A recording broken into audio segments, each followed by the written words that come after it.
Anti-derivative Jill. There she is. There she is. Welcome to Jill's. You know, I really wish they'd let us play music up here. Make these long trips go by a lot faster. It's against regulations.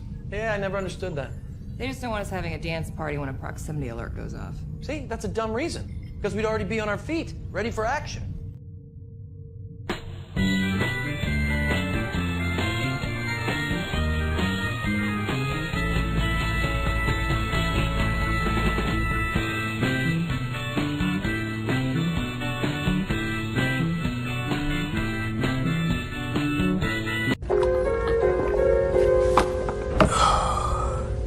Isn't that hot? Extremely. We go together or not at all. Don't be a fool. You are great. I am great. Chocolate is a serious thing. All right. Hello and welcome to Shore Leave number 54, where you can help us talk about whatever it is that you want to talk about, and I get to talk about whatever I want to talk about, and Scotty can come up with some things to talk about too. Just, yeah. Not whatever I want to talk about, but I can. Well, not whatever, but something, pop culture, science fiction related. That's true. There are limits about what we can talk about, but if it's Stargate or Star Trek or Battlestar Galactica, Blade Runner, aliens, or something like that, then that's not limited. Well, you know what? You're always very good at finding the limits. I give you that much. Well, thank Hello, Scotty. How are you doing today? I'm doing okay, yeah. It's a lovely Friday. It is a wonderful Friday. A fantastic Friday. You want to be alliterative? Yes. Gavin Blackburn was the first one here. Nice. Franco second. Also, Ron. Good to see you, Ron. There's a channel called Corey's Comedy Channel. I met him over there. Very interesting guy. Let's see, who else is here today? We've also got Sentai Ranger Donnie. Good morning, Anti-Derivative Jill, and all. Hope all is well. What do you think of my profile picture of Superman as a Power Ranger? Oh, I didn't even notice that. Wow. Let me see, That's pretty cool. See it a little bit bigger. That is interesting, yeah.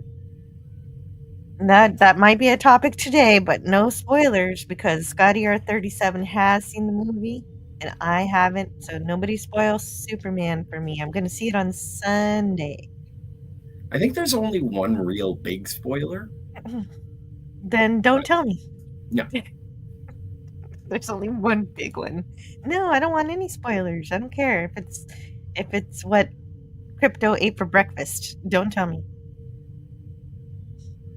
Deal. DJ Play Nice is here. Hello. Oh yeah, and my Jill Notes bot now has DJ Play Nice's promotion for people in crisis and what they can do about it if they need help. Oh, it's a little long, I guess. It goes into the next line. I guess I might cut that down a bit.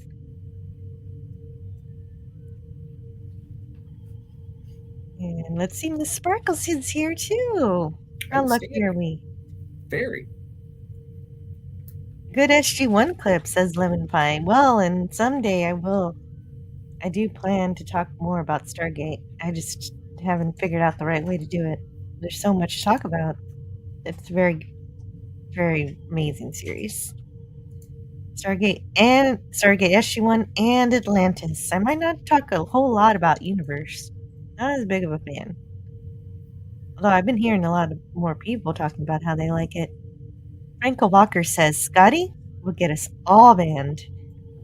That is the goal. And it could happen someday. Wow. No, I'm fairly lucid today, so everything should be okay. Sure.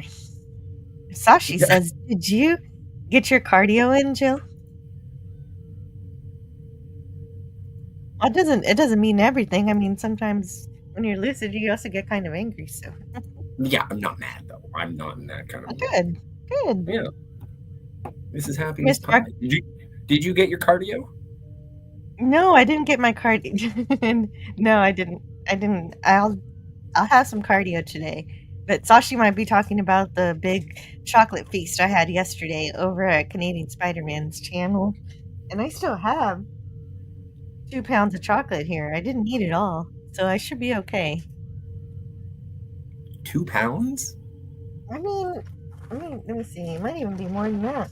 Oh my. Yeah, at least 2.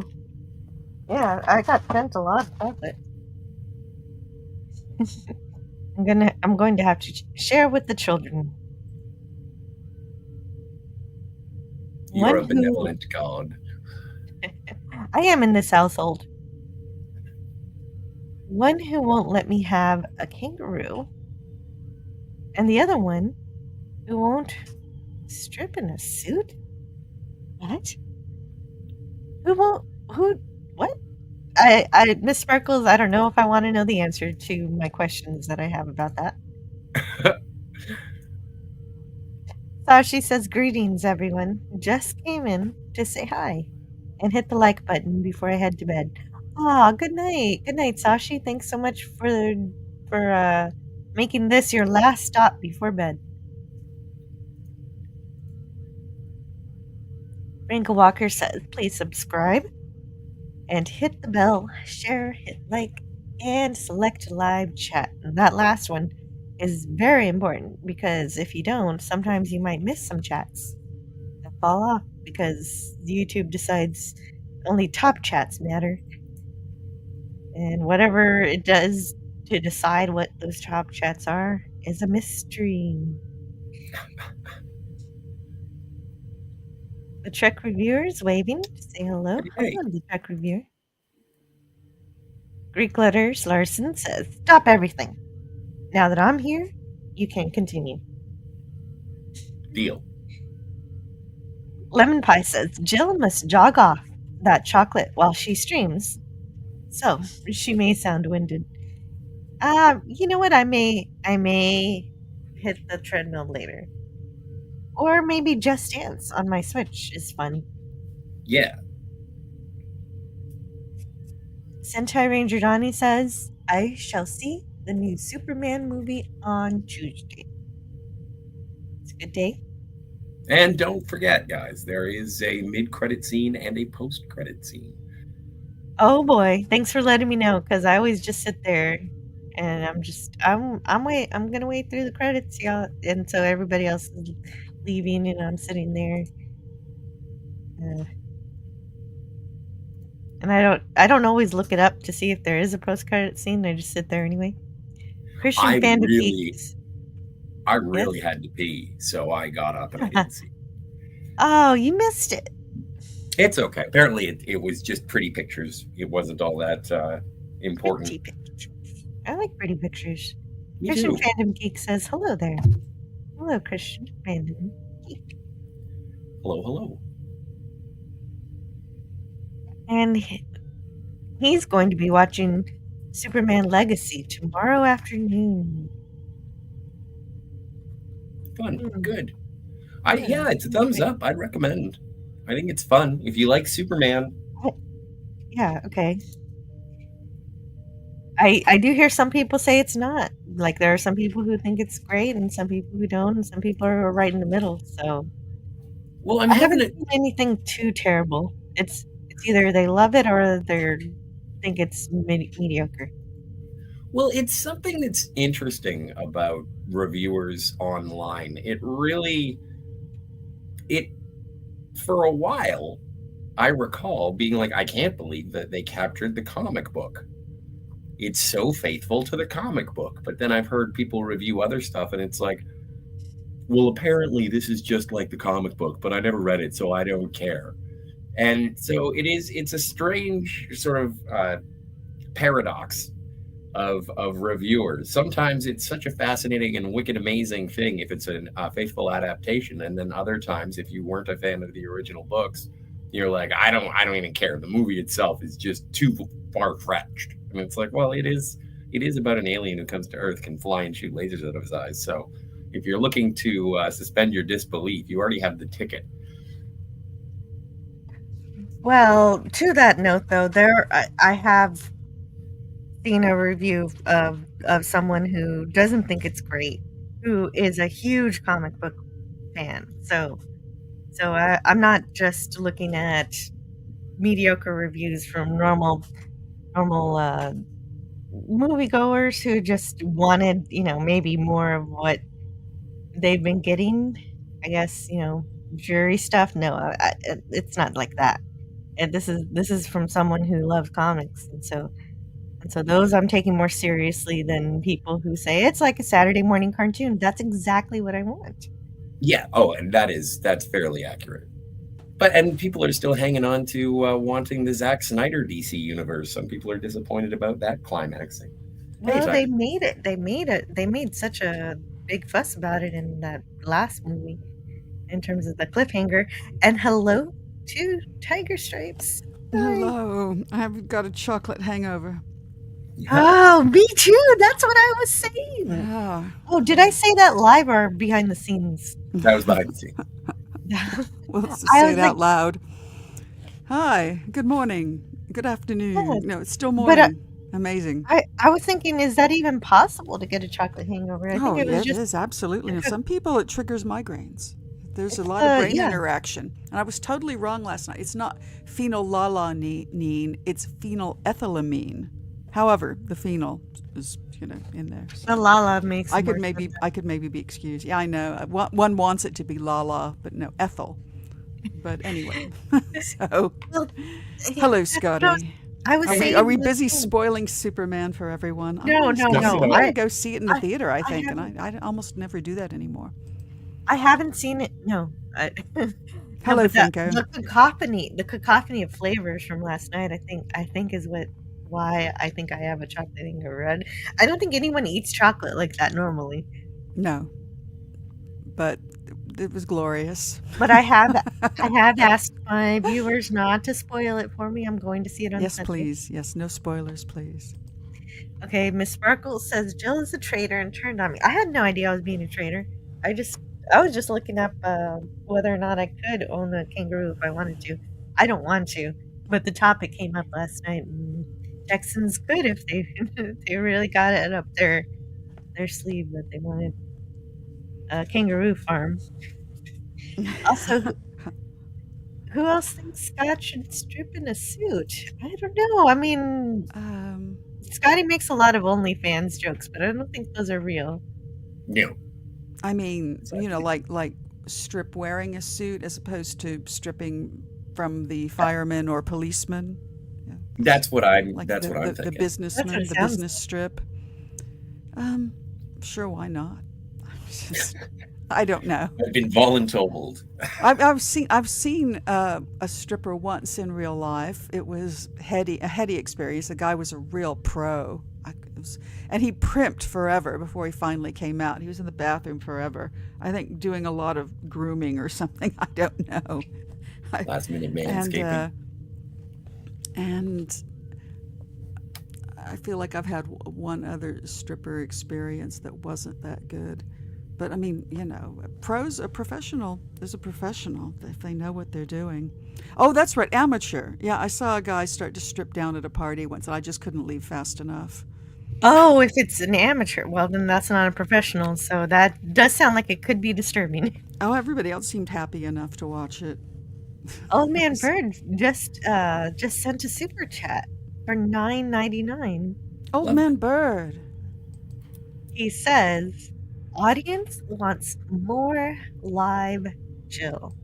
Who agrees? Aww. Yeah, thank you. I appreciate that. By that, I think he means me on camera. I tend to do that on other people's channels and not my own. I don't know why. It's just my nature. But I will definitely take the request to heart. And let's see if we can find something to play for you. In the meantime, it's not me, but it'll have to do. Let's see. Is there anything here? Oh, this is more for West Kegel. Where's... Oh, no, I know. I know what's for Old Man Bird. It's over here. If I can find it.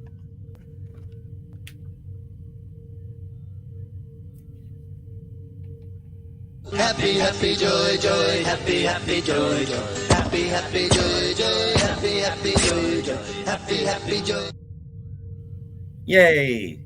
Yay! Yeah, I said a kangaroo. Well, it's a wild animal. So, technically, if it's a wild animal, probably you shouldn't have it as a pet, even if it's legal.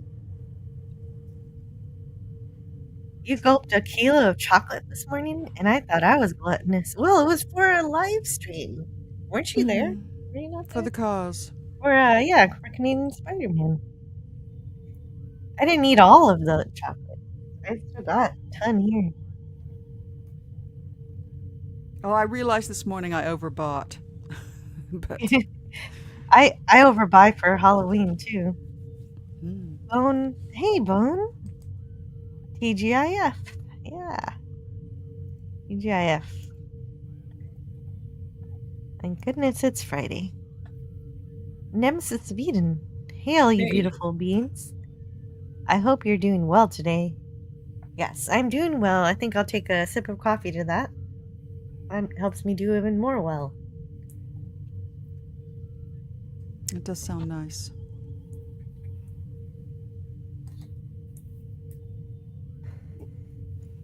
And Ron says, I still have my bathroom scales set to weigh in stones and pounds. That's incredible.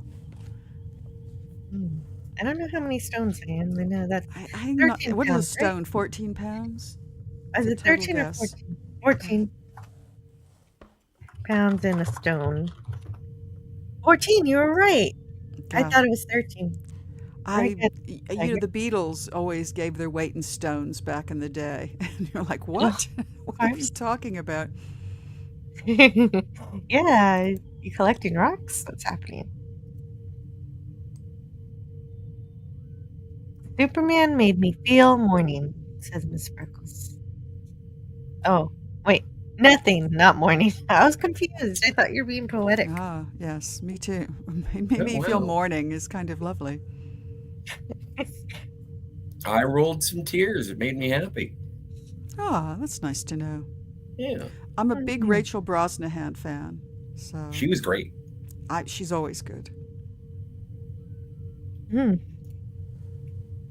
Oh, there we are. Okay. So, wait, hold on. There's somebody else here. Gavin says, I think some reviewers have forgotten that Christopher Reeve Superman movies had humor in them too. Yes, I love the humor in Superman movies. I think, I mean, I didn't see any of those Zack Snyder Superman films, so like I'm not a real fan because I haven't seen those.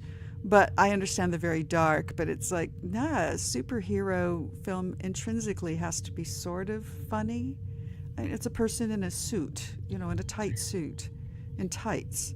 I mean, Well, and forgive me for just being simple, but isn't the comic book supposed to mean it's going to be amusing? yeah, comic. By definition. Comic book. Yeah, exactly. Miss Freckles says it had too many plots, and the speeches and parts that were meant to make me feel something made me feel nothing. Oh. And she didn't like the dog. Bad dog. Oh, wow. Well, I've only seen And the annoying. famous clip of the dog in the trailer, and he's very charming in that, but he doesn't look like Superdog. But it's good to hear all the opinions. Tiger Stripes, could you read this from Greek letters? No, I'll pass, but let Scotty read it. Okay. Never liked Superman nor any American comics, to think of it. I always enjoyed European comics better. That superhero all-powerful thing is too distasteful to me. Huh. Well then. Okay, Greek letters. What is your favorite comic book? Even if I don't know what it is, I want to know. It's a good question. I feel like people really want it to be good. Yes. Well, yes, I want it to be good. Of course I want. I want to feel like I, spent $50 to see a movie and have spent it well.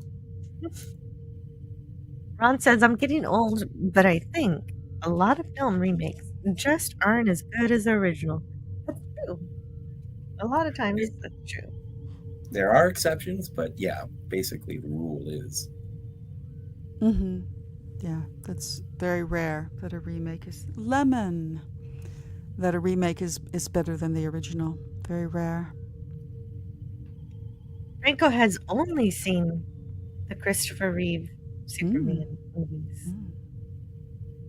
But he loves the Dean Cain series, and Lois and Smallville Clark. was okay. Smallville was really good. Smallville was quite good for quite a while. I watched a good bit of Smallville, so.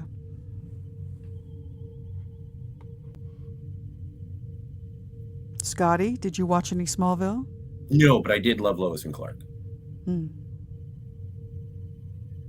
Does anybody know what Miss Sparkles is talking about? The multiple wives and baby and No, but I don't want spoilers. So is that I may is have that to about go the movie? soon. Okay, no. Because I really don't I want spoilers. I don't want spoilers either, but Yes. I do understand. I didn't know what she was talking about. You're No, correct, Ron. that's- Especially lots of today movies. Hello, Franco. Jill said it could kill me. Oh yeah. The kangaroo, not the spoilers, but you know what? Yes, let's say the spoilers could kill you too. Now, any animal that's your size, that's the law of the jungle. You know, it's all about sizing up. Any animal that's your size can probably kill you. Right, exactly. And you can fit Yeah. boxing gloves on a kangaroo. I mean, you know, you think of giraffes. I mean, they're very loving, very benign, very mellow. I've heard the lions leave them alone because they can kick the head right off a lion. Oh, wow, that makes sense. That's what I've heard. Hey, Gap. Wow, I Gap. still kind of want to hug a koala anyway. I think I might risk No, they have syphilis and they smell like poo. They're not going to That give me I don't believe is hug. true, but I don't haven't been that close hug. to them. But I did work at a zoo, and I don't recall the koala exhibit having any particular odor. And believe me, many exhibits do have an odor. So even no matter how well they're cleaned. Well, I can deal with the little smell. You know, if I go to a zoo and I expect things to be fine fresh, then I would. But I should also say, Scotty, is that from personal experience? No, that's just something that I have read. And it's not syphilis, it's chlamydia. I think you made that up. No, I don't think he did. I don't think he did. I think Well, I the looked it syphilis he one made time. up. Well, No, he the prevalence got of it wrong. chlamydial infection in different free-ranging koala populations ranges from 0 to 89%. Poor koalas. Oh, my. Yeah. Better than pandas. At least the koalas are getting it on. They are. Well, obviously. Gap After Dark says, hey, Jill, Scotty, and Tiger Stripes. Gap. I do. Yeah, DJ Play Nice is here. DJ. Greek Letters Larson says, girls, you did a big oopsie gulping all that chocolate in public. Since chocolate is a universal substitute for sex, and all you have placed yourselves in a poor position. That doesn't make any sense. Chocolate's fine. Phenylethylamine. Mm-hmm. It's just chocolate. It'll be okay. I think people will survive. Make sure you hit that like button. It helps Jill out with the algorithm. Yeah, well, I don't know. I don't know too much about that algorithm. I do know what it wants, but it will be a while before I get around to doing it. So it'll probably be in the middle of next year. I've also heard the algorithm can be bribed quite easily. So there's that. Oh yeah, I don't want to. I'm not going to pay the algorithm.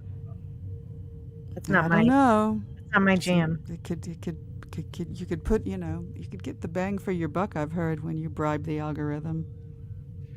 Yeah, but will that give me organic growth? Are the people who subscribe due to the bribing actually going to show up for live streams or actually watch my videos? I don't know.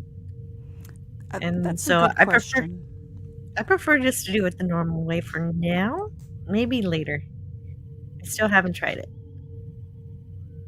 Miss Sparkle says, I'm bringing up the stripping because on Tony's stream, Tony, he wanted to strip with the Captain America shield. Well, okay, that makes sense that Scotty would say something like that. Yeah. Well, and also it helps me, contain my modesty because the shield can be used strategically, so you're not seeing my jumblies flapping all over the place. Yeah, it is large enough for that. What's the point of stripping if you don't get to see jumblies? I don't think anybody wants to look at those. Believe me, there's plenty other things to look at if the stripper's in good shape. Yeah. Agreed. And I'm not. Dad bodding. There's something to be said for dad bods. Thank you. Miss Sparkles, okay. Yeah, I read that already. Well, at least it's not coming from nowhere, Miss Sparkles. I just thought you were having fantasies. DJ Play Nice says, if you get paid, you're a professional. Your moves may not be, but you are by occupation. Oh, that's a fair point. But yeah. I think the amateur Tiger was talking about, he was doing it for free, right? Oh yes, he was a friend at a birthday party and just, I think he loaded up a song and started to take it off. And I mean, a little too quickly. That's one of the things about the pros. They really take their time. You gotta tease. They make you wait.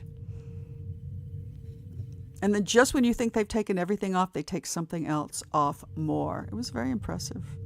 Oh, Worf is fine. Okay, so he does want more. Are we talking about stripping again? No, no. I'd be fine with Worf. Sign me up. Let's see. Hold on, this one. Prune juice. Warriors drink.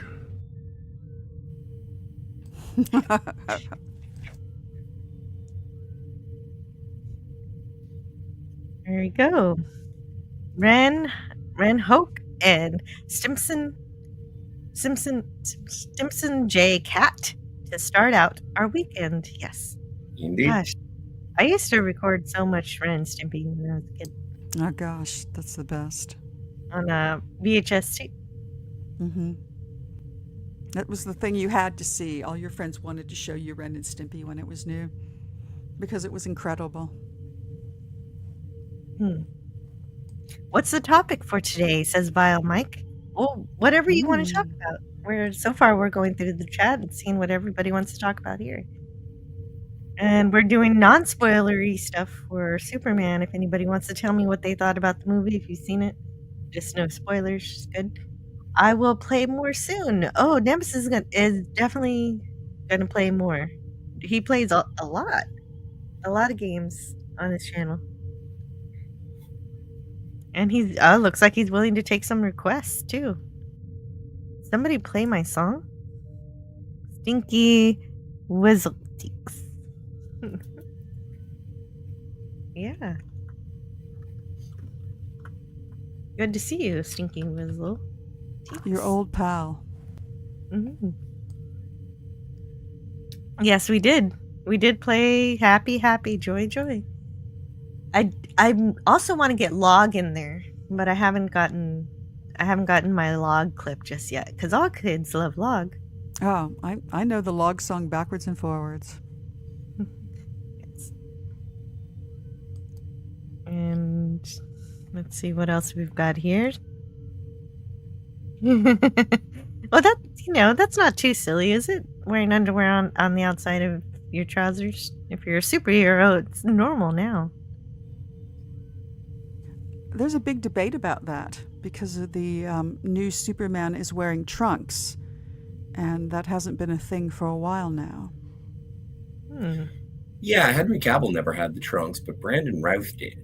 I don't know about Tyler Hoechlin on Superman and Lois. I don't have a mental image of him right now.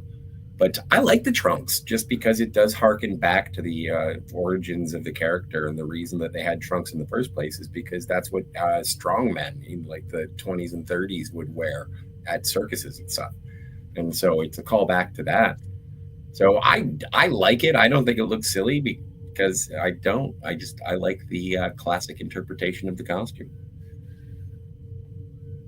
Me too. Agreed. Also want to say hello to Brogu. Did somebody say Superman? Yes. Well, Snow White remake didn't go down well. Not that I've seen it. I haven't seen that either. And you will notice if you listen to my live streams, I hardly ever talked about Snow White. I'm happy, except to say that I'm happy with the animation, and that's all I really never needed. Mm-hmm. Yeah. It's so timeless that my 6-year-old daughter still loved it when I showed it to her. She resisted it at first. Oh yeah? I wonder why. It I does start think out because scary.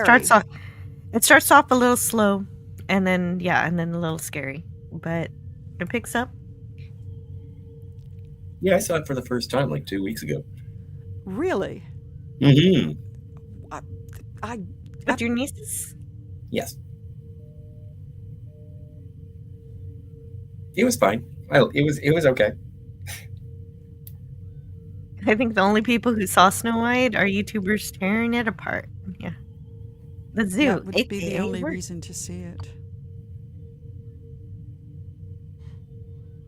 Well, and that's the thing. Like when I go see it, like the reason I went to go see Superman is because I wanted to see it, and so it's entertaining as all get out when someone says, you know what I'm going to do today? I'm going to see something that I don't like, get very, very angry based on positions that I've already made up in my mind beforehand. And then I'm going to spend hours and hours and hours telling you how angry I am and why you shouldn't waste your time on it.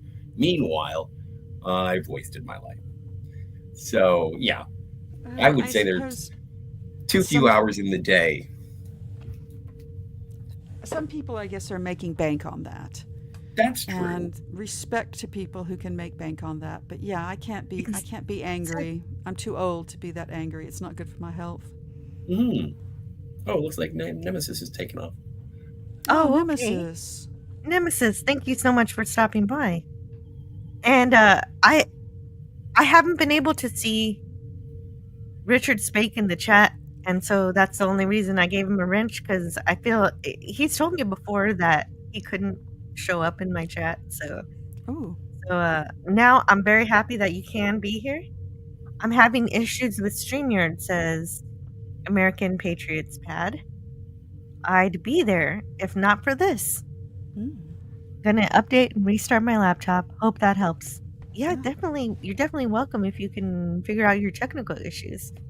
And so very glad to see you in the chat. I don't know why sometimes some people are just banned from my chat, even though I don't ban them at all. It's YouTube being silly. Also, Ron saying the algorithm is quick to hear any copyright music, even if far away in the background. So, Ron, I want to promote your channel, but it's kind of difficult to look up the channel for Ron because there's a lot of Rons I suspect. So if you want to give me your identifier, I'll find your channel link and post it in the chat for you and see if we can get you any subscribers today.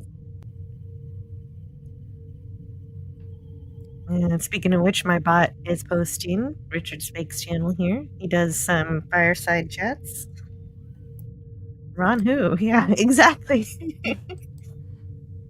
Oh, hey! I completely missed this. Old Man Bird also sent a super sticker. My goodness, I can't miss stuff like this. Magic number 9.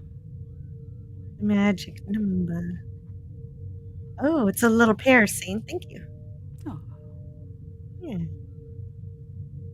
Let's see. I'll play. Oh, yes. This one. These three, actually. I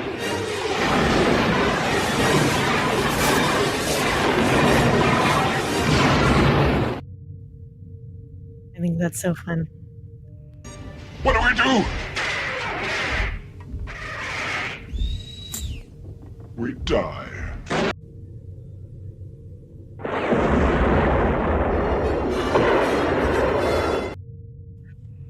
Battle Beyond the Stars? Total guess. That one is The Last Starfighter. The Last Starfighter, right. Yes. I really love all these clips. May the luck of the 7 pillars of Gulu be with you at all times.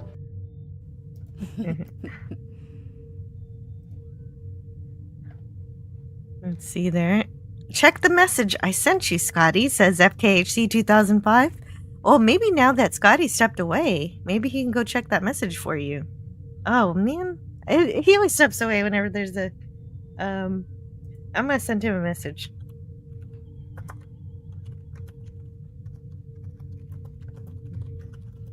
Okay. There. Okay. Real quick. Still good to see you in the chat, Richard. Old Man Bird says 3I Atlantis. Oh wait, 3I Atlas, the interstellar comet. Perhaps you heard the news. It's big and coming close in October. No, I have. I have kind of heard it, but it was just a little bit offhand. So let's actually look at this. So we've got our first bit of news to look up from Old Man Bird. Comet. That's new to me. I had not heard. Coming in October. Just what we need. Yeah. Oh yeah, this is on the edge news here. Just a few days ago. Also, I see that Sentai Ranger Donnie is in the chat. And he says, if you have seen Zombies 4, Dawn of the Vampires, please avoid spoilers. Thank you. And I think that Donnie's goofing on me about not wanting spoilers for Superman. Is that a joke, Donnie? I think that's a joke. I don't think so. Donnie is very serious about the things that he but loves. Still, I think Donnie might be making a dry joke. Oh, look at that. Space. Yeah. Yeah, space.com is a great website. New interstellar object. 3I Atlas. Everything we know about the rare cosmic visitor. Will it strike Earth? Yeah, that's the question everybody asks. Can we visit it? Okay. Is that wise to try to visit a comet? No. A moving object like that? I guess it depends on how stable it is. And how big it is? So, where 3I stands for Third Interstellar. Interstellar. It was first discovered on July 1st this year. Wow. By the Deep Random Survey Remote Telescope in Chile. Part of the Atlas project, and that makes sense why Atlas is part of the name. Alright, it's got a peculiar motion. Interesting. And the object is not bound by the sun's gravity. Oh, that's why it's an interstellar object. Okay. Only the third ever seen after this one. Oh, you mama? Oh, you. I'm not going to try again. If confirmed, it will be the third known interstellar object from outside our solar system that we have discovered, providing more evidence that such interstellar wanderers are relatively common in our galaxy. And then they ask all the questions that they've yet to answer. Oh, okay. So here's the path of the comet, and here's us right here. So it's not on the path for Earth. So there you go. Yeah, it's just going by. It's just, yeah, but it'll be close enough for us to pick up our telescopes and take a look. That's not so bad. Yeah. Highly hyperbolic orbit. I think that's really neat that it's not bound by our sun. So it's That's just so odd. it's just passing by, it's just passing through. It doesn't intend to return on a regular basis like Haley's Comet or anything like that. Hmm. There we go. Thank you, Old That's Man Bird, very for cool. drawing our notice to that. That was amazing.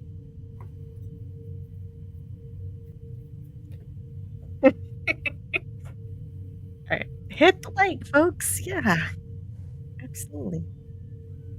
I wonder, after leaving us with all that chocolate, what trees Canadian Spider-Man is climbing today.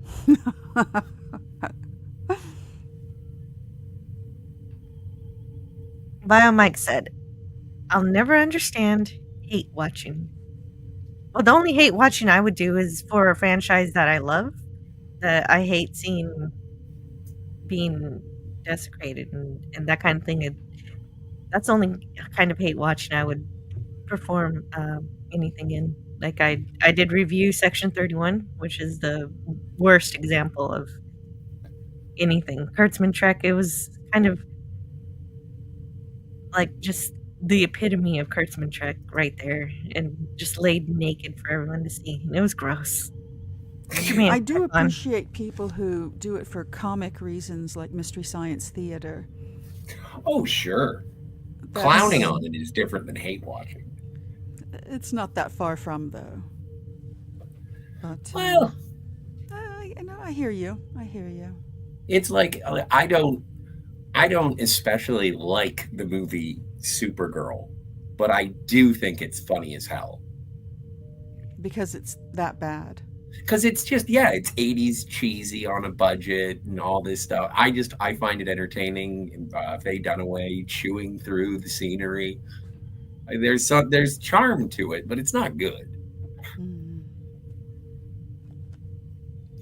Lemon Pie asks, where does the panel stand on SG-1 versus Atlantis? Scotty R37 has not seen Either. any Stargate except for the movie, Mhm. but maybe I'll start trickling in some Stargate every once in a while.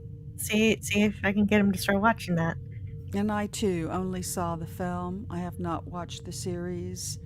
Have I ever even tried to watch a single episode? I don't think so. Did I try to watch Atlantis when it was new? I think I had it on for half a heartbeat. And it had a good cast, as I recall.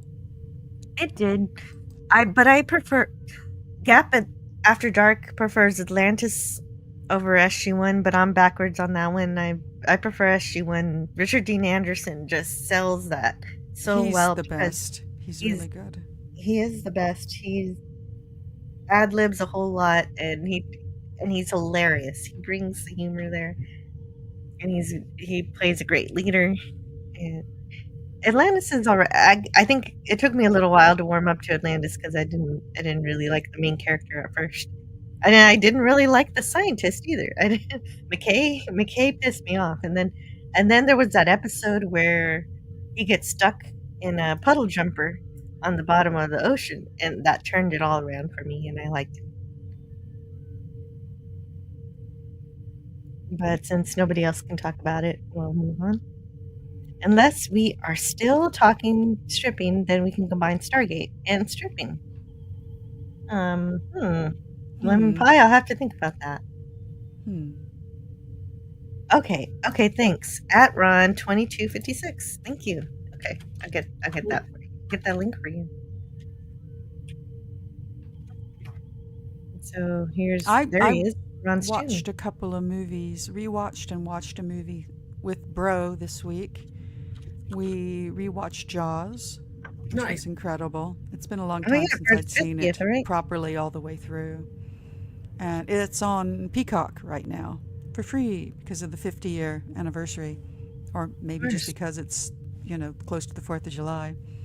And we watched The UFO Incident, which was a made-for-TV movie starring Estelle Parsons and James Earl Jones as Betty and Barney Hill. And that was pretty powerful just because of the acting, not really for any other reason.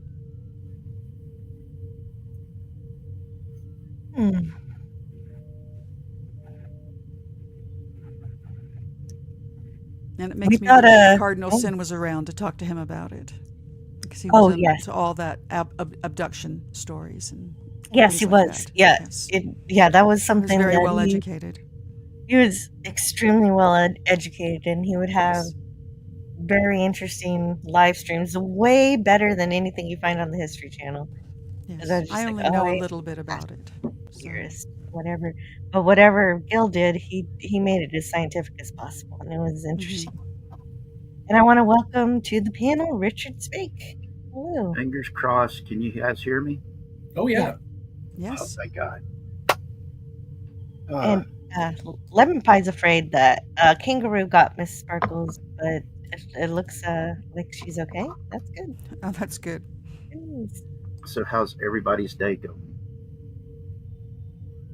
Great so Oh, far. great. Especially since I'm here now. And now Mrs. Sparkles has me thinking about platypuses. She wants a platypus. I think platypus would be safe. I believe platypi have barbs on their thumbs and can also hurt you. Poisoned barbs on their thumbs. Yes, they do. Okay, well, never mind. Yes. No platypus for me. Well, No, they're not, I guess they're they not can that poison bad us. from what the friends I have that live in Australia tell me. They're just different. I mean, they're egg-laying mammals. Well, Right. they're very unwell, I believe, currently, too. I think there's something going through taking out the platypi, which makes me sad. Oh, yeah. I saw one episode of, I forget what the name of the show was, where Steve Irwin saves a platypus. Yeah, Steve Irwin. That makes sense. Steve Irwin was a treasure to the world. Mhm. Crazy, but a treasure. Sorry to disappoint you, by Mike. The comet as apparently will not be hitting us. Oh, yeah. JT Kirk says platypi are delicious. And Biomike helps me with my pronunciation of the other comet mentioned in the article. Oumuamua is how it is pronounced. The first interstellar object discovered. But the first two letters in that were OU, which sometimes is pronounced wa. So it could be Wamuamua. I'm just pointing, I mean, unless you're certain, Biomike.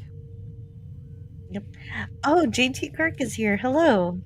Also, Hell Scotty. Yeah. Hello. Hello. What you doing?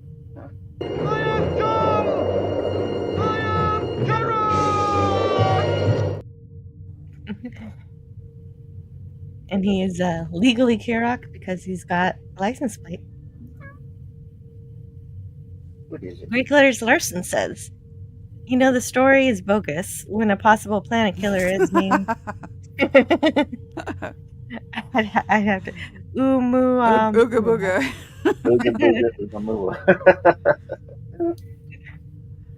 No, that was actually a different one, a different interstellar.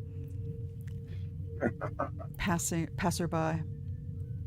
That was the second one, or one of them was named after a Russian, which one of them's always named after a Russian. J.T. Kirk says, I clown watch Voyager and hate watch STD. Yes, exactly. That's exactly how it works. Voyager's fun, but it's very easy to make fun of it because it's very silly sometimes. It's a sitcom of Star Trek, basically. Yeah, it was the lower decks before lower decks. Well, better than that though. It didn't try to be a parody. It just accidentally was. True. But there are some of the episodes of Lower Decks that I actually have enjoyed. But that's usually one of those things of, oh wow, that's actually funny. Voyager tried to be Star Trek. Lower Decks is very purposefully Saturday Night Live. Yeah, it feels more. It's not just the art style, but the writing's also very Rick and Morty. Yeah, it's got that type of humor to it, and it works sometimes. It works until it doesn't. For me, Exactly. some one scene seems good, and then the next one destroys it, and so then I'm not happy anymore. Centaur Ranger Donnie says, "I'm well, thanks. I could only think that the one letter difference.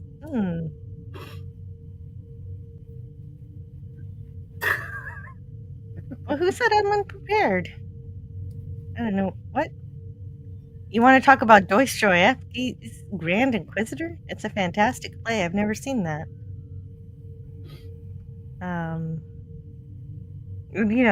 The Harbor Playhouse that we have here, I don't know if they ever actually talk about, they ever actually have a play like that.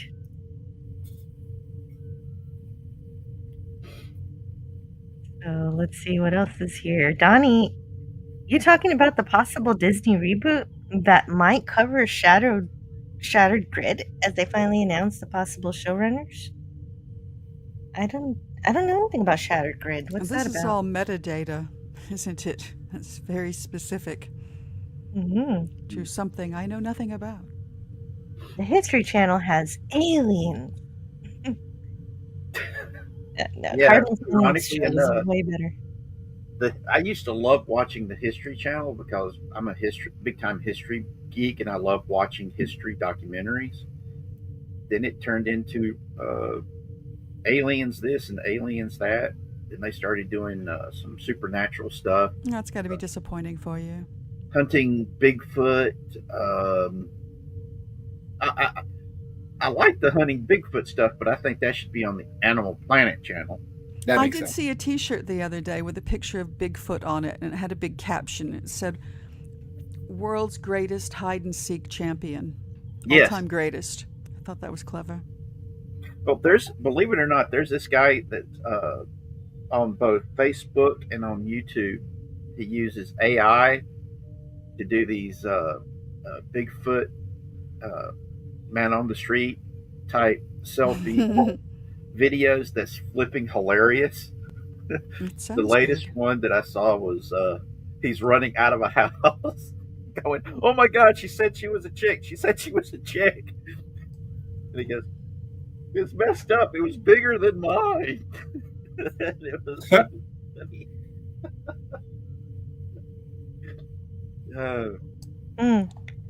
Okay, so I want to make sure to.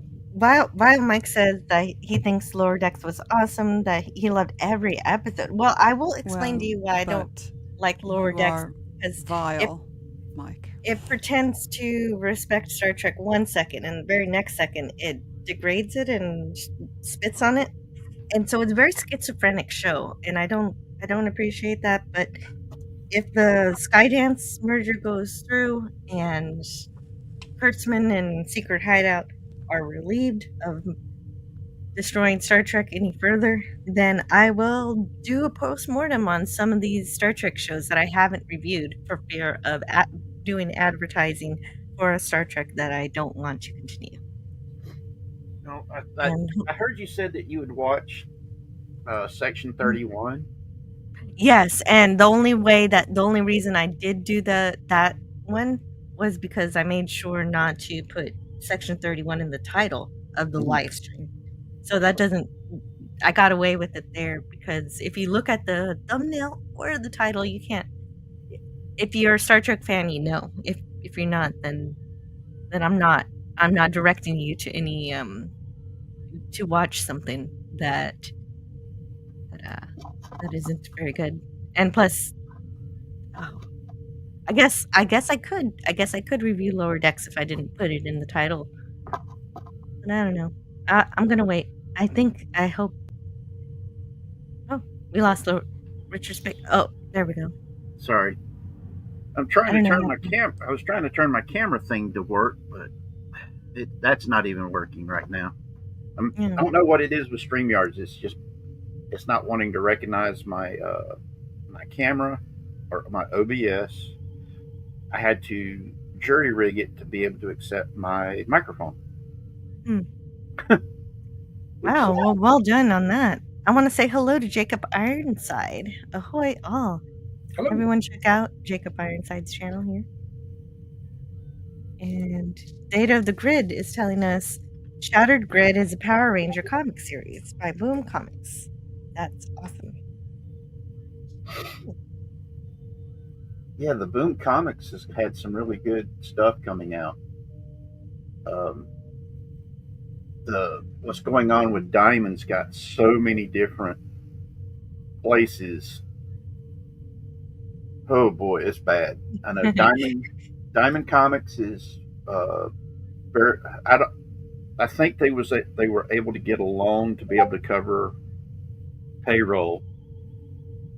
Green Ronin is running a GoFundMe to get money to get a lawyer so they can try to get back all the back stock that Diamond Distributors is holding on to, because they've got like several $100,000 worth of product at the Diamond Distributors warehouses, and it's messed up because Diamond is going to seize all of the consignment stuff that they have in the warehouses from all the various publishing houses, and they're going to auction it off to pay their creditors. Legally, they can do this, but it's one of those things of it wasn't truly Diamond's property that they're going to be allowed to auction off to pay off their creditors. So there is a lot of companies that are actually looking at the fact that they can go bankrupt because of this, because of all of that stock. That's hundreds of thousands of dollars worth of stock they're out of. And if they do auction it off to places like Ollie's, let's say you want to buy a role-playing game book that's normally $40 to $50, or are you going to go to Ollie's where you can pick it up for $10? So you'd basically be competing against yourself, and you're out the money anyway. And it's really bad that one company is going to be allowed to cause the destruction of so many other companies. Which company is causing the destruction? I missed that part. Diamond Distributors, the people who had been the main comic book distributor. Oh, okay. Forever, they had a monopoly on it, and it's literally one of those things that Diamond they had an absolute monopoly on comic book distribution. Well, okay, we're gonna continue that in a minute. I just want to say thank you to Theta of the Grid for spending a moment here during your break to say hello. Yes, love you too. Got to get back to work. Talk to you all soon. Yes, see you soon. See you later. And JG Kirk says, "Rest in peace, Diamond." Well, considering the fact that Diamond brought this on themselves, it's just the fact I'm more concerned about all the people that are getting caught up in their bankruptcy, because this was an issue that anybody should have seen coming. The problem was that Diamond made it easy for places to work. The loss of Diamond the Diamond Distributors isn't just going to be affecting comic book publishers, role-playing game publishers, book publishers, the small press publishers. It's also going to be causing problems for comic book stores, because the majority of comic book stores, that's where they get their stock from, was Diamond Distributors. Who's going to do it now? Is that a thing that's well, DC Comics, when COVID happened, Diamond went through the moment. That's when a lot of us realized that Diamond was running on such thin margins, profit margins, that any type of disruption was going to kill their company. And you had DC Comics literally saw the writing on the wall and said, "Uh oh, we got to do something about this." And they created a parallel distribution system. One of the reasons why used to be new comic book day was the same day for everybody. Hi there, Canadian Superman. And now I have to believe that this chocolate hangover is a thing, because 3 separate people separated by several minutes have decided it is a real thing. Total chocolate hangover. Chocolate hangover, anyone? Hello. It was just an explosion, just a whole bunch of different flavors I've never had before. And I think it did definitely. Yeah, DJ Play Nice has it right here. Possible. Diamond snatched Advanced Comics in the 90s. And that was the last time they had any real competition. The DC parallel came when they created that. It's nowhere near what Diamond was. Diamond was just convenient for everybody. But like I said, any disruption in the network kind of screwed everything up. Oh, Tiger Stripes has to be going now. Thank you so much for giving us some time with you. It was very good. Yes, thank you. It's nice to see everybody. Take good care. Good to see you. See you. Yeah. Yes. Bye-bye. Yeah, see you next time. You bet. Bye. It was great getting to meet you. Oh, you just met Tiger Stripes. I didn't properly introduce you two, did I? I'm Yes, sorry I about that. But yeah, what's going on with Diamond Distributors? It's those of us who are into the role-playing game companies and keeping track of what's been going on with them. They're already on a very narrow margins, and with the woke mind virus has taken over so much of the industry in both comic books and now in role-playing games. Hasn't things been getting a little better, just a bit? Somewhat, but it's still pretty bad. We had a real big flame out it was either this past week or the week before. The owner of Wonderfield Games, he had a big time flame out and posted a 5-minute rant that was you watch it and you're like going, did this guy not learn nothing from anything?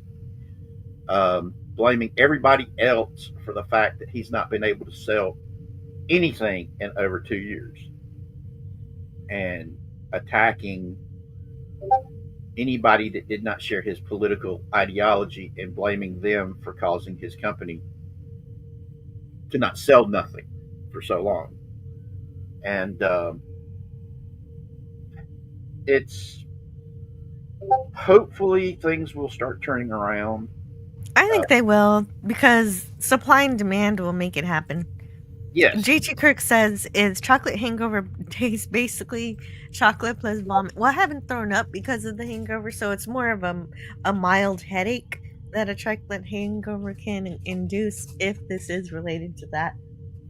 But I like DJ Play Nice's suggestion. I think the protocol also calls for hydrating with hot cocoa.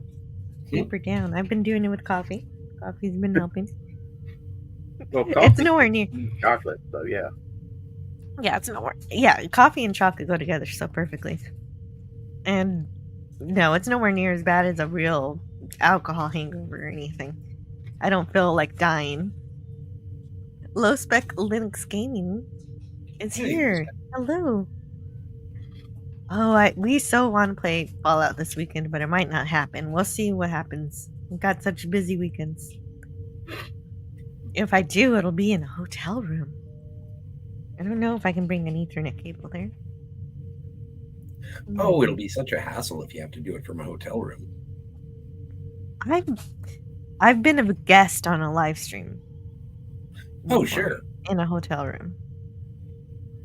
But hosting it, I'm not sure. The best remedy for chocolate. Oh my god. Greek letters, Larson. Well, luckily I'm married, so I could do that if I wanted.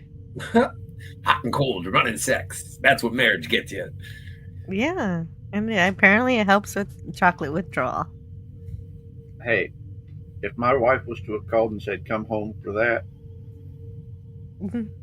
yeah, that'd be a good 5-minute drive, even though the house was like 30 minutes away from where I was at work. Well, that's why they call it a nooner. Yep.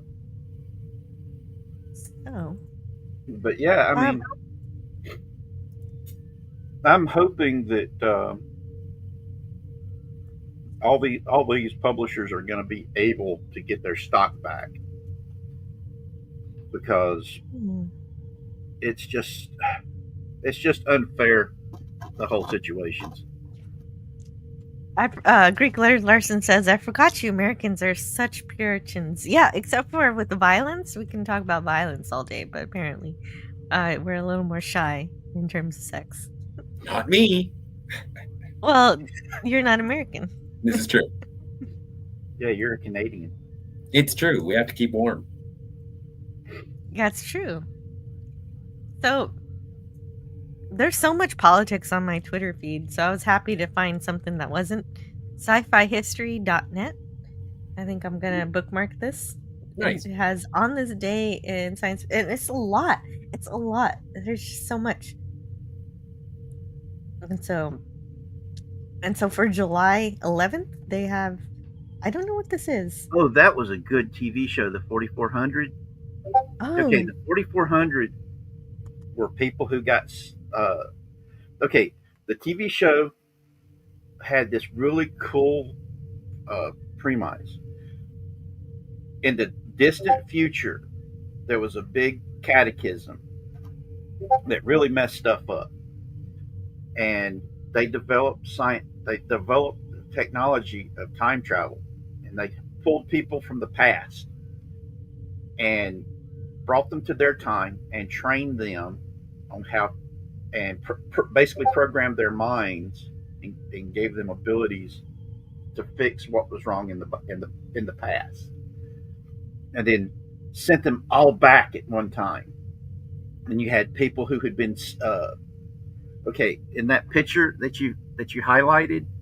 Okay, the black gentleman was in the army in the 1940s or 50s who got snatched. The guy with the beard, who, believe it or not, that actor right there was the first person that they were going to make Will Riker. Billy Campbell. Yes, Campbell. Billy Campbell should have been Riker. He's a sex guy. But so can somebody it was mute their Discord? It's a really good show. If you haven't seen it, you can find it on streaming services. Recently, it was such a good show that they rebooted it, and I've not seen the reboot. I've heard it like most of the modern reboots for the quote unquote modern audiences, it wasn't that good. But it's a really good show. Well, whoever wrote this website enjoyed a good portion of it, and that it's interesting. And yeah, based on what you're saying, it sounds interesting to me. I've never heard of this before. They've been abducted by UFOs. That's okay. And then they all show back up, and everybody's surprised that all these missing people just showed up. Yeah, it's really that cool. does seem fun. Because one of the people that got snatched was a recent person who got snatched just like a few years, and the show was focusing on how he was being reintegrated back into his family because he was a kid. He was like in high school, and if I remember right, the kid. Okay, the character that's the closest to us with the long kind of hair was the kid, and the next dude's his dad. And Well, it premiered on this day in 2004, but Frankel Walker says he couldn't get into it. He watched 3 episodes and was still confused. Yeah, What's that? What's doing that bleeping sound? Yeah, if anybody has a bleeping sound, could you please mute it? Because it is kind of like that time we had somebody with a fire alarm and it kept going off and off and off. And it's kind That of might. like that. Hold on, I'm gonna mute myself for a second to see if it's my ceiling fan. No, I think it's your computer. Yeah. During my Mars attack stream, I really. Oh, that must be my that was Discord. I don't know how to Discord. stop Yeah, that. I mean, Discord. All right, let me see if I can turn it all off. Yeah, if you could, if it's a very important avenue of communication for you. Oh, I just keep it on so my son will be able to communicate with me. Yeah. Okay. I see. Maybe could you put it on your phone? My phone's a house phone. Oh, you don't have a smartphone. Okay. Oh, you know what? There. If it's important for you to be able to talk to your son, then you can have it on. I just wanted to know what it was. I just wanted to know what it was about. It's all right. But yeah, the Muppets. Oh God, I love the Muppets. I hate what Disney's been doing to them.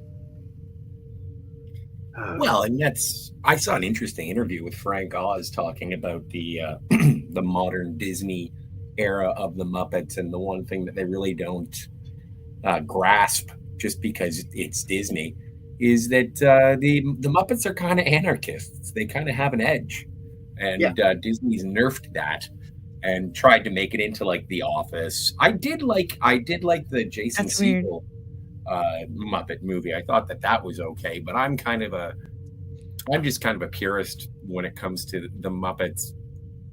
If it doesn't have Jim Henson doing the voice of Kermit, then I'm kind of taken out of it. So, although you can't get that again. No, you can't. Well, I guess you could now, like with AI and stuff. You could probably get a more. But it won't be his soul behind it. That's true. It's not going to be his wit. But I am also a huge Muppet fan. Hey, Bewitched, good show, Ron. Ron says, "Have you watched Resident Alien? I've seen season 1 and I enjoyed it very much, and everybody keeps saying how great it is. I've got to get back to watching it for sure." How do you put LCARs on vibrate? Right? Do you guys remember Space 1999? I never really watched it. I haven't seen it yet. I'm still going through UFO, and I know that all the assets from that go into Space 1999 when they decided to switch the shows. Yeah, the second season of UFO, they ended up transforming it into Space 1999. Whenever you get to see it, let me know, because that was one of my favorite shows as a kid. I know they drive off on the moon or something. Yeah. the moon goes away. Exactly, Franco Walker. The Muppets were for both the adults as well as the kids. Used to be that was Disney movies. It was they put stuff in there that the parents could enjoy while the kids were watching it. That's right. Hey, hello, I want to say hello to Matt G, Swift -1. DJ Plain Eye says, I can remember watching Space 1999 with my dad when I was 5. Yes, season 1 was the better of the 2 seasons. The costumes was better in season 2. Though they did add a character I enjoyed in season 2, and that was the shape-shifting chick. But yeah, now it also has birthdays for today. It starts with Irene Hervey from Night Monster 1942, which is a movie I've never seen, but it also has Bela Lugosi in it. Bela Lugosi was if I remember right, he was in the middle of filming Plan 9 from Outer Space when he passed away. Wow. I'm glad he was able to contribute to that. I have seen Plan 9. Yeah, Very entertaining. because if you'll notice, the stuff where he was staying, doing the whole Dracula behind the his cloak routine, all you saw was his eyes and his head. Most of the times, that was his body double, and Oh, that it was doing that. So they could pad it out to get the movie made. Uh, yes. Greek Letters Larson says Space 1999, The Visitors, Buck Rogers in the 25th century. hey, They don't make sci-fi shows like that anymore. Buck Rogers was awesome. Do you know what other sci-fi show is tied to Buck Rogers from that same era that was really, really popular in the 1970s? Battlestar Galactica. Oh, really? Okay, Yeah, yes, I have not seen the original Battlestar Galactica. the original Battlestar Galactica. I Because, would have said Flash Gordon or something. well, Flash Gordon was they made that as the movie because the serials and stuff was entirely different. But no, the same design people that worked on Battlestar Galactica were the same design crew that did Buck Rogers in the 25th century. And in fact, the fighters from Buck Rogers were originally designed for Battlestar Galactica as a second generation type of the Vipers that was supposed to get developed if the show would have continued. But yeah, well, Erin Gray as Wilma Deering. When I saw her, I knew I liked girls. Yeah, buddy. Well, there you go. Any kind of production stuff that tied them together too? Yes, a lot of the production crews worked. You know, they moved from Battlestar Galactica over to the Buck Rogers in the 25th century. A lot of the costume design, a lot of the set design was all transferred over. Okay. It's Both were Universal properties then. yes, and Cool. it's the Buck Rogers in the 25th Century TV show with Gil Gerard and Aaron Gray was really good until the last season when they decided to change it entirely and try to be more like Star Trek and put it all in space. And okay. yeah, Interesting. Galactica 1980, which was the follow-on to Battlestar Galactica, was not that good. They couldn't even. They only were able to get a couple of the people to come back. The Dirk Benedict as Starbuck was originally going to come back for Galactica 1980, but it fell through, and he was only able to come back for that one episode, where they showed the name of the episode was "Whatever Happened to Starbuck." Yeah, that too, JT. Actually, she also became a lady. But in 2005. But Galactica 80, the only thing I really liked about Galactica 80 was they finally had found Earth. And the way they ended it was really good. Because at the end of the Cylons finally found them. And so what the Colonials did was sent all of their kids to live on Earth. And the entire fleet goes and fights the Cylons that came looking for them. And they take out all of the Cylons that was coming, and that was how they ended the original Battlestar Galactica storyline. Was that Oh. the Colonials were like, we're doing this to save the 13th tribe of Earth and our children, and just drew the They line in the succeeded. sand and did it. This far, no farther. But yeah, it was interesting. I mean, they had Wolfman Jack. He was on there because they actually had people who were famous doing cameo appearances on Galactica. Oh, guest stars. Did they have guest stars every episode? Yeah. Like I said, they had Wolfman Jack. The Cylons kidnapped him. They were going to use him for something. I see. It was, like I said, there was some good things about the show, and there was some really out there things into the show. All Time Republic agrees. The original Battlestar Galactica was great, but not so much with Galactica 1980. I just thought the classic Battlestar Galactica was just that. I didn't realize there were two separate ones. Yeah, they did a reboot. Ron Moore, after he got done with Deep Space Nine, went and did the new Battlestar Galactica. When I saw those Orions, I knew I liked girls. So stay tuned. Be good. Yeah, Fred Astaire on Battlestar Galactica. He played Starbucks Daddy. Mm-hmm. And like I said, these old shows were so good, and some of them had really good special effects.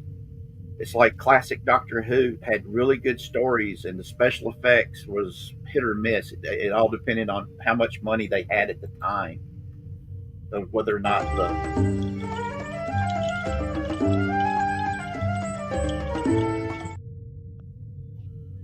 Oh yeah, definitely. The best part of waking up is watching an Orion girl dance in her underwear. Mm-hmm. Yeah, I like when she says, "I'm the most beautiful girl here," and the Garth is like, "You're the only girl here."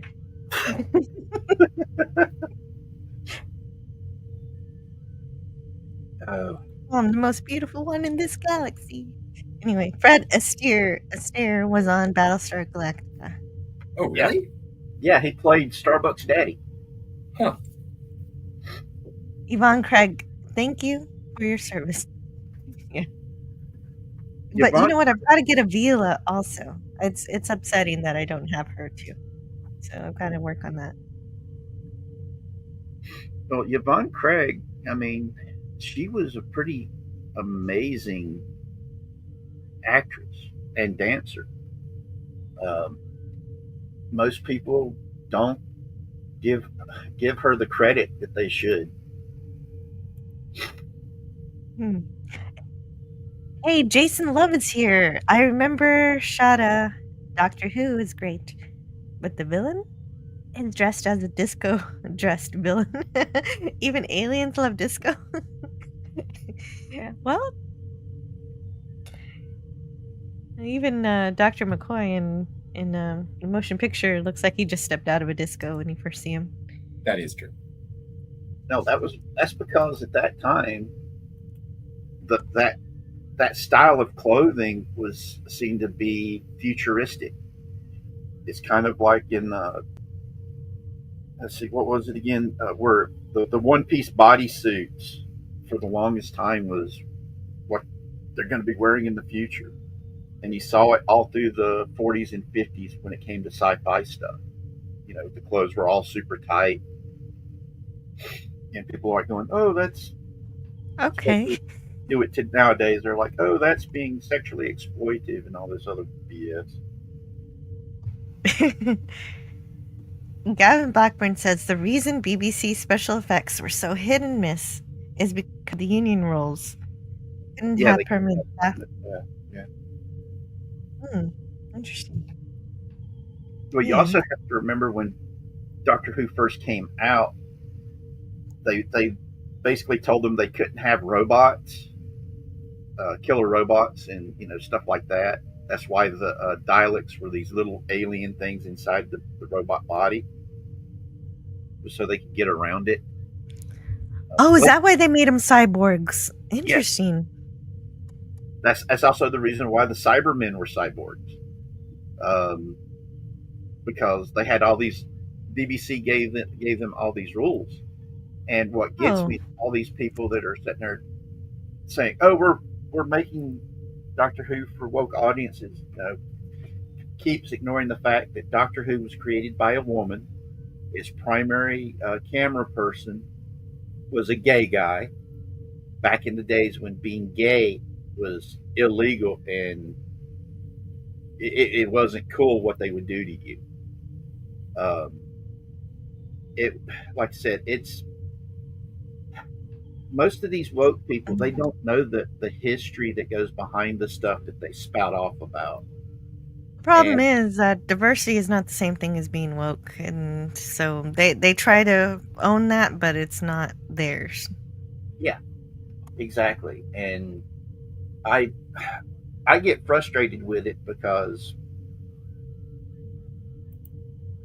the true diversity is natural. If you force diversity, it's unnatural, and it does. It breaks your immersion in it, especially when it comes to, like, let's use trans for example. There's so few true trans people in this world, and every real trans person I have ever known and associated with, they just wanted to be left alone to live their life the way they wanted. They did not want to draw attention to themselves. And it's really one of those things that drives me nuts because of what all these activists have been doing, that it's actually caused the majority of the LGBT community to turn against all the trans people. And it's really messed up. That's unfortunate. Yeah, no, I can imagine. They just want to be able to live their life peacefully. To live and hang out and that is unfortunate. That's been done to them by people who are using them as a platform. Exactly. It's like DJ Play Nice says, homosexuality was decriminalized in 1967. But 1967. But remember, in UK came out in 62, 63. Remember, the first episode of Doctor Who was on the day that John F. Kennedy got shot. True. Greek Letters Larson says, this stream has violated the community guidelines and will be terminated in 5, 4, 3. Yeah. So also, okay, so just to shift gears radically, yes, today is Yul Brynner's birthday. And so, of course, we know him from Westworld. Yes, I love Westworld. We did a review on that on this channel. So much fun. He was in The King and I too. I remember him more from The King and I than Westworld, and also The Magnificent Seven. Well, he's really scary in Westworld. Mm-hmm. I like him. But he was not that type of a person in real life. Oh, of course not. I don't watch a TV show or a movie and think that person must be just like this. Well, there's a lot of people that do. That's the funny part. It is. Hi, Real Wade. Real Wade Nation Gaming. It's a mouthful, especially since it's all together. But yeah, he was also the person that they patterned what Professor Xavier looked like in the X-Men comics, and they admitted it right up front. I can't remember which actor that they said that they based the look for Magneto on. Yeah. So they did. That was really cool. It's also Brett Summers' birthday. And she you were talking about the guest appearances on Battlestar Galactica, so she's one of them. Yep. Lauren And then, Green was really cool. Okay, Brogu. Love you, brother. You be good. oh, Brogu's got to go. Enjoy the rest of the stream and enjoy your weekend, everyone. This is the way. Bye. Bye, Brogu. It You was be so good blessed. to see you. And yes, DJ played nice, etc., etc., etc. The King and I. I still love that movie.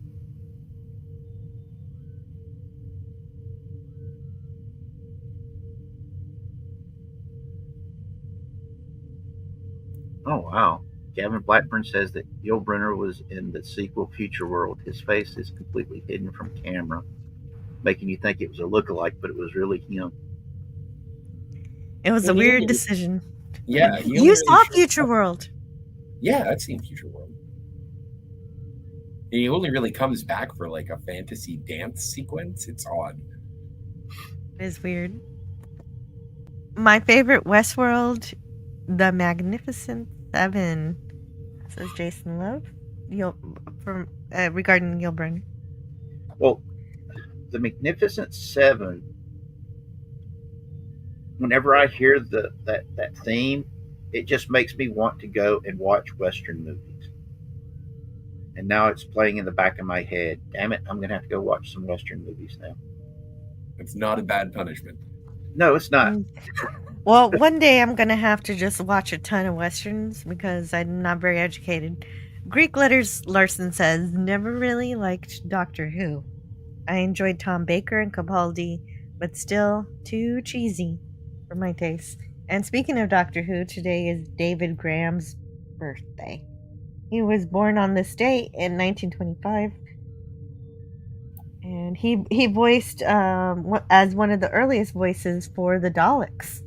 Mhm. So that's and then he also was in Supercar, the Avengers. Oh, I like the Avengers. Fireball XL5 and Stingray, Thunderbirds. Oh, yeah, he did a lot of stuff. The Tomorrow People, Supergirl. Very cool. Base Precinct. It's also Bruce McGill's birthday. He is an underrated actor. He has been in so many things and really good. I mean, he was in NCIS. He was in Animal House, PI, Rizzolian Isles. I loved him in that. Quantum Leap. He bookends the series of Quantum Leap. Yeah, no, Bruce McGill is awesome. Yeah, what episode is this that he gets shot by the phaser and they're playing ping pong? What was it? I don't remember this Voyager episode, although I've seen it. Traveling dude. Yeah, he's in the. That's the one where Seven is bouncing around time, and I guess he's chasing her. Oh, okay. I've still got to rewatch some of it. We've also got Stephen Ling. Okay. Oh, I guess this is mostly for Avatar because we're focusing on science fiction in this sci-fi history.net. But if you like them in anything else, yeah. A lot of people haven't seen Animal House as of late. Mm-hmm. Great movie, one of the greatest comedies. Yep. Up there, James with Caserta. Oh yeah, Caddyshack. Yeah, that's fun. Base Precinct was really a good show. If you've not seen it, oh man, it's pretty good. The special effects nowadays would be seen as cheesy. Back then, it was budget special effects, but it was still good and a lot effects for a TV show. And the alien effects as well. The prosthetics that they had were great. Mm-hmm. There's so many really good syndicated sci-fi shows that was done by small studios like that it's one of the things I would love to do on my channel. Get people to just come on to talk about the stuff that they love, and finding people that love these syndicated shows that was on like UPN, and the other independent channels, like TV show Sentinel that had what was his name? That he had the souped up sensory abilities, which was really, I loved that show. It was really good. Then you had Marker, which was a Greco. I can't remember the guy's first name. I remember his last name was Greco. He had been on 21 Jump Street. Richard. Yes, Richard Gecko. That also had Gates McFadden in it. It was her first role after The Next Generation. She played his mom, or was it his stepmom? I can't remember. But basically, he was running around. His dad had owned a casino. And anybody that had done him a favor, he would give them a casino chip and says, if you ever need a favor back, just bring this marker in and we will help you no matter what the problem is. And his dad dies and leaves him a logbook of all the markers of all the people that had helped him get to where he got to be, and says, all these people, I still owe them favors, and if you want to inherit all this money, you've got to help these people when they show up needing help. It was a really good show. It lasted, I think, a year for a single season. It was 1994? Yeah, okay. I'll put that in my watch list. It looks a little goofy. It was goofy, but it had heart. That's why I liked it. Gotcha. Because to me that resonated with me, where somebody does you a good deed, and you tell them, I owe you a debt for this good deed that you've done for me, and then actually go out of your way to repay all the good deeds to pass it on, And yeah, that's a good message. Hey, Jill, Definitely. I just have to step away for a second and run my puppy home to my sister's. Okay, that's funny because I have to step away too. This is an important part of where I've got to do the thing I've got to do. I can wait until you get back. Okay, it'll just take a few minutes. Sure. Animal House is in my top 10 comedies easily. I've watched it 50 plus times. In junior high, I watched it every damn weekend. I idolized John Belushi at the time. Ate a lot of his shtick at school. How many times did you get kicked out of class for starting food fights, man? Yeah. How many guitars did you break? Yeah. And then the next was where's that? Sentai Ranger Donnie says, I love Space Precinct. I watched an episode or two on KDFW Fox 4 in Dallas Fort Worth. And James Caserta says that I heard Superman was terrible and great. Yeah, I've heard that too. That it wasn't woke, but it wasn't that good of a movie. I haven't seen it yet, and I'm not going to make up my mind until I see it. Well, and that's kind of, it's funny because it sends me back to like what Scorsese said about Marvel movies and how they're more of like a carnival ride than they are cinema. Yeah. And I'm starting to feel that. I like them. Like I'm not angry at superhero movies anymore, but it's the same thing as like when I went in to go see the Marvels. I wasn't expecting the Shawshank Redemption. Like I was just expecting attractive people doing amazing things. And I think that this is definitely a love letter to Silver Age comics, much more so than any of the other Superman movies.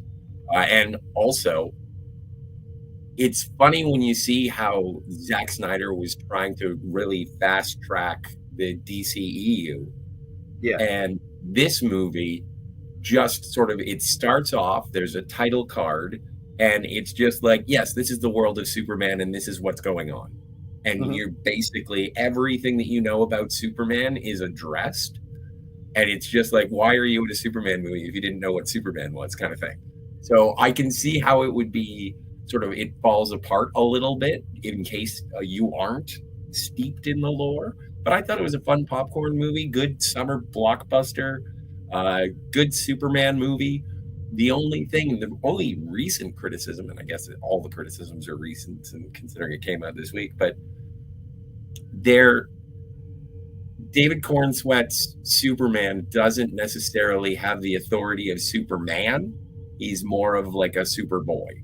And I can understand that criticism, but I still thought he was quite good. And obviously, nothing's going to beat Richard Donner, Christopher Reeve's '78 Superman. But I did enjoy this. I think that if you're a Superman fan, you won't be disappointed. I like the Brandon Routh Superman when Superman Returns that he did. It was a good follow-on to the Donner movies and a good continuation of it. I just think that I still am not sure why it didn't go over as well. Because going back and watching it now, it's one of those things of, this is actually a good movie. And he looked close enough to Christopher Reeve, I think in many ways, I think what happened to Christopher Reeve is one of the reasons why the movie didn't do as well. Because, I'm sorry, Kevin Spacey did a really good job as Lex Luthor. Yeah, he is my favorite on-screen Lex Luthor. But I think in the comic, on the flip side of that, got the voice, man. On the flip side of that, it is, and no, I'm sure that Kate Bosworth is a lovely individual, but I think that she was horribly miscast as Lois Lane. And he was emo Superman spying on his ex-girlfriend and potentially his kid. Yeah. Well, not potentially. Spoilers for Superman Returns. It's it's Superman's kid. But I was like, it was it was a good movie. I liked it. But my issues with the Henry Cavill Superman movies was they really screwed the pooch with how they did the whole Pa Kent, forcing him to hide himself the way he did. Because that's just not Superman. Superman was the quintessential Boy Scout, see something, do something type person. When John Byrne revamped Superman and put limits on him back in the 80s when they completely, rebooted Superman in the comic books. Heck, DC Comics rebooted their entire comic line with what John Byrne did. And that was after Crisis on Infinite Earths, right? Yes.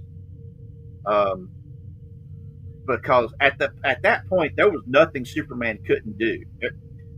Super ventriloquism, super basket weaving, super, just whatever he did, just put super in front of it, and he was the best at it. And so they had John Byrne come in and clean it up, fix it up, and gave him what we know today as the quintessential origin story. And he was going around doing good deeds where people couldn't see him doing it. It's one of the reasons why it was such a good series. If you guys can find it, you can find it is collected as a graphic novel. It was Man of Steel, and it's really good. I've got it somewhere on one of my shelves in the house somewhere. And you can get it off of Amazon really cheap. Did you like All-Star Superman? The one that was that the one written by Kevin Smith? No, I think it's Grant Morrison and Frank. Yeah, Grant Morrison. Okay. I've read a few issues of it, but I haven't got to read the whole thing. I love the artwork. I love some of it that they've done. I got to watch the movie version of it they made of it. Oh, nice. Yes, Kevin Bacon was in Animal House, and I think it was his first movie. Jason Love. It was Kevin Bacon's first movie was either Animal House or Friday the 13th. I think it was Animal House. Sure. But I mean, Superman is. I mean, what's his name? Grant. It's not Grant Morrison. It's the other creator who hates superheroes. Oh, Alan Moore.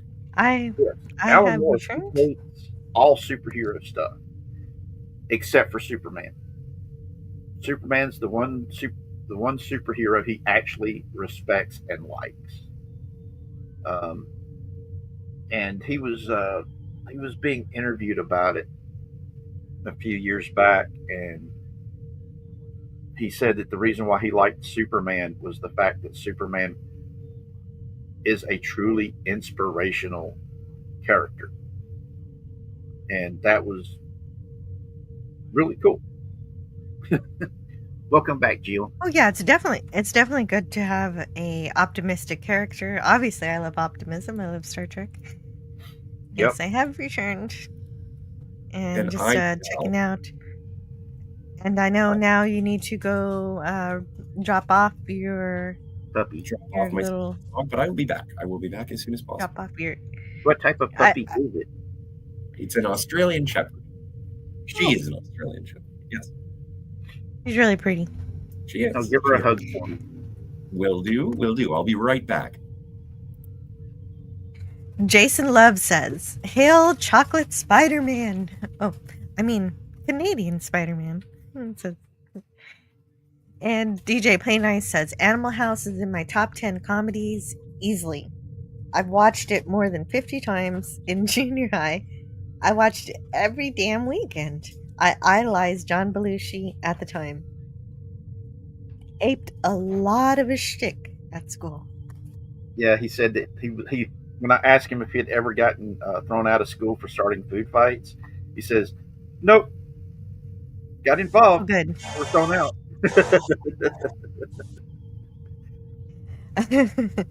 Oh man, I think I've only ever been in one food fight, and I didn't participate. I was like, this is happening. I've never been in a food fight because I knew that my parents would kill me for wasting food. Oh yeah, well that is very good of you. You respected your parents.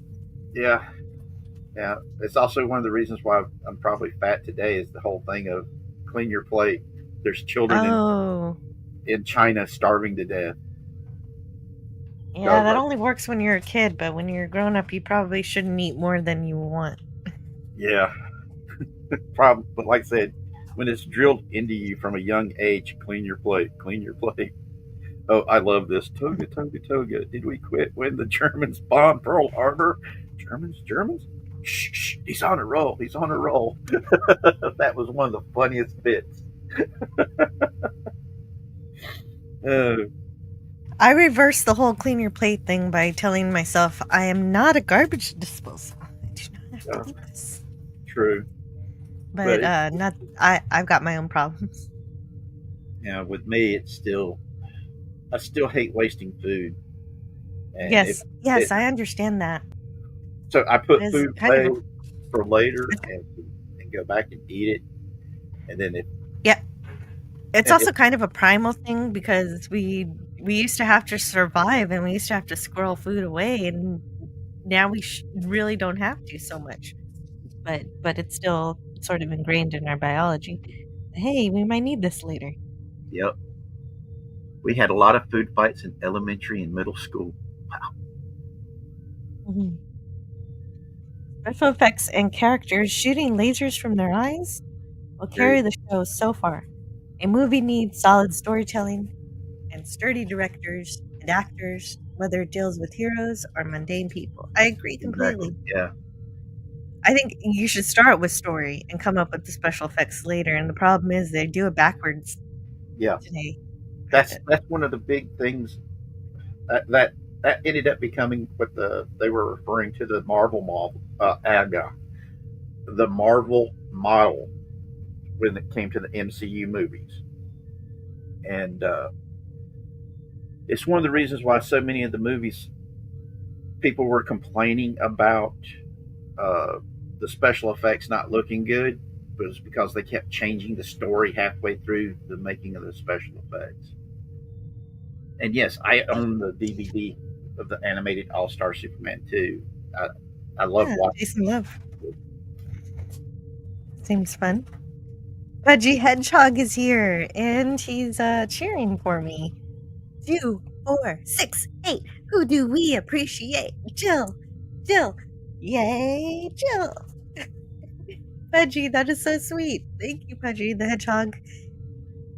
And I don't think I've seen you in a while, so I'm gonna get your link in my rotation for when next time you show up, Pudgy, for a show. Your channel link will show up automatically. I think you stream both on YouTube and on Twitch. And so we've got Pudgy's Hedgehog Adventures here on YouTube, where he tells you lots of fun stories with Cobalt, his sidekick, or is Pudgy Cobalt's sidekick? I'm not sure which way it goes. But there you go. Subscribe to Pudgy. Pudgy's so much fun. You may be able to catch him tomorrow at King Dolphin TV's channel if he has the time to show up for King Dolphin TV's show. That tomorrow is a themed episode about the Three Stooges. Oh, sweet. So Pudgy hugs for everyone. Very generous. Can you post Pudgy's link so I can go to it? Oh yes, yes I can. Here it is.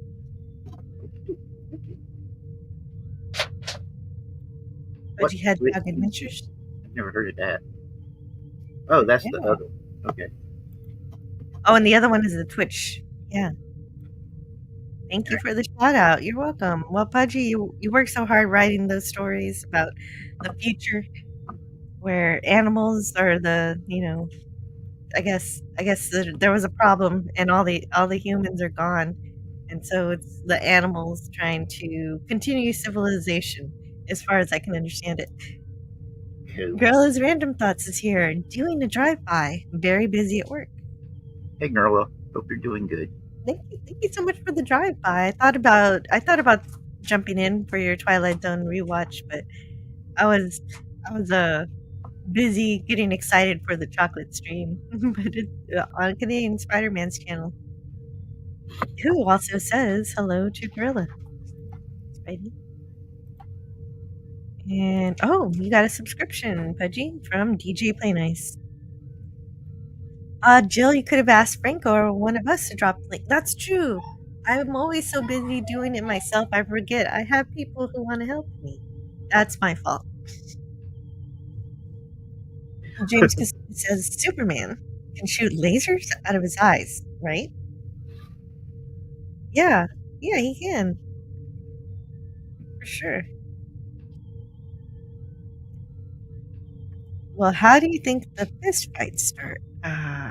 He's responding to Greek letters Larson. We didn't have lame food fights in Greece. That's for you Americans. Here, as kids in elementary, we fight. Tooths loosen up, and noses bleed. Oh my gosh. Yeah. There were some regular fights here too, but when I was a kid, the teachers were very good at breaking it up. And not like today where they call the cops and everything. It's crazy. You just had regular teachers taking care of it. Back then, both kids got in trouble. Nowadays, they just punish the kid that retaliates. That's not good. Because we were having issues with bullies with my niece, and every time we'd go to the school trying to get them to put a stop to it, they just make excuses. And that continued until I went and bought a body cam, one of those little body cameras, and a a camera pin, and for my niece to have on her at all times. So if somebody was bullying her, it would get recorded. And as soon as they saw the cameras, the bullies started leaving her alone. That's terrible that she was getting in trouble in the first place just for defending herself. She should be commended for defending herself. Exactly. But that was a great idea for the body cam. I would never have thought of something like that. I'll try to remember that. It was the best $40 I've spent because the body cam was like $20 and the camera pin was $15, I think. And it, like I said, she's not having problems no more, so I'm happy. Yay. That's wonderful because she should be able to concentrate on learning and not worrying about what happens in the between times. Yep. DJ Play Nice says the camp kitchen prided itself on that granola. They made huge batches and tried to convince us it was better than sugared cereals. It contained great chunks of rock hard oats and honey. Yeah, that's how you break teeth. Yeah, and Greek letter says increase if a kid gets in a fight and loses. His parents demand he fight again tomorrow until he wins. Really? That's how we do things here. Your parents motivate you to fight, you win. Well, wow. That's neat. Well, my mom always taught me this simple rule: never start a fight, but finish it. And that was the simple rule she gave us. Was if I find out you're starting a fight, I'm going to beat your butt. Mm-hmm. And so yeah, that was how I lived my life. And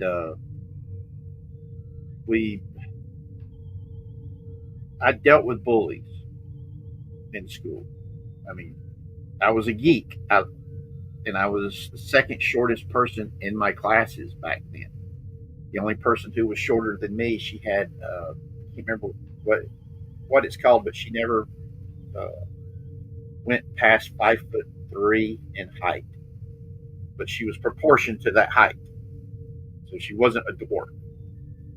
Or yeah, I'm 5'1", so I'm pretty short. But I understand that's tougher for boys. Girls can get away with being very short. But I was so short. I got and I was in this. I took comic books with me to school, all through my elementary school years up until 4th grade. I had my 3rd grade pictures came about. I went and I took my Mego Mr. Spock action figure with me for the pictures, and everybody's like, "Why are you bringing that with you?" I'm like, "This is my favorite collectible." You know, it sits on the shelf, and I love it. So I wanted it in my in those. Oh, do you still have those pictures? That's adorable. Yes, and That's but yeah, in fact, I since Mego came back and started remaking all their figures, I've got almost everybody except for Uhura, Sulu, the Romulan, the Gorn, and the Salt Monster. Those are the 5 that I don't have. I've got everybody else. I've got Kirk, Spock, McCoy, Scotty, Chekhov. In fact, I've got 2. I'd prioritize Uhura first, but then the Romulan commander. Well, Uhura, I actually found one. The problem was they was asking like $150 for it. Oh my gosh, that's too much. Yeah, all the other ones I was able to get them under $25. But I've got both of the Klingons that they put out, Kang and Kor. I also have the Khan, Noonien Singh, the Admiral Kirk, and Captain Spock that they put out for the Wrath of Khan Mego action figures. Okay, that was going to be my question, from the movie or the TV. So Well, that's cool. the original movie, series yeah. figures. Let me stand up for a second so I can make sure. Okay, I've got 3 different Spocks. I've got the Spock from the pilot episode. I've You got the can't regular. have too many Spocks. I've got regular Spock. Yeah, I've got regular Spock, Kirk, and McCoy. McCoy's wearing his short sleeve doctor's shirt. I've got Scotty and Chekhov. I've got Core and Kang. I've also got the third Spock I've got is him in his meditation robes that you saw in the motion picture. And then from the Wrath of Khan, I've got Admiral Kirk, Captain Spock, and Khan. Like I said, I want Spock with the headband from Star Trek 4. Oh, they don't have that one. No, they don't have that one. Ah, too Yeah, bad. not yet. Pudgy Hedgehog wants everybody to know, after hearing about DJ Play Nice's terrible granolas, Pudgy wants you to know that the fun fact is oatmeal cookies are the optimal delivery vehicle for oatmeal. Yes, they are. I can't argue with this. Whatever you do, though, don't put raisins in them, because if my son sees it, he loses his mind, because he's like, "Oh my God, this is awesome, chocolate chip cookies!" And then he takes a bite out of it and realizes it's oatmeal cookies with raisins. He gets upset. he's like, "That's a war crime." It's a scam by the grape industry. Hey, is Tony here? Is Tony here? I don't know, because I'm still scrolling through. I want to say hello to DJ Knight. And Canadian Spider-Man says, "Were you gone to another dimension? What was 3 days for us was 10 years for you?" Oh, he's talking to DJ Knight. Okay. The Anti-Raisin Brigade. I don't see Tony. But the bot is posting his link. Definitely keep an eye on Tony. He's evolving. I don't know into what, but I'm interested to see. Yes, Jamie Summers of Bionic Woman, the original Bionic Woman series, along with $6 Million Man. I love those shows.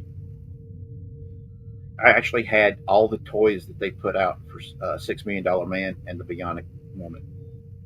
You're the reason why I got this commercial. I think you're the reason. Let's see if I have it here. If I can find it. Or maybe it was Stone Racket. I forget who got me to get this. But I have to get more commercials. Oh, where is it though? Oh, I shouldn't announce something unless I know where it is. Here it is. I found it. Kenner's new Oscar Goldman with exploding briefcase. I have a secret assignment for the $6 million man. It's in my briefcase. Careful, if it's open wrong, it'll self-destruct. Check video scanner. Oscar will contact headquarters. Your orders, Steve. Hey, Maskatron has the briefcase. Look out, it'll blow apart. Arr! Oscar Goldman with exploding briefcase, $6 Million Man and Maskatron, each sold separately. Oh, that brings back good memories. I love those things, man. I just like the creativity of the commercial, of having the kids say, "Hey, this is how you play with this." Really? It was toys back then were. It was a different time. I mean, kids got to be kids, and I miss that. I really do. I do too. You can trick them for a while, but then they realize other stuff. Like then they find the screens, and it's all over. Yep, and I mean, I've got a box of toys that I had bought to play with my kids with. All the different types of action figures and stuff like that, and when Emma took them to England, and there are times whenever I just would sit and look at the toys and cry because I missed them so much. I'm sorry you didn't get him back. No, I'm getting to talk to Zachary now. For the past year, he's been talking to me. Yeah, Discord. that's what's more important. And when he found out I wasn't the monster that he was told I was, hopefully he's going to be coming for Thanksgiving and Christmas this year. Oh, that would be great. I hope that happens for you. And you guys have a good holidays. This is one of the reasons why I tell parents, your kids are your greatest thing in life. They are. You need to spend your time with them as much as you can.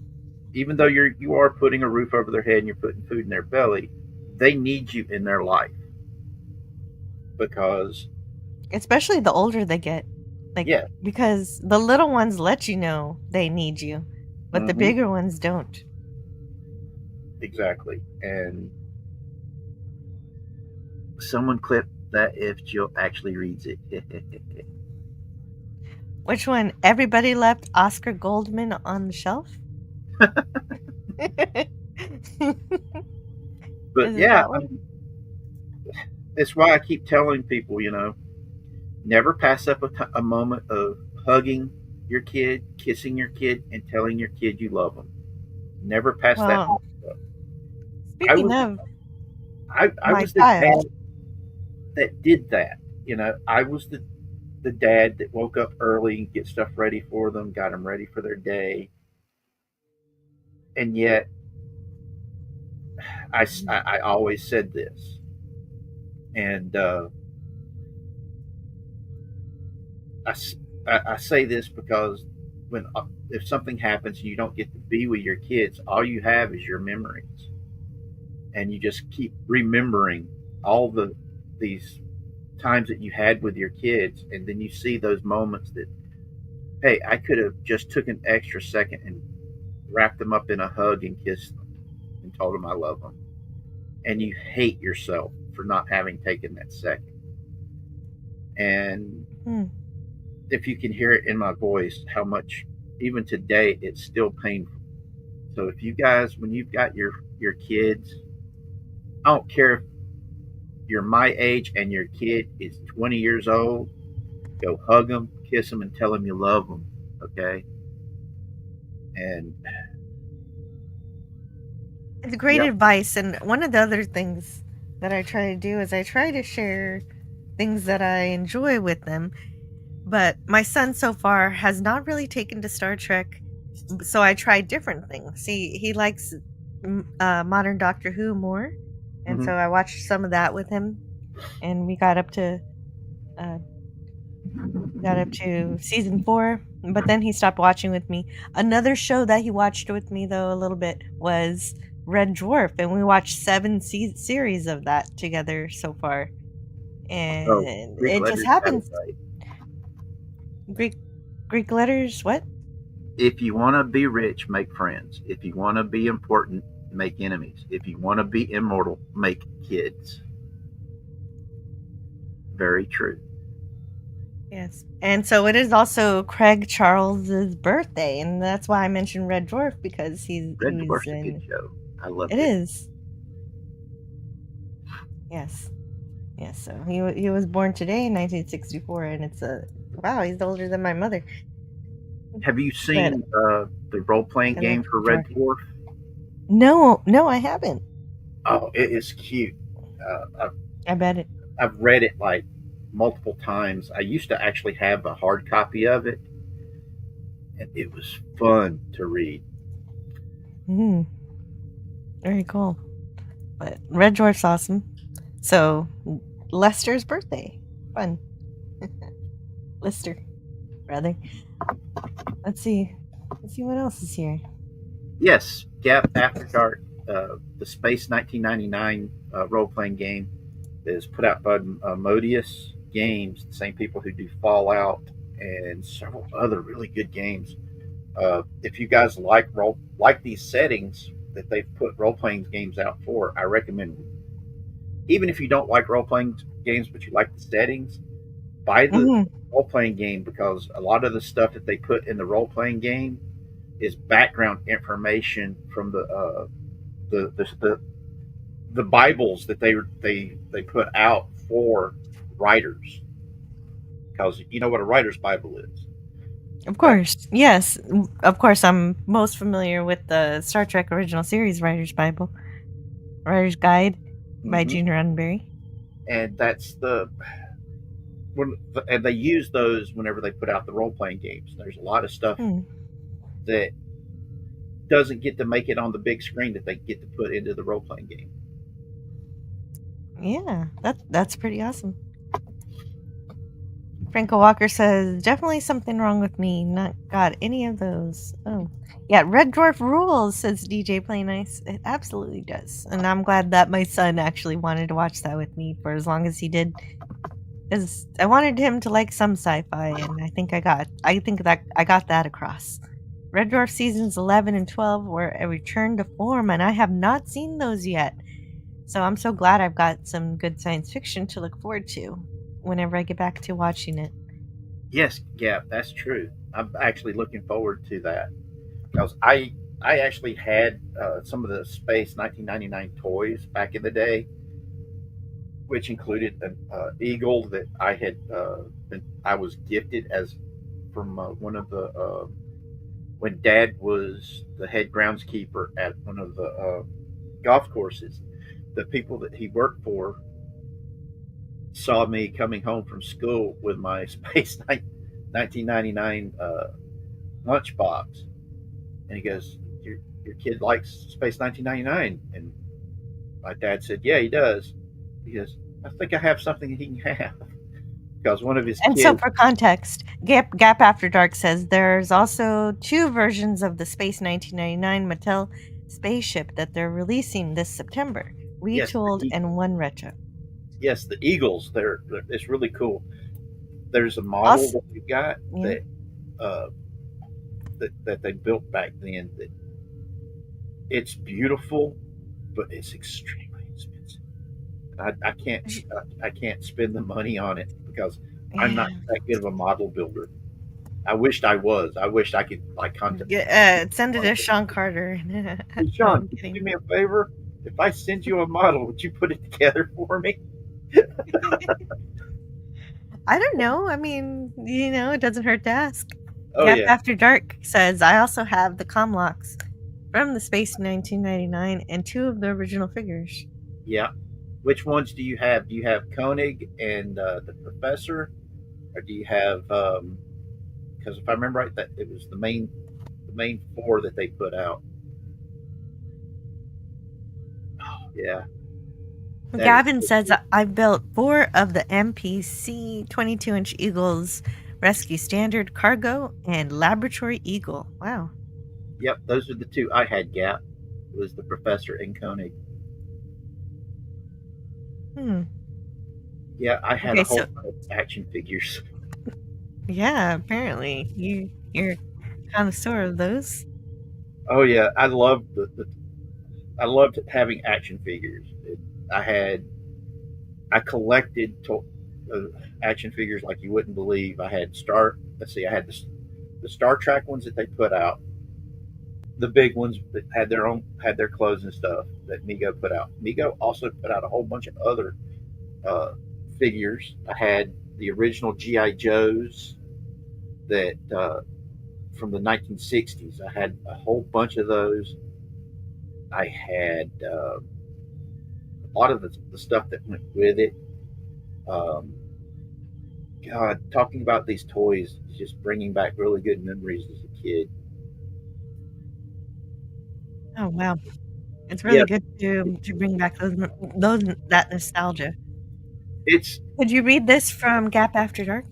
All right. Right now, I'm getting the Mego action figure protective cases for the modern figures, and they have a sale at Big Bad Toy Store on them. 6 of them for $28, which isn't bad. You're very right, Gap. Those things can be quite expensive. If you can find them for prices like that, grab them. I had to go and I was hunting for the stands to where you could stand them up, and it was like four of them was like $28 for just the stands, and then I was able to find 8 for $12 on sale, and I snatched those puppies up big time. Um, yeah, I mean, if you guys like having action figures and stuff, those Mego toy store, Big Bad Toy Store protective cases are awesome to get because the Mego toys they brought them back, and they've got all kinds that they put out. As you can see here, they're just reissues of the toys that they put out back in the 60s and 70s. And but they've also got some new stuff that they've got the IPs for that they're putting out. So it's really cool, guys. If you like these toys, please look into them because, especially if you've got kids nowadays that don't know what our toys were like back then, because there are a lot of toys that just are nothing like what we had, and most kids don't realize just what the stuff was like, and the fact that we did not have as many toys back then as they do nowadays. But you had a whole lot more. Like, why is there a Clark Griswold from National Lampoon Christmas figure? I don't know, but it looks cool. Wait, is that Alice Cooper? That was right above it? Yep, there it is. Yes. Alice Cooper, welcome to my nightmare. Oh, wow. Yeah. That's but right. Mego came back from the dead, man. Clearly. It's something else. I mean, the Chucky and Tiffany, Stan Lee, Bizarro, Reverse Flash. Oh man, I remember some of these toys from back in the day. Ted Lasso. Some of these are hilarious. Oh wow. House of the Dragon. Wow. Yeah, that's one of the new ones that. Yep. That would have to be a new one. And it's look amazing. At Delusion. Yep. That's on my list of ones I need to get. That is so cool, ain't they? I love the cage, yes. Oh, I was looking for what the back of his head looks like. There it is. Yes, it's just right. It is so cool, ain't it? Yeah, it is. That's wonderful. Love the medallion. Oh yeah. And here's an Andorian ambassador. Yeah, we can have Journey to Babel. And I mean, Mego, when they put all the original Star Trek action figures out, I had people sit there and go, they didn't put those out, did they? And I'm like, yeah, they did. But Star Trek had ended so long ago. And I'm like, you don't get it. The figure that they put out wasn't for the original TV show. They were done because of the cartoon show.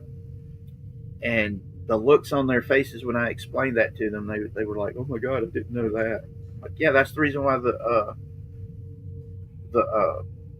arrowhead of the Enterprise's arrowhead on the uniforms were so big on the action figure. And it's like I said, it's so cool to see that they brought these back. And they're pretty neat. When I saw that they had the Planet of the Apes figures, that they brought them back too, I was like, oh wow, that's awesome. Well, most of these figures are kind of cool, but some of them they're doing that big head thing because of Funko. Yeah, rock Funko candies. These kind of look like rock candies. But yeah, I mean, when Mego come out, man, there was also another company that did toys that was really interesting. They had action figures that were like half the size of the Is modern. somebody whittling wood? No, that's my. I think that's my ceiling fan making that weird. Oh, okay. That's okay. You gotta stay cool. It's really hot out there. Oh yeah, I'm in North Carolina, so our weather is pretty messed up. Hmm. Gap After Dark also has all of the Planet of the Apes Mego figures and the Oh yeah, exclusive ones when Topps was selling the exclusive ones. yeah. The Tops was selling them at places like Media Play back in the early aughts, and it was pretty cool because if I'd had the money back then, I would have picked them up then, but I didn't because they had a whole bunch of really cool stuff. And I mean, Mego was one of those companies that they went from having a lot of sales to just disappearing almost overnight.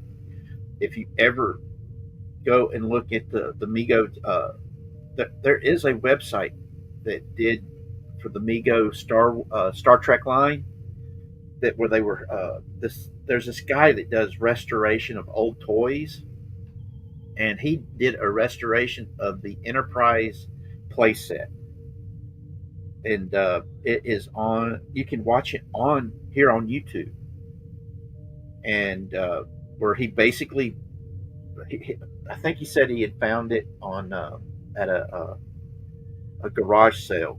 They were asking like just a little bit of money, and so he snatched it up and completely refurbished it.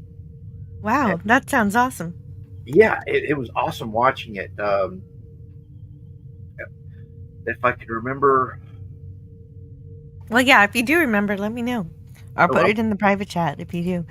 all right. Gap After Dark says, I only have 2 original Mego figures, Spock and Kirk. The rest are new ones. New ones are still good, too. So just to continue this never-ending article about things sci-fi related today is a movie I've never heard of called Too Much from 1987 with Bridget Anderson, and it looks really cute. It looks like something I would want to watch maybe with my daughter. Speaking of my daughter, she just stepped in, so I will be stepping away from the mic for just a minute. Well, give her a hug. Okay, I will give her a hug. And I just sent you a link to one of the videos for the playset in the private chat. But yeah, it's me. I mean, it was so cool back in the day. All these toys, and Definitely. You don't see a lot of the toys except for those that got passed down. And I mean, a lot of my GI Joe toys that I had, my baby sister hid them so my mom wouldn't throw them away. Because my mom, she threw out when I went to boot camp, threw out almost everything I had. Oh, that's sad. I'm so sorry. Yeah, thankfully my baby sister had hid all of my GI Joe comic books and toys. Oh, that's so good of her. Yeah, she's obsessed with GI Joe, a Real American Hero line. It's I've been trying to talk her into coming up and doing a Let's Talk where we just talk about the GI Joe, Real American Hero, the toys, and everything else. And the playset video is the review video I sent you that you just shared the link with is pretty cool. I mean, I know for kids today it's not as sophisticated, but back in the day that was like super sophisticated. All the other kids, if you had it, was like going, "Oh my God, you got that? I'm so jelly." It's kind of like in the '80s if you had the Star Wars play sets. We had a guy in his family was pretty well off up there on the mountain, and anytime any Star Wars toy came out, he had it. just like the He-Man and the Masters of the Universe toys. As soon as it came out, he had it. And, it it was something else. Absolutely.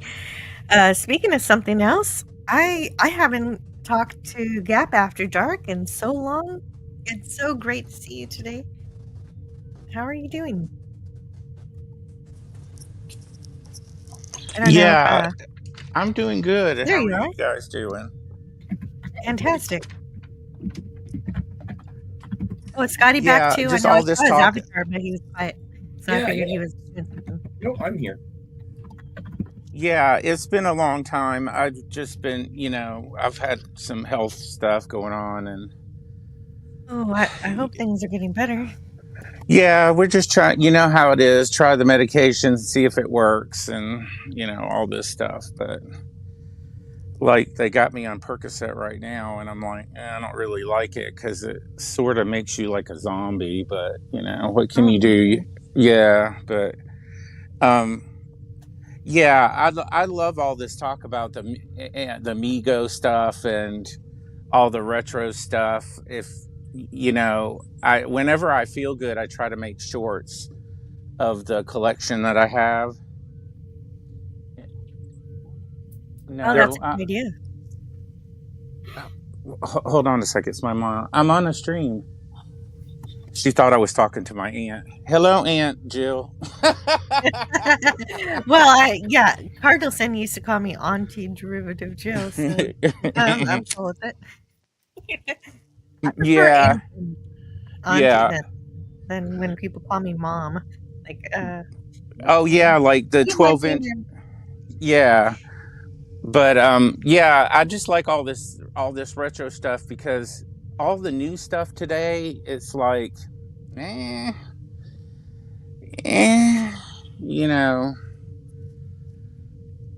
too much stuff. Too much stuff, and there's very few new figures and stuff that I get. My godfather actually sends me action figures and stuff. And he went to see the new Superman, and he got 2 popcorn buckets, and one is the newspaper one that looks like the Daily Planet box. You just put a quarter in and get your paper out. He's sending me one yeah, of those. that one. Yeah, he's sending me that one and stuff, and he sent me the Superman figures that just came out, and I'm like, thanks, Uncle. And he said, have you seen the movie yet? And I'm like, no, not yet. I don't know if I can sit down for 2 hours and 10 minutes, but I'm going to see it on Sunday. But I guess maybe you could also just wait for it to come out on streaming if you need. There's one of the theaters here near me, when they upgraded it, have chairs that I can actually sit in and not hurt so bad because it's almost like a recliner. Yeah. Put it up to where it brings your legs up to where, like with me, I don't know what your injuries were. Mine, they reattached both of my legs, and my right leg is the bad one. That if I'm not careful, it will swell up. So I have to be elevated. Yeah. You just be glad that they gave you something for pain. I've not had pain medicine since Obama was in office. Oh God. Well, I was kind of leery about taking any pain meds at all. Mine is the lower back, and sometimes I can walk and sometimes I can't. And I don't go to movies or go places where I have to walk too long because of that. And I usually wait for and I already have HBO Max. That they finally decided to go back to HBO Max a couple of days ago, but and I've had this for so long, I just couldn't stand it, and so they're like, here, try this stuff now, and usually they don't work on my stomach. Yeah, they gave me a pain patch to try out, and I turned out allergic to it. And so far, this one is sort of doing okay, but I'm kind of chill. You know what I mean? Like chill. Well, that's the whole point of the live stream is to chill, and I hope they figure out what's going on and make you feel better. But here in the chat, we've got to say hello to Ben from Cinema Gulp. He's here. Hey. Hello, Cinema Gulp. I like that name. He That's said, cool. it is cool. You gotta subscribe. He's so close to 1,000 subscribers, so let's get him up there. Subscribe to Cinema Gulp. He says, happy shore leave. Yes. Oh, okay, yeah, there's his. I love how your bot puts in people's things as soon as they say hello. That is so cool. Yeah, thank you. I got the idea from Deej Odyssey, and he was trying to do that, and I figured it out. That's awesome. Thank you. Sentai Ranger Johnny says on another thought, I'll see the new Superman movie a week from tomorrow. Yeah, he's gonna see it soon too. No, I can't see Perks it will do that until it comes out on streaming service because I can't find somebody to take me to the movie theaters. Oh, okay. So you're in the same boat as Gap After Dark then? Yeah, I'm not allowed to drive anymore. The accident triggered epilepsy. Oh, no. Oh man, Oh, my. I feel for you. Yeah, they were like, because I had a grand mal epileptic seizure right after I came out of the coma. Wow. That was an extreme accident. Yeah. It's a miracle you're here. Well, I died 5 times. What? It was, I was dead for 40 minutes on the 23rd of July, 2008. I was dead for 20 and 10 on the 26th of July, 2008. I died during the coma. And they put me on life support, even though I had a do not resuscitate and no life support order. My dad basically told them, no, you're putting him on life support. And then I died the 5th and last time at the VA hospital up in Asheville, my first weekend there, when my appendix exploded. And the only reason why I was on the operating table when my appendix exploded was kidney stones. And wow. They had to reattach both of my legs. They reinflated my left lung, repaired all the broken ribs on the left side. My shoulder blade was broken on the left side, and I took damage to my head, which damaged my thyroid and left me with epilepsy. Wow. And Franco says, yeah, if you have seizures, they take your license from you. Yep. And it's one of those things of, oh man, it just means now I have to rely on other people to go anywhere. And it makes me feel like such a big burden. It's not even funny. Well, I could see you could feel like that, but glad you're here because I would never have been able to meet you and talk to you on this cool stuff. Well, that's the reason why I like enter Jill and others are the reason why I've been doing live streaming. That's awesome. Somebody kept telling me in the chat, with on Dimcock's chat, and Tony, he was like, hey, everybody keeps asking you about what happened to you. Would you like to get on my channel and talk about it? I was like, sure. And for 3 weeks, for a couple hours a day during the weekends, we were telling people about the things that I've done and survived and what I saw on the other side. And everybody kept telling me, please set up and do a channel and talk to people, because they like the fact that I keep stressing, this isn't a community, this is a family, because we love each other, we care about each other, we pray for each other. It's a great medium to reach out. So we act more like a family than we do just a group of friends.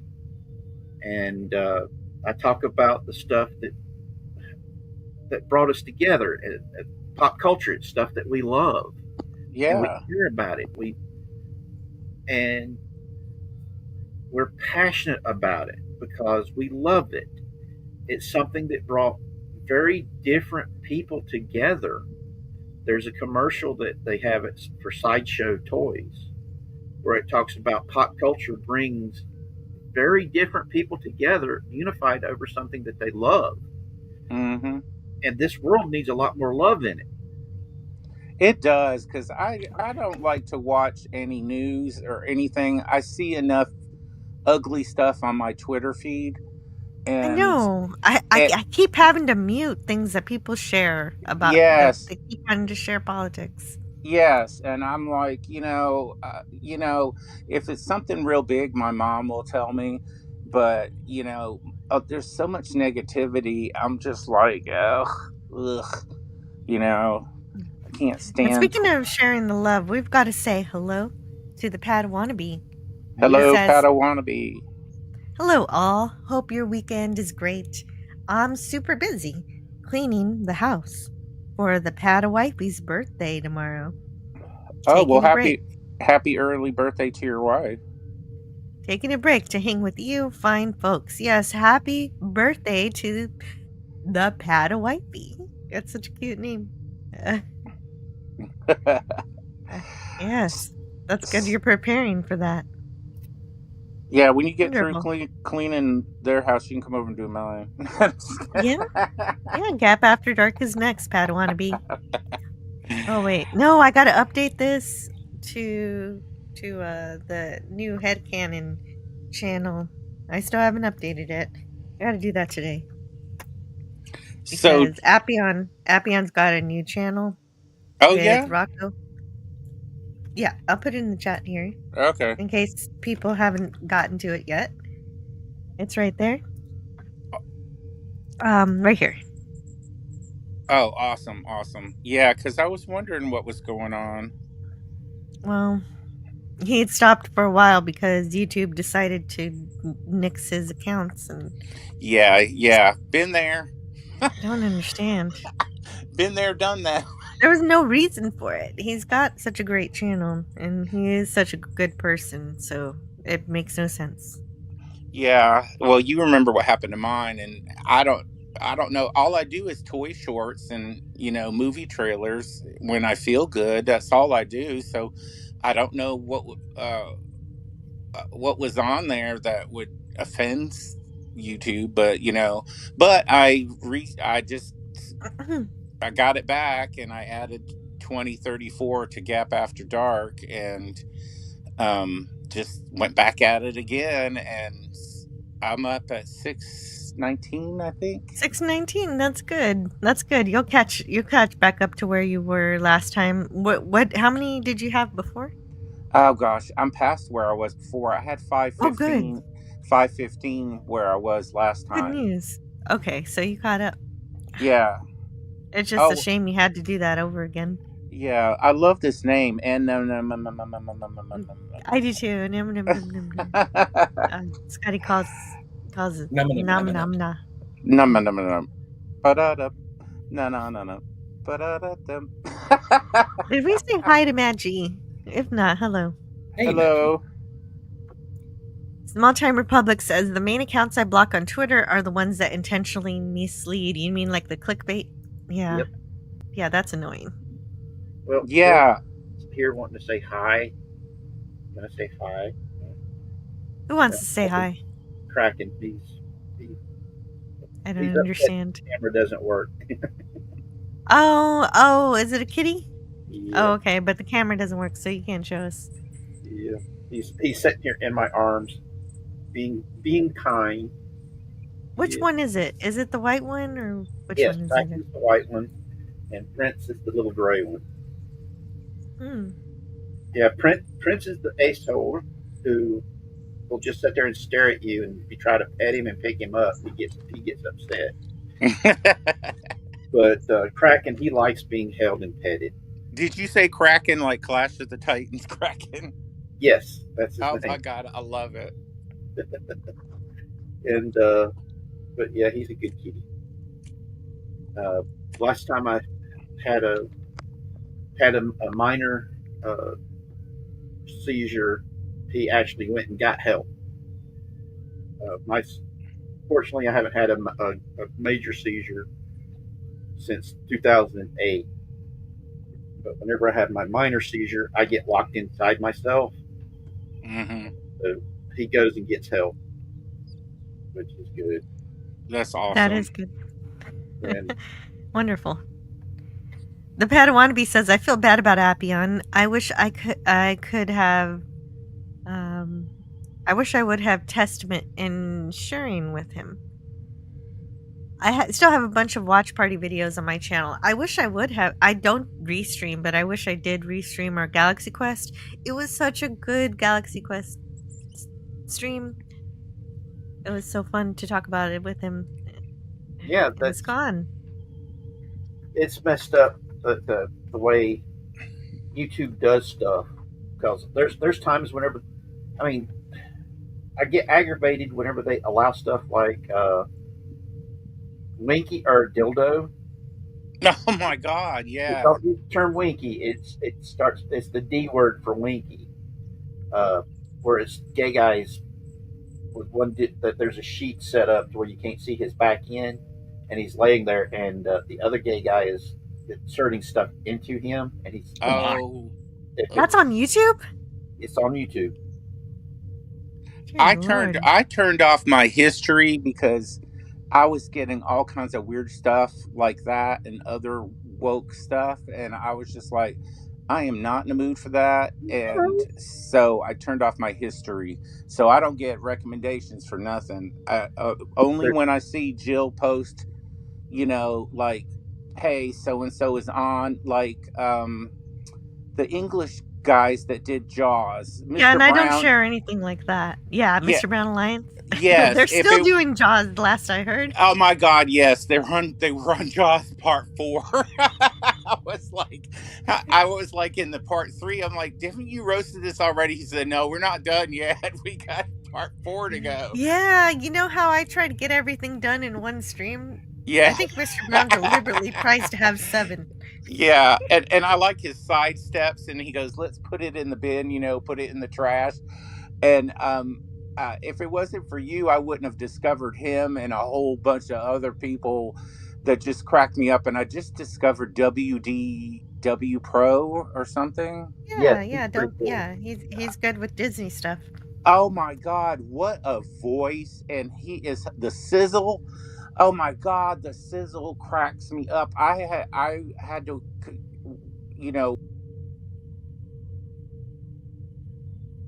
I'm not familiar. Oh, Nem says Jaws ended this week. So okay. She also, or he also, I don't know. Nem also says Scotty's not talking. Is he baking? Well, I don't know. Are you baking or?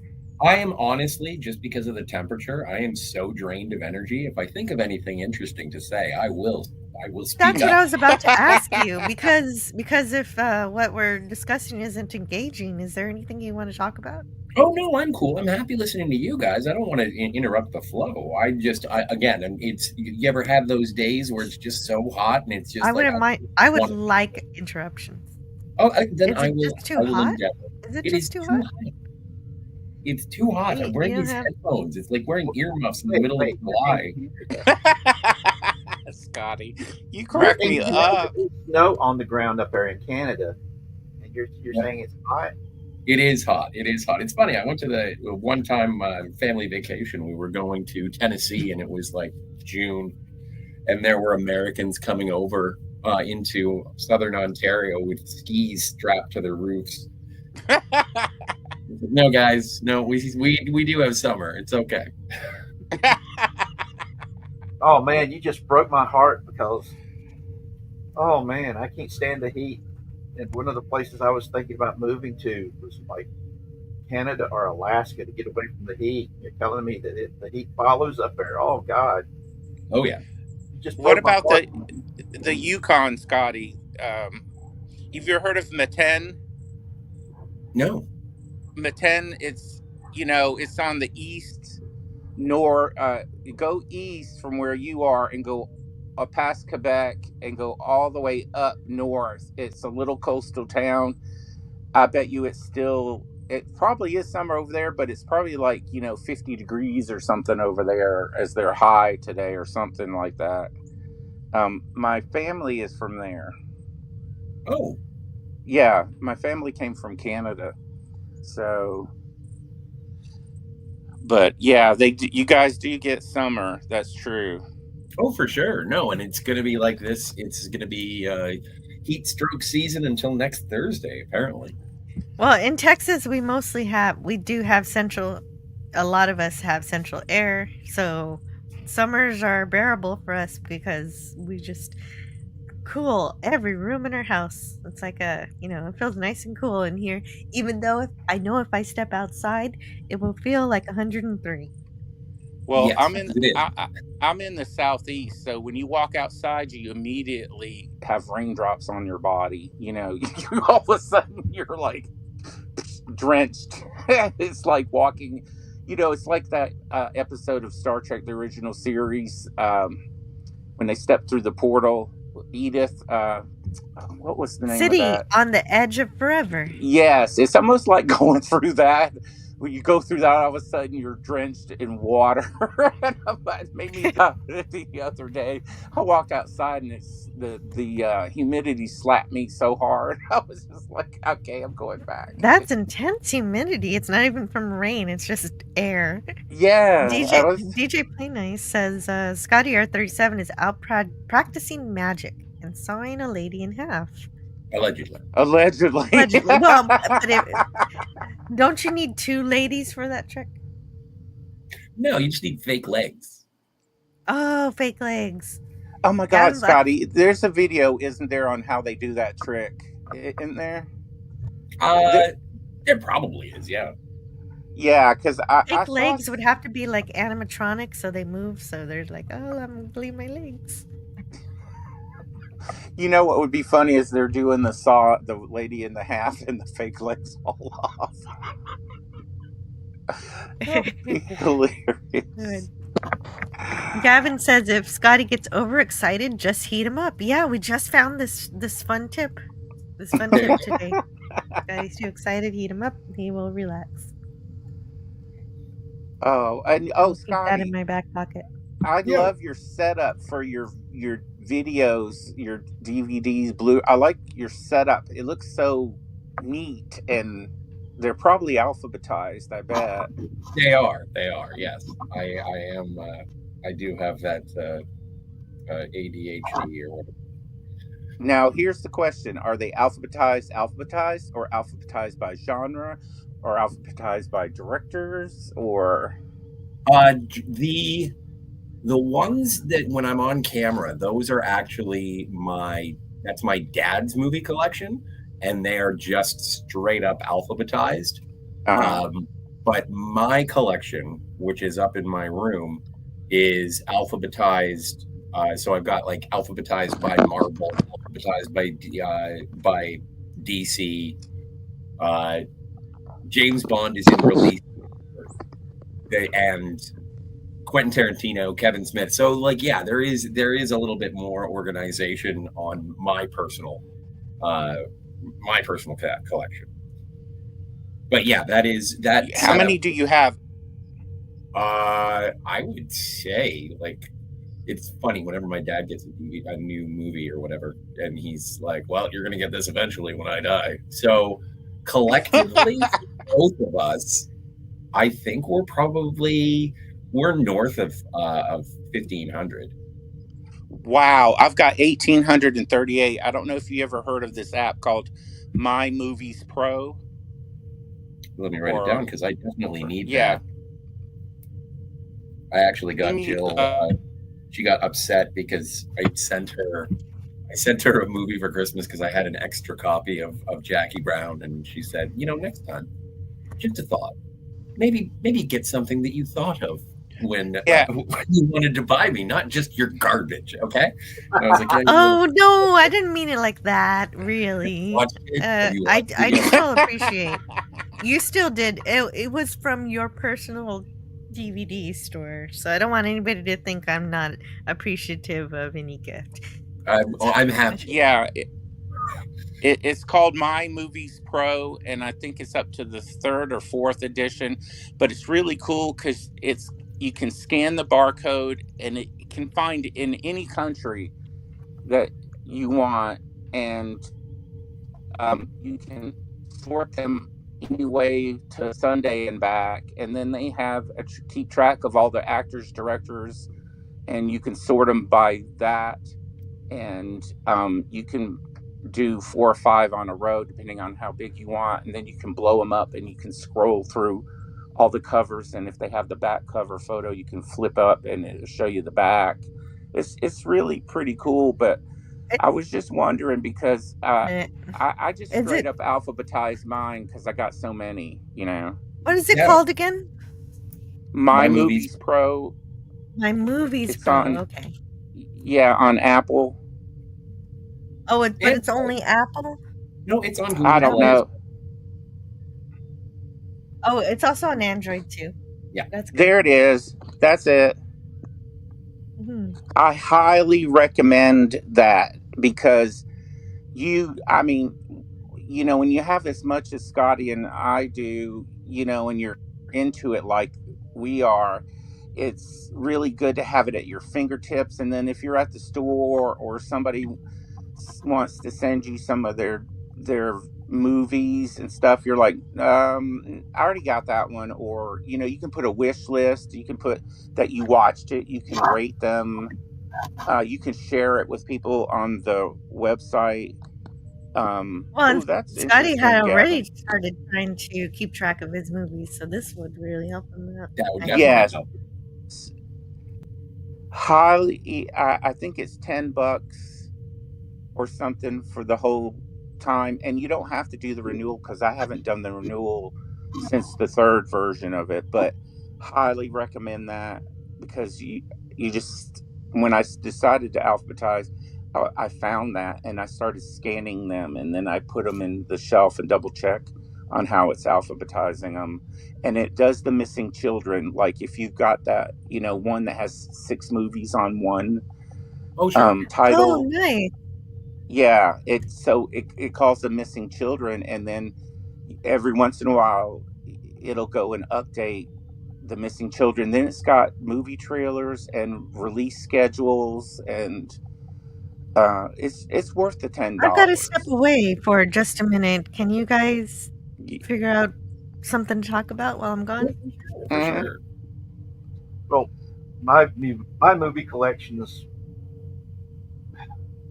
pushing close to 2,000. At one time, Wow. able to have them in on racks and everything. My family would come, and it's hilarious. My niece and nephews referred to of my house as a not Blockbuster, but what was the other name? Hollywood Video.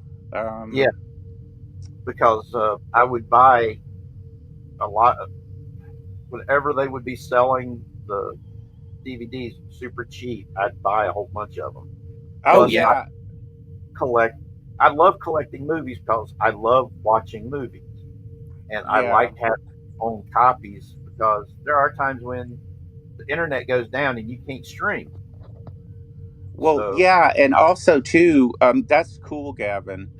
Um, Also, too, which I've heard a lot from Scotty before, is physical media, because um, until some streamers started talking about this, I didn't know. I had dipped into digital for a little bit, and then I went back and watched Splash, and they covered up her rear, and they start editing stuff, and I'm like, all right, you know what? Screw you, Apple, and your digital, and people who are editing the hell out of these movies, and what they did to ET with the GU, you know what I mean? The pew Yeah, yeah, yeah. pews. When they made them walkie-talkies. Yeah, and I'm like, wait a minute. No, we're going to give this away to my niece who has no idea that there's supposed to be GU, in them, and go find the original. And I love eBay because, and then certain things on Amazon, like HP half price books, HPB books in the US is awesome for finding the original undigitized, if they messed around with it. So I'm a big proponent of buy buy it when it comes, out, or within 6 to 8 months before they start changing things, and then they re-release it with the new edits besides Yep. the digital edits, and I'm like, pfft. Yeah, And no, I'm the same way, and like especially with the movies that you can't get on streaming. It's unless obviously the high seas, but Right. I do like getting the originals. Like I do have the original theatrical cuts of Star Wars Empire and Jedi, which is nice to have. And then yes, sometimes I feel like special edition, sometimes I don't. But I have the French connection. I was so happy about that about a year or 2 years ago. I what a think that they were great talking about movie. That was yeah, excellent movie. they were talking about canceling Gone with the Wind for about 15 minutes, and I was like, well, looks like I got to go get myself a copy of Gone with the Wind. Yeah, and I Uh, wasn't necessarily a fan. One season to own would be enough of Dukes of Hazards, but when they started the controversy, I slang right out and got all 7 seasons. I'm like, oh yeah, well, because after you've seen a couple of seasons, you've really seen it all. But I was like, I gotta have it all. no, but that is like in some regards, and maybe it's elevating my hoarding to a certain extent, but it's like I am actually cataloging cinematic history, and in some cases, television history. In that, okay, it's not going to be available, you're not going to be able to get it. Same deal with when they like the first season or first 2 seasons of Archer, because they called Yeah. the secret, the super secret spy agents, they just called ISIS, and they were like, oh, this is good. So I don't even know if it's those original episodes available for streaming. There are episodes of this, like you can't get the World Trade Center episode of the Simpsons anymore. I don't think. But no, and then when and more recently and more specifically, and thank heavens for Facebook Marketplace, is that someone was selling the box set of the Golden collection of Looney Tunes, because it was like, okay, Warner, it looks like HBO Max just doesn't care about old Looney Tunes cartoons anymore, so I'm gonna have to go get those just to be able to. Yes. That's the thing. I mean, there was a sci-fi movie that had James Spader in it. Oh, super!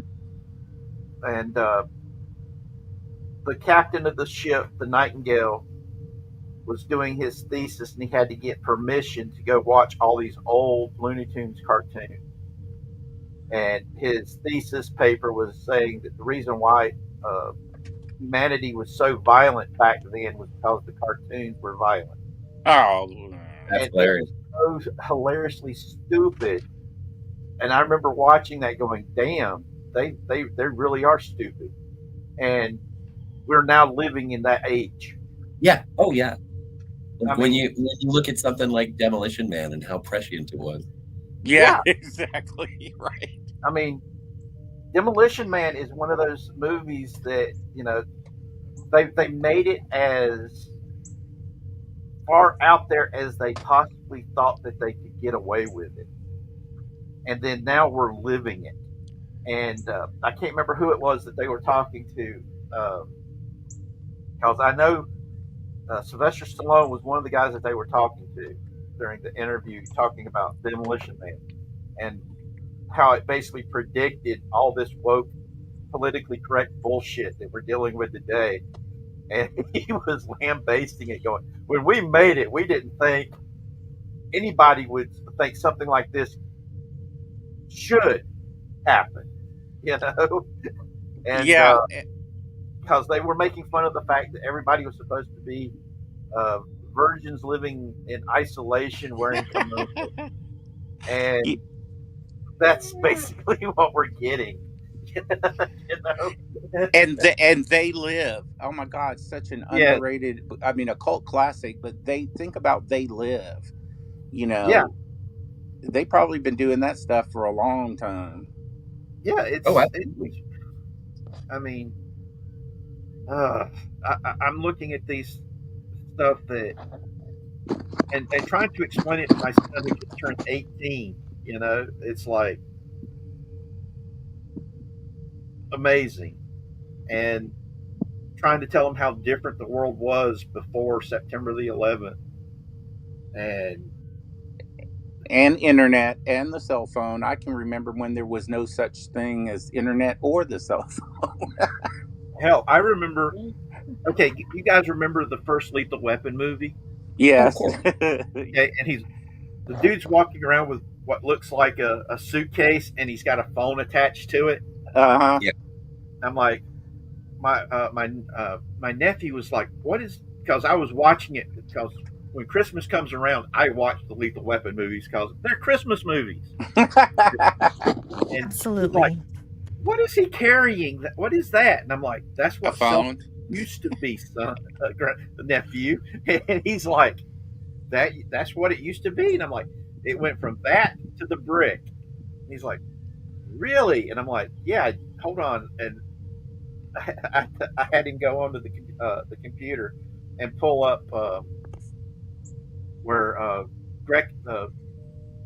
Michael Douglas's character from when they did the sequel to Greed is Good movie, and they were when he was getting out of jail, and they handed him back his cell phone, and it was the brick.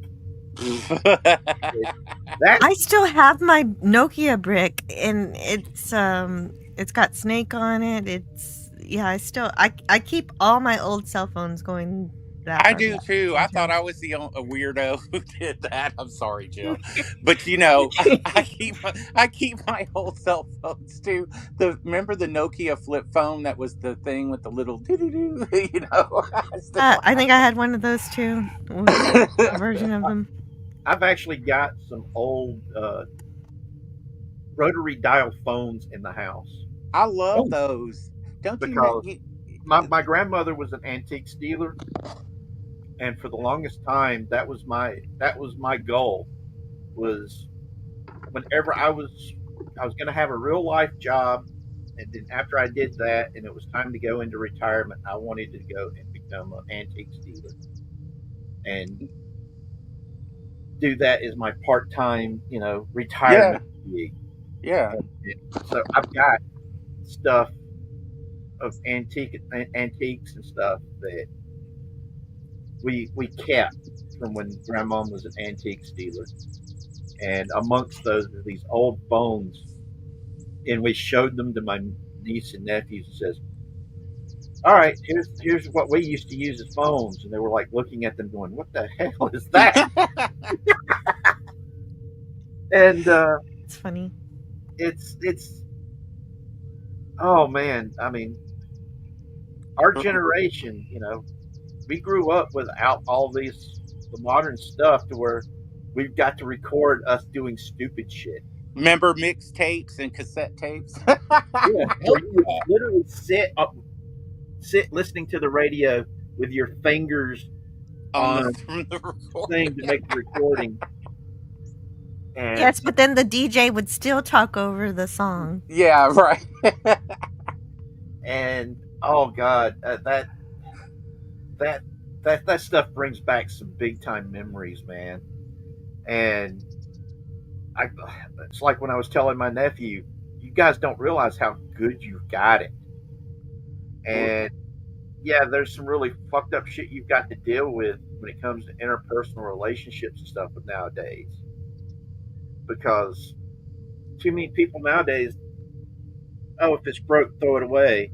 And that's how they feel about relationship. Somebody says something or does something you don't like. Oh, relationship's over. I'm walking away. Well, but also things are not made so much to last anymore, or to be be repaired. I mean, down at the in our carpentry shop is a Frigidaire refrigerator from the 1950s that still works. Wow. Oh, sure. Let that sink My in. toaster is over 20 years old. We had a stove in this house that was close to 30 years old. Wow. And it finally died, and we replaced it last month. The You remember first, the washing machines? I remember the washing machines where my mom had to put them through the rollers to wring them out, and then she'd hang them up. yeah, And then we got the, what would be considered the dumb washer today, where it's just knobs and stuff. And when we went to go buy a new one, after that one was like 40 years old, they were like, "What do you mean a dumb washer?" I said, "One that Skynet can't get a hold of and start shaking it around and tipping it over and flooding Yeah, your I have a house." dumb washer too. I love me some dumb. And then I asked for a dumb TV, and they're like, "What?" I said, "I don't." Oh, my TVs are smart, so they're watching me. so DJ Plain says, I just gave my mom her first cell phone for Mother's Day. She is 80. oh wow. Wow, And Raul Julia said that my mom has a food processor that's 50 years old. wow. Mm-hmm. Yeah, you can make bread.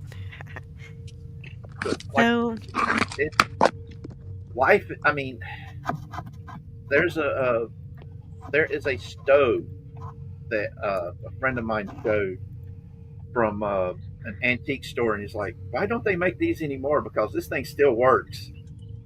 And it was Uh, gorgeous, and it was easy to repair. And I'm like, dang, it it was one of those types of stoves that it was a double decker and everything. It was so gorgeous, and it was on one of the Facebook groups I'm on that they go to old houses that need to be restored, and it's and they show how they restore these old houses and make them livable again. that's cool. There, it's just so much. There's houses out there that are over 100 and something years old that are easy to restore, and then there's Hmm. that are barely 30 or 40 years old that are falling apart. That Yeah, for real. you're like, you're better off just bulldozing it and building a whole new one. Yeah, my friend, she bought her a new Kia SUV, and I was like, "Girlfriend, you just need a dumb car." And she said, "No, here, let me show you what it can do. It can back itself up and stuff." You know what happened to it? She backed it up into her garage door, which was closed. Yeah. oh no. And I said, "Heather, I told you you need a dumb car." Oh Yep. my. DJ Play Night says my mom's still running her double oven electric stove. Anniversary gift from my dad in 1970. Yeah, the old Wa- 70s stoves. Yeah, the double stoves. Yeah, they still work. That's awesome. The washer she got in 1976 just took a dump a few years ago. Wow. Wow. It lasted such a long time. I know. Wow. I love this talk about stuff. I showed my niece. She got adopted from the Ukraine, and she's been with us. Let's see. Now she's 15. She was with us since she was 8 years old. Started showing her all this stuff, and she come over to the house, and she's like, what is that square plastic thing, and where does it go, and what does it do? I said, it's called an 8-track tape, and it goes into this machine, it plays music. And she said, no. I was like, hold on, it still works. She was like, I was like, do you know what a record looks like? She said, I like digital music. Oh, yeah, that's what I was gonna say. It reminds me of when I was a kid and my grandpa showed me his record player. She says Hopefully, so. my nieces and nephews know what vinyl records are, because mom and dad, we did DJ work, and even though we did a whole lot of CDs and stuff like that, we still kept the vinyls, because some of the vinyl records that mom and dad have or had that passed on to us were first printings of some of the best music from the 1960s and 70s. Wow. And Gosh. and so they knew my niece and nephews knew about those records and knew how to take care of them. I'm going to say a dirty word, Jill. Floppy disk. Oh, floppy disk. Yeah. No, that's Remember okay. those? Yeah, Oh they my really god! were floppy at first. And then we thought, oh, they get an upgrade. They went to hard plastic around them. We're like, wow, we're getting technology now. Well, I do you remember? still have my floppy disk. Do you remember Laserdisc whenever those came out? Yes, I collect those.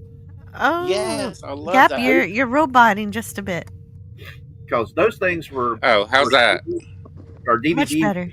DVDs, man. Yeah, I mean, I got the original Star Wars release on Laserdisc and Flash Gordon and Space 1999 episodes and Star Trek and yeah, Oh, love you got a those. lot of stuff on Laserdisc. Holy crap. I've never seen anything on Laserdisc. Oh my My god, nephew actually has it. I should go check it out. He collects physical media. Yeah, it's really cool because I even the VHS tapes that I still have that are first editions, like the Star Wars ones. I looked up on how to store them properly, and you're supposed to put them in a certain way in the packaging, so they don't hang down and get warped, and you got to keep them in a dark, dry, cool place. And yeah, I did that for this laser disc and all kinds of stuff. I've been collecting. I think Star Trek got me into collecting as a kid because my dad You're into roboting space, out and just a little bit. my dad and my Okay. oh, sorry, my mom got me into Star Trek, and I started That's good. collecting, and That's then I good. went nuts with. Good job to her. Then I went nuts with Star Wars and Battlestar Galactica, and then I've been collecting that long, so I've got so much stuff. It's crazy. But So I want to say I hello hate. to a few people real quick. Oh, you've got to go? Yeah, I've got to go. I've got to go feed the kitties. I've got some new strays that pulled up, and they're actually three of them sitting, three black cats, one with a green and blue eye and one with golden eyes and then with a green eye, sitting here looking at me. Is the cat on your picture one of them? Yeah, that's my baby boy. Actually, he's not a baby boy, he's huge. And he's got a heart shape on his stomach that's shaped like a heart. Oh, sweet. I hate to do And this. when I would, but I thank you for having me, and good to talk to you again, Scotty. Nice to meet you. It's Richard, right? Yes. Nice to meet you. Good to see you and talk with you again, Jill. Everybody in the chat, I really needed this. This was awesome today. Thank you for having me. You all rock. It was great catching up with you, Gap, and I can't wait to see you again. Whenever I talk about Stargate, I kind of, maybe I could talk to you about it. I don't know when I'm going to do that though. It might be around next year when I get to it. Well, that's fine because you know that I talk and I've become friends with one of the executive producers, and I've talked to the creator of all the three Stargate stuff, and I was involved with the MGM Stargate Command when they had that, and everything, and yeah, I'd love to.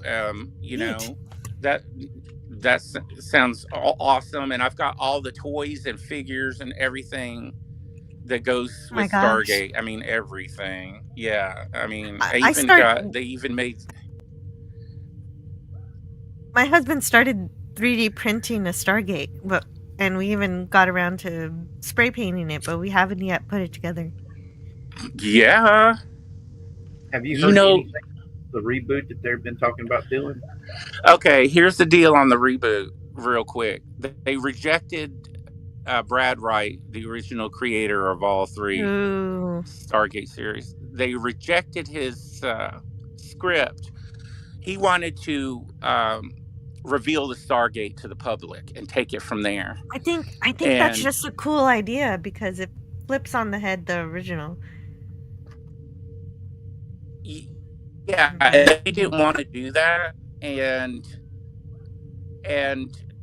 they are actually really cautious, super cautious about when to bring it back because of the atmosphere the past few years, WOKE, and other things that they don't want to ruin their third highest grossing uh, property, IP.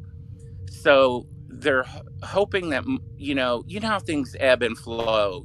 Sci-Fi. Sci-Fi Fridays. You had SG-1, Atlantis, Battlestar Galactica. They're waiting for something like that to come back in vogue again before they launch into it. Now they've had the creators of The Expanse start writing and start doing like a overview of all the Stargate episodes, and so they Oh, feel like really? it's not. Yeah, and they really That feel might be like good. it's not time right now. Mm. Um, and I just hope it's a sequel, not a reboot. waiting for Sci-Fi to come back in vogue again, and they are like so cautious about touching Stargate right now. And That's a good my sign, actually. contact that I have, huh? I think that's actually a very good sign that they're conscious of that. Yeah. Yeah, and they My have the series Bibles from all three shows, and even Brad was like, you know what, we realized we screwed up with Universe, and because there could have been Atlantis season 6, and they didn't. The Sci-Fi Channel wanted them to rush through so fast that they wanted Universe to just jump right in, and then they admit they should have pumped up season 1 a little bit faster, because season 2 is really good. It ramps up in season 2, and Yeah. Sci-Fi, Then yeah, and I think it was some personal reasons, which I won't say why, that the Sci-Fi Channel, even though the ratings were actually good enough to keep on going, they decided to go with Killjoys for 2 more seasons instead of Stargate Universe. So, well, that was also the point where Sci-Fi turned into Sci-Fi and they started doing reality TV and wrestling. Yeah. Yes, and it's like, they admit their shortfalls at Universe, but I think they realize that they got to be careful with it, and not for several more years, because now they're going to deal with James Bond and Legally Blonde TV show and something else. But it was on the docket to talk at one of their meetings, but they didn't put it out on their release schedule. So I was told that they're very cautious, super cautious, to like petrified cautious. But they've had people working on going, and plus MGM, Brad Wright fed some Stargate in with this guy at Google AI. They fed some Stargate episodes into AI to create scripts. Oh, yeah, they And did Brad that had done, really early into AI. yeah. So now all of the Stargate stuff has been, and MGM stuff has been fed into AI. So I don't know where they're going to go with that, but not anytime soon is my thing. I was hoping that they would take advantage of a big anniversary time to tease it, and I even had suggested that they do a little promo and have Samantha Carter's legs come out with her high heels and her Air Force uniform and go up to the gate and then go, where are we going now? And she starts dialing the gate, and then they say, Stargate coming 2032 or 2028. Ooh. I thought that would be cool way, to do it. And 32. Jeez. so, but My kid will almost be graduating high school. yeah, but I think at least MGM realizes now they need to take their time on certain things. And I know the role playing game revival that they tried to do, because I backed that on Kickstarter and it did not go that well. yeah, I backed that too. That I love the leather bound role playing game book. I love it. It's in black with the gate on it. And it didn't. And they this I couldn't get an answer on, but the fans have been having Stargate trend so many times that they had to have seen that. Plus, we told them, the lady that worked for MGM's Stargate Command, when they brought it back before they did the horrible Stargate Origins, which, it was horrible, but sometimes they bring things back real quick and just rush it through because they have to do it to keep the trademark, or or every once in a while you'll see them, like they just released Teal'c and Samantha Carter as Funko Pops last year, so they can keep it going. And then there's Master Replicas, even though it's in the UK, it's $15 shipping. They have all the Stargate ships. I might be interested in a couple They've of those.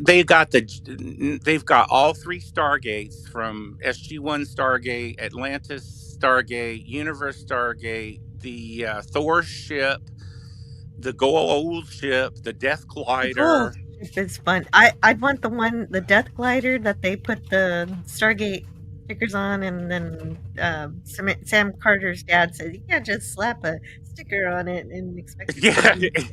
Exactly. And that's one of my favorite episodes. Yeah, and so that was Master Replicas, and I have not ever received anything damaged from the UK from them, because Eagle Moss, I know a lot of people might have heard about Eagle Moss models.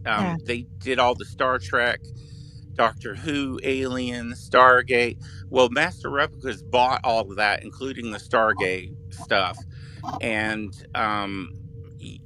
the ships are about 50, 60. Some are more expensive, but where else are you going to get a cool looking Death Glider or the Goa'uld ship? I mean, that is probably the most freaking awesome looking ship they have. And they did the puddle jumper recently, and I was like, whoa. I was like, ooh, I might have that. One thing that I would some want mad even more money away. what I would want even more than a ship would be a replicator. The when they're looking like spiders. Oh yeah. Oh my God, Jill, you would have died when they sold off on PropWorks back in the day. They sold off some replicators and pieces to the replicators. I've got a piece of the gold ship, the gold background with the symbols on them. I've got a piece from the set. Wow. And I've got a piece of the iris. Wow! I can't believe they sold that in pieces. That is amazing. Yes, they did. And actually, I got it from Canada, because the guy who sold all of that stuff works with Richard Dean Anderson. And so he gets pieces of uniform. You get uniforms, he cuts them up or he sells them. So I got the iris and the gold ship, and I had Michael Shanks and Alexis Cruz sign the piece of the Stargate, and I got that framed. And so Stargate's still alive, at least in models and stuff, but stay tuned. Hopefully something cool. Yeah, in Star Trek, I mean, I've got me a mean looking, original Enterprise from Master Replicas when it was Eagle Moss, before they got bought out of bankruptcy from Master Replicas. And some cool stuff. I mean, just really, really cool stuff. I'm glad And they bought it. I'm glad they bought that line of figures. That's great. yeah, matter of fact, I don't know if I put her up yet. I'm going through my closet as I feel halfway decent. I put a few Stargate figures on shorts on my channel, and I'm not sure. I think I put Replicator Carter action figure. That's one of my favorite ones. She's in the replicator outfit with that, her replicator arm out. You know what I mean? Oh, okay. So I'm gonna put your link in the chat. That's what I'm busy doing right now. Well, thanks. 'Cause- And when I get to it, I also they did limited edition Stargate plates. Like, remember the plates they did of Star Trek and stuff? Oh yeah. Oh yeah. Yeah, I've got Samantha Carter, Daniel Jackson Teal'c, and Richard Dean Anderson Stargate plates. All the You know what? I figures. think I want that. I would love to just bust those out for a dinner party. Yeah, exactly right. And oh, I've got I don't not sure if it's on my Stargate playlist yet because it takes me a while, like I said, because I don't feel good most of the time. But I think it's on there. The Zat gun. I've got a officially licensed in a nice mahogany wood box with Stargate on it of the Zat gun. That Nicotel, yeah. Yeah, and then get this. I've got the watch. It's like the Stargate, and when you turn it, it opens the Stargate for you to see what time it is. It's the 10th anniversary watch that they gave to the cast and crew. I got one. Wow. That's incredible. I didn't even know that watch existed until you just Oh God, man, I was so crazy into that stuff, and like that lady I told you about that ran the Stargate Command. Because they did two versions of Stargate Command. The first version, you could answer questions back in the day, and I ended up getting being number one so many times that they sent me the DVD box set of Stargate one with the Stargate on outside on it. It's nice, and Event Horizon shimmers, And then the second version, I met that lady. And she's hooked me up with stuff. And I also got an interview for when they were doing this Stargate Command in 2017. Got an interview with a woman who won an Emmy for doing the Cardassian makeup in one of the Star Trek shows episodes. I met her through all of that and got her an interview. And she worked on the original Stargate movie, and she knows Dean Devlin and everything. And she's got like those Stargate movies are good. Yeah, she's got cast and crew jackets from the original Stargate movie. She's got props from the original Stargate movie. The tie between Independence Day and Stargate. Yep, Dean Devlin and Roland Emmerich, and she knows Dean Devlin because he specifically requested her to do the Stargate movie. And then she went and did I can't remember the episode she won the Emmy for makeup for the Cardassian. I can't remember. It's been a long time since I've talked to her, but it's just some crazy things I've run into just from the fandom. You know what I mean? I got all the way up to tweeting with Brad Wright. Oh. Okay, the reason why I brought up Independence Day. Karen Day, Iverson? Well, Independence Day was the movie Independence Day.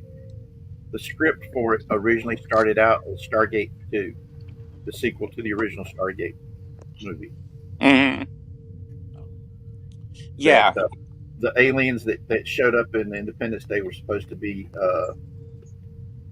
Ra's people coming to kick our ass.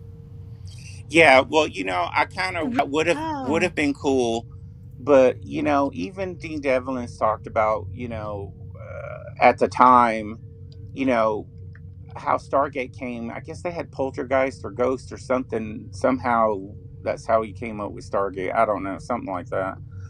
But I gotta say hello to Daniel's Hot Topics. Hello, how is it? Hey, Daniel, how are you doing? if you guys can find them, the novels that they put out for the Stargate movies, where they continued the movie storyline, Yeah, they're pretty good. I've actually got the paperback somewhere around here. Bill McKay, Bill McKay, Rebellion, Mm-hmm. Resistance. There's 5 in that Bill McKay series for the Stargate movies, and then Fandemonium did like 52 novels from Stargate, SG1, Atlantis. They only did one adaptation of the episode Air for the universe, but there's like 60 books all the way McKay stuff, which is excellent. And if you can even find the okay and then read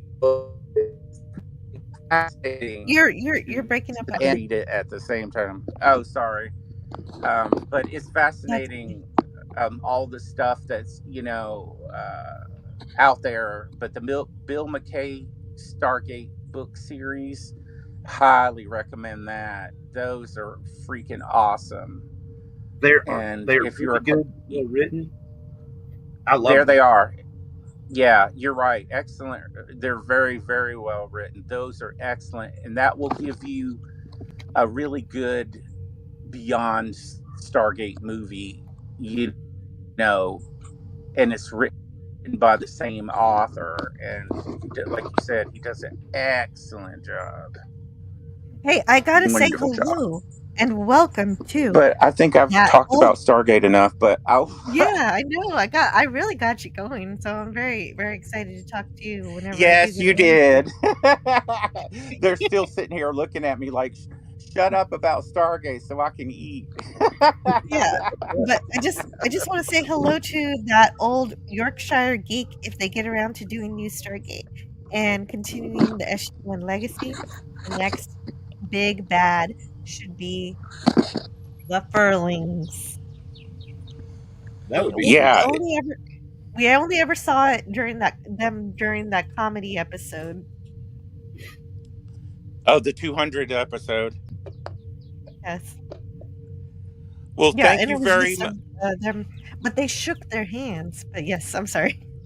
That's But okay. I only wanted to say hello to that old Yorkshire geek because I found him just Hey, randomly clicking around YouTube, and well, I'm so glad I did. well, thank you. I've thoroughly enjoyed this. You all are awesome. Have a beautiful day. Love and hugs, and send good vibes out into the world. Well, You cheers too. to you. That's great. This world needs more love All in it. right. Truth. Yes, definitely. And have a good weekend, everyone. And hopefully, I'll be able to come around again. I really enjoyed this, Jill. Thank you so much for having me. Absolutely, absolutely. You're always welcome. Just let me know if you didn't get the link, and I'll send it around. Okay, awesome. All right, goodbye, everybody, or see you soon. See you Cheers. soon. Love you, brother. All right, love y'all too. Bye. Yeah, and yeah, no. For once in my life, the YouTube algorithm actually showed me someone new that I actually wanted to see, and that is the old Yorkshire geek. And so I'm gonna see if I can get his link up here so I can share it with you guys. Yeah, DJ Play Nice put it up. Oh, he did. He Yeah. did. Let's see it. Oh, good work. Thank you so much, DJ Play Nice. There he is. Yeah, because he was talking about Back to the Future, and he had a slideshow going. He was talking about the story and the production, and I was like, "Hey, this is my kind of channel." Yeah, I loved the original Stargate movie, and when Independence Day came out, uh, we had talked about the fact that it looked the aliens from Independence Day looked so much like the way that they made Ra look whenever his human body disappeared, and then that's when we did the research and found out that the original script for Independence Day was supposed to be the aliens were Ra's people coming to kick our ass. And That's some neat trivia that I haven't heard of. yeah, they had That it is. planned out in 3 movies. There was going to be Stargate, then this one, and then a third one. It was going to be okay. It's going to be a trilogy of sorts. Yeah, and because things went sideways, they didn't get to do the movies. That's why the novels they put those novels out to continue the Stargate, the original plan for the Stargate movie trilogy storyline, and they put it all in novels. And in the novels, they have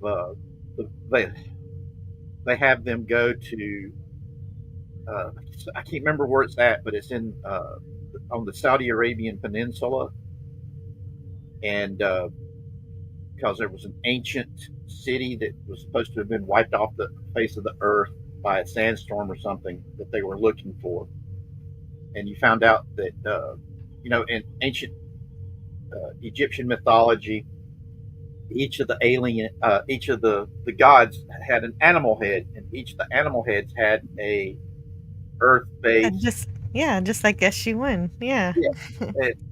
But Set today recognized, and they were explaining that away as it was an animal that wasn't native to Earth. It was an actual that they had dealt with. That's creative. That's a creative way to deal with that. I like that a lot. And that's the wonderful thing about novels, is that it can bring you the world of what could have been in the theater. Yeah, Daniel's Hot Topics, I've got to say hello to you. I might check out James Gunn's Superman today. I got the money, and the Galaxy Theater is 46 minutes away, so why not? Yeah. So get going. Yeah, I would have seen it already, but of course I've got to wait for my family to be able to see it with me. So it's worth the wait to see it all together. Exactly. Doing stuff with your family is always the best way of doing it. That's still. It's just crazy that the theater is just as much as almost as much as going to a theme park. Yeah, that's the messed up part about it. If they really want to save the movie industry, and they need to do something about lowering the prices of movie tickets, because that's what's causing a lot of problems with people taking their families to go to movies. Used to be going to the movies was a cheap date night. You'd spend some movie. Most of the money you spent would be going to the restaurant with the date. Now you're spending the same amount on going to a fancy restaurant as you're spending going just to go see the movie and buy a thing of popcorn and a soda. That's true. And the popcorn and the soda, the concessions are just as much as that fancy dinner you're talking about. Yeah. And Gavin Blackburn says Gap After Dark has been leaving for the last hour. Yeah, I told him I wanted to talk about Stargate, and off he went to the races. Yeah. Stargate's a really good show. Good setting. The role-playing game relaunch that they did on Kickstarter, I backed it like he did. Unfortunately, they put some woke stuff in the role-playing game. Oh no, that's unfortunate. Yeah, but because Stargate was never woke; it was progressive, like Star Trek, and that's right. And it's funny.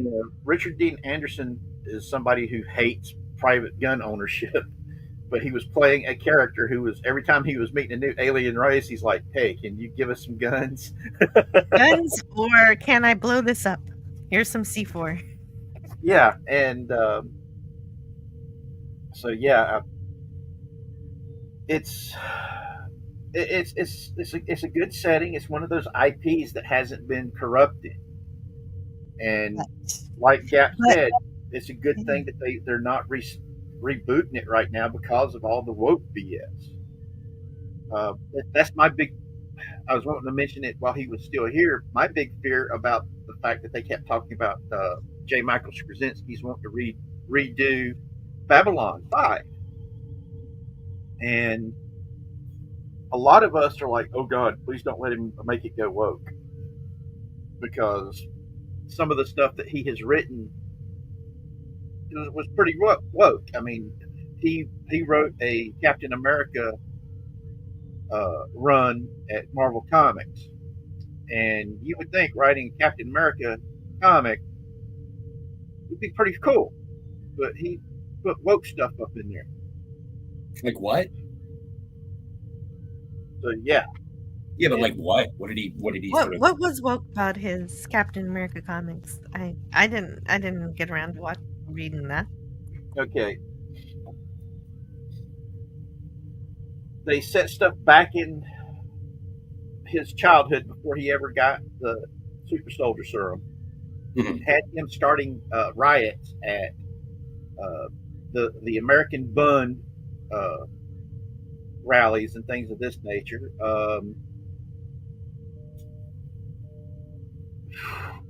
It's been a while American since Bund?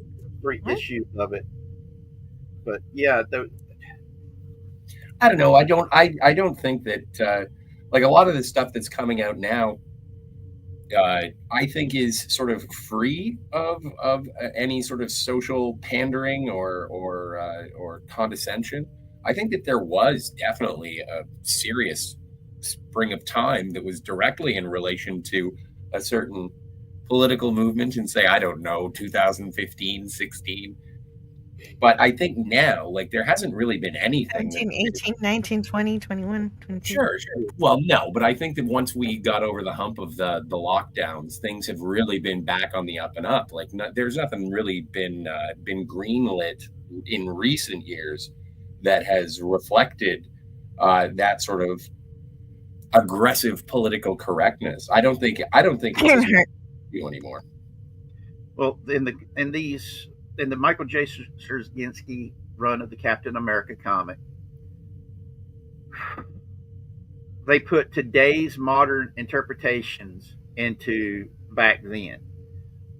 When a lot of people don't realize this, okay, there were big names of the left that you're even saying that they sanitize left, the past with modern sensibilities, which is a misrepresentation of for history. example, George Bernard Shaw, the playwright.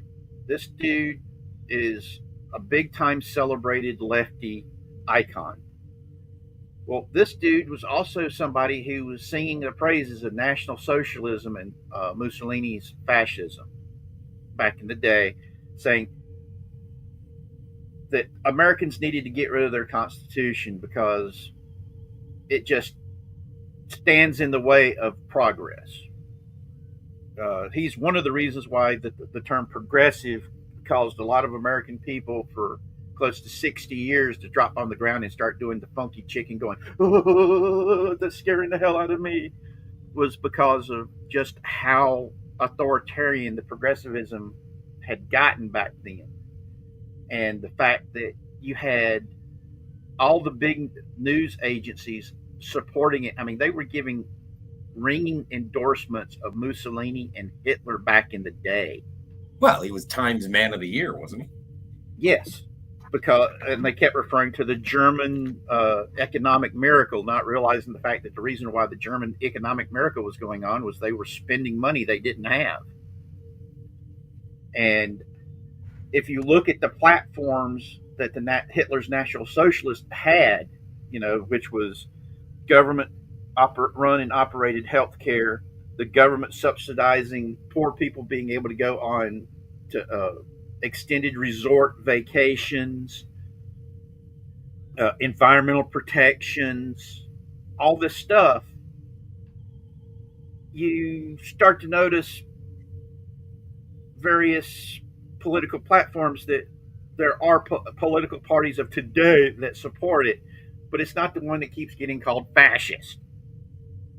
And sorry that's a political rant, because I get aggravated as a historian when I see people who completely want to ignore the history of these things and call somebody who's sitting there going, look, I just want to be left the heck alone. I don't want you forcing your ideas down my throat or my kid's throat. And then calling them the authoritarian, totalitarian, and fascist, when You're I don't think kids today understand really what fascism is. They just think, oh well, I don't agree with this. It must be fascist. exactly. I mean, I've had this talk with my son about what real fascism is because he was the whole Elon Musk throwing his heart because it looked like a Hitler salute. I'm like, you don't know what a Hitler salute is, and he starts showing me pictures of it, and I'm like, well, what did I saw I saw a Oh, picture. you saw the same thing. Was it the Superman meme? Yeah. Yes. It was like old pictures of Superman have resurfaced of him doing a Nazi salute, and it's just him flying with the one arm outstretched. I yeah. thought that was, but like, I tried to explain the history of it and right where that salute came from, and the fact that the Democrat Party in the United States wanted us to adopt the Bellamy salute, which is the Hitler salute, for whenever children were in school saying the Pledge of Allegiance. And I was explaining the difference between a Roman salute is where you put your hand over your heart, and then you thrust it out. Well, that's like tearing empire. The Roman salute. Now, I was explaining all this to him, and then he was saying stuff about it, and I'm like, look, I was taught by an actual member of the Nazi Party who had been a POW here in North Carolina who stayed after the war because he was too ashamed to go back to Germany when he learned what Hitler was doing. And he was the first person I ever interviewed personally about the rise of Hitler and how he came to power. And I was in 5th grade when I met him. And because I had became obsessed with how Hitler came to, I'm like, his book, Mein Kampf, he talked about how much he hated Jews and wanted to wipe them out. How the heck did he get elected and have so many Jews bankroll his political rise? And a friend of mine that I was going to elementary school with said that his grandfather could tell me all about it if I asked nicely. And I was like, please, I want to talk to him about it. And so I met his grandfather. We talked. And when his grandfather realized that I wasn't idolizing anything, I just wanted to know how he did it and how people followed him. And he explained it. And he taught me a lot about how if you lie enough times, people will start to believe it. And the propaganda aspects of it. But that's the rhetoric and the speech giving. Yes, Scotty. And I'm not gonna. Well, and I don't want to. I certainly don't want to equate the rise of national fascism in the 1930s to anything that's going on today, because that was a huge, huge atrocity, of course. Yes. But Yeah. I think Genocide. And arguably Stalin was far worse than Hitler in terms of how many victims he had in Russia, like just in terms of comparing the millions. So we're not talking about valedictorians here, but like when you do have one side viewing any other as the enemy and then railing against it, that I think like that's awful, and vilifying anybody on a generalization is terrible. Mm-hmm. The problem is that when it dehumanizes people. That's why I keep saying we need to share. But the thing is that when people are attempting to sort of, as you said so eloquently before, Jill, like having social change and diversity, it is something that should be celebrated. It's when it becomes totalitarian and authoritarian, and there is no nuance to the conversation. I've said it before. I'll say it again. I still want someone to buy me a She-Hulk, but people have said that She-Hulk is woke. It's not. People have said, oh yeah, no, the Marvels is woke. It's not. People have even said, like, and I am not defending Rachel Zegler's inability to have a conversation without sort of infusing stupid political commentary into Snow White, but it was a pretty paper thin plot in the movie anyway. She just said something off-putting. But like if you go and watch the new Snow White and you want to dig up something, first things first, if you're over the age of 40 and you're watching Snow White to get mad at it, reassess your priorities. But like I don't. Because I'm 39, I can still do it. You can do it until you have one more year. But like that's the thing is like if you do attack, what is it when like Critical Drinker says the message, and it's like yeah, but also if you're going against woke all the time, well that's the agenda. Like it is the exact same thing from an opposite angle, and if you're looking at it or looking for it, you're gonna find it. And that does become just as dangerous Well, not necessarily. as being critical of it, because you have to find it. Like I just saw, I was doom scrolling. It's there. It's very easy to find because true wokeism is very discriminatory. It's segregationalist. It is hateful. And there have been things like, again, this is something that like early on in the lockdowns and whatnot, I remember being a fan of a bunch of channels because I was like, this is right. I don't understand why this isn't, why are they promoting these ideas and whatnot? And I just took it at face value and I listened to reviews, and then I ended up actually watching the movies, and I was like, that was nothing like it was described to me. I didn't watch any of the movies that you said. I didn't watch Snow White. I didn't watch The Marvels. I didn't watch the other one you said. She-Hulk's great. Yeah, She-Hulk. Yeah, no, I could. I could. What was and the specific example, and the reason you're right. The reason I keep bringing She-Hulk back up is that I know that there is that one scene from the first. Sorry, because you want the doll. Well, because I want the doll, but there's that. I'm telling you, man, I'm still saving up the $4,000 to buy you your. I looked on eBay just out of curiosity. It is double the price of what it cost originally at this point. Oh yeah, so it's like $800. It's a price of a mediocre computer. Yeah, $800. Yeah, well, yeah, no, fair enough, and that it'll be more expensive in Canada. But there has been stuff. There certainly has been. Like you look at Velma, like the cartoon Velma. I've seen enough episodes of that to go, oh yeah, no, you're being preachy, condescending, and mean spirited against villains, and it is quite distasteful. If you're trying, again, it's exclusive inclusivity. If you don't agree, then you're wrong. Get out of the club. And it's like, but I thought that you were into diversity of thought. And it's like, not if it goes against what we want.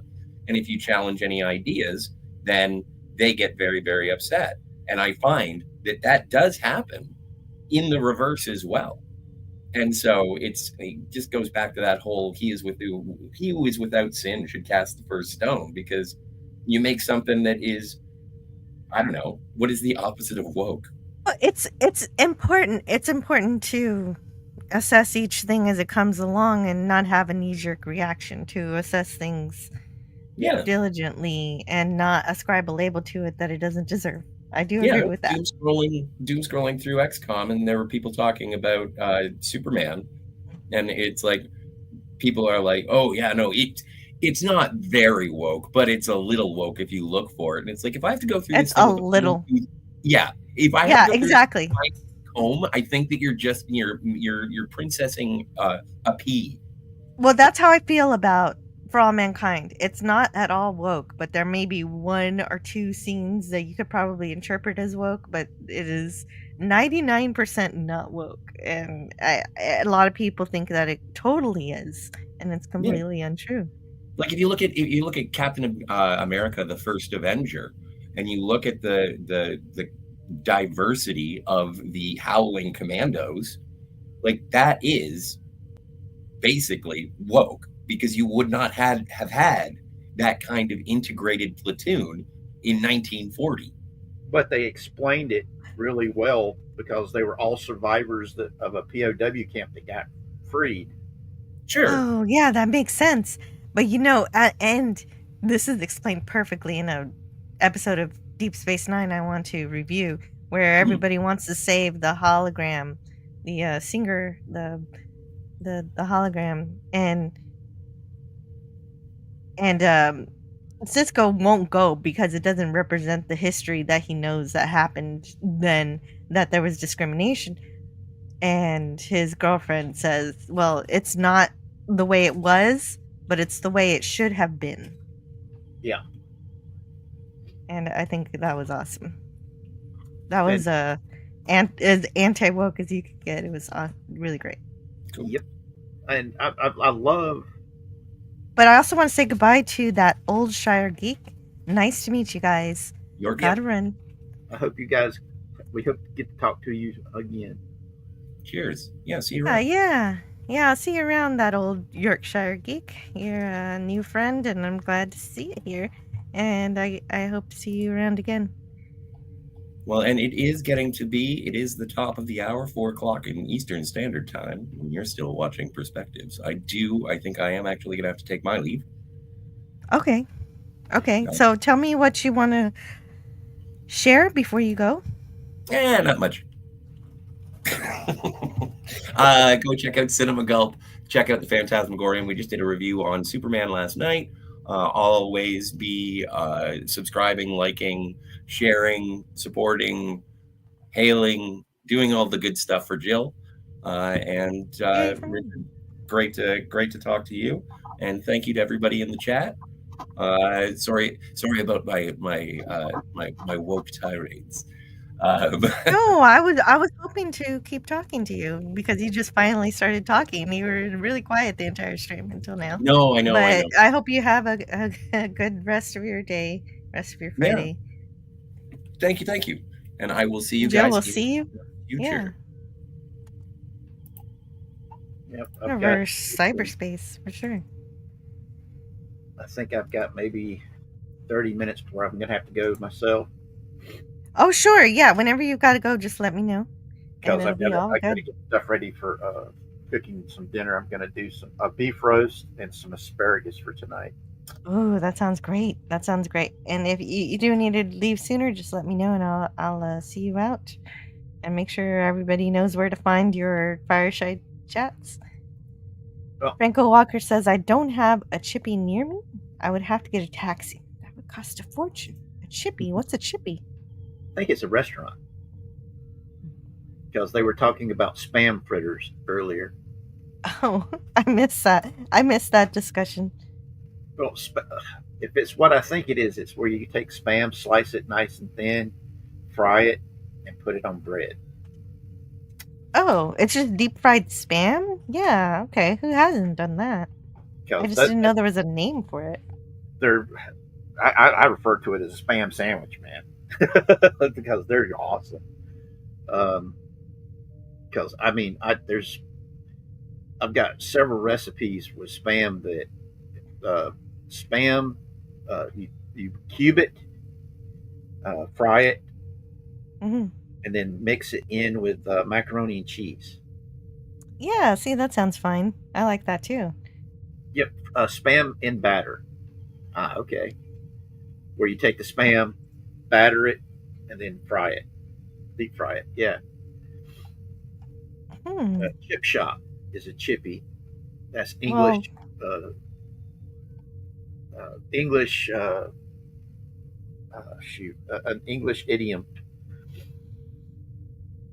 I'm not sure I said hello to Penny. Penny says on the road about 3 hours to go, but that was an hour ago, so now she only has about 2 hours to go. If you're still with us, Penny, I hope you have safe travels and get to where you need to be without much fuss, and that you don't encounter too many idiot drivers. Well, says a chip shop or a chippy is a fast food, not really a restaurant. Well, when I was in the UK, to me, it was a restaurant because I just loved. Well, I made the mistake of marrying an English woman and leave it at that. I still enjoy hot tea to this day. I've never really liked coffee, which is weird because I used to run the coffee mess for a long time when I was in the Navy, and even to this day, whenever I make people coffee, they're like, "Oh my God, this is the best coffee. What did you do?" A pinch of salt and a spoonful of hot chocolate in the coffee grounds. Hot chocolate. Oh, that's a great idea to put in the coffee. That's great. Yeah, a Yeah. teaspoon of Sometimes I put cocoa nibs, which is almost the same thing without the extra sugar. yeah the amount of salt to put into it. It makes the coffee grounds taste better and pop. Is just a little about the size of a penny or a dime in your palm of your hand. That small amount. Because my grandfather taught me that because he said during World War II the quality of the coffee they got was so bad they were having to come up with ways to make the coffee It tastes bearable. better, yeah. And one of the things that they learned was a little bit of salt made the coffee taste more like coffee and not like mud. Wow.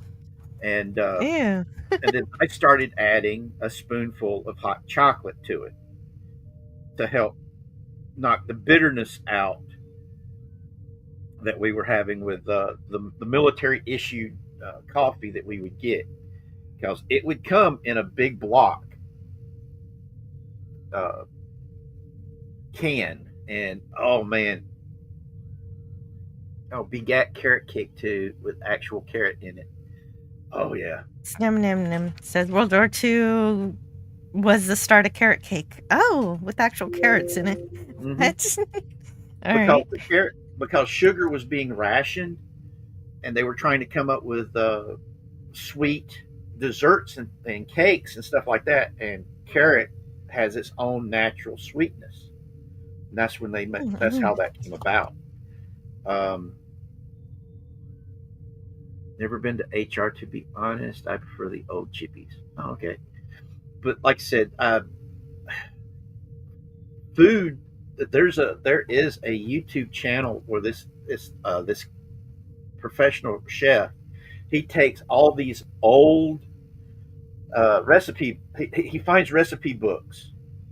Oh, history. Yeah, history, I think I've seen that before. What did he say it's called? Eating history, I think. Eating history. I think I've seen something like that, and that's fantastic. And that's really cool. He actually was showing how in the Navy, even to this day, ice cream is still a big deal in the Navy. Is almost every ship has an ice cream shop in it where you make your own. They would make ice cream and hand it out. Because when I was in the Navy, one of the guys that I hung out with, his name was Ring, and that was his job. He ran our ship's ice cream dispensary, and it was pretty cool learning the history of why the Navy takes its ice cream so seriously that even officers stand in line to get their ice cream. And tasting history, that's it. DJ Play Nice posted it for us.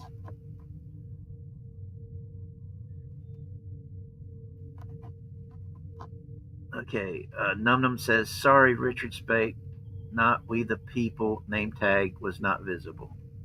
Okay. But yeah,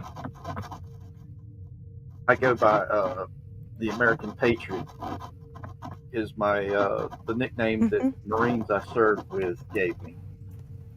Because I couldn't use the one they originally gave me, which was Captain America, because I was always talking about the history of the United States and and why I joined the service and everything.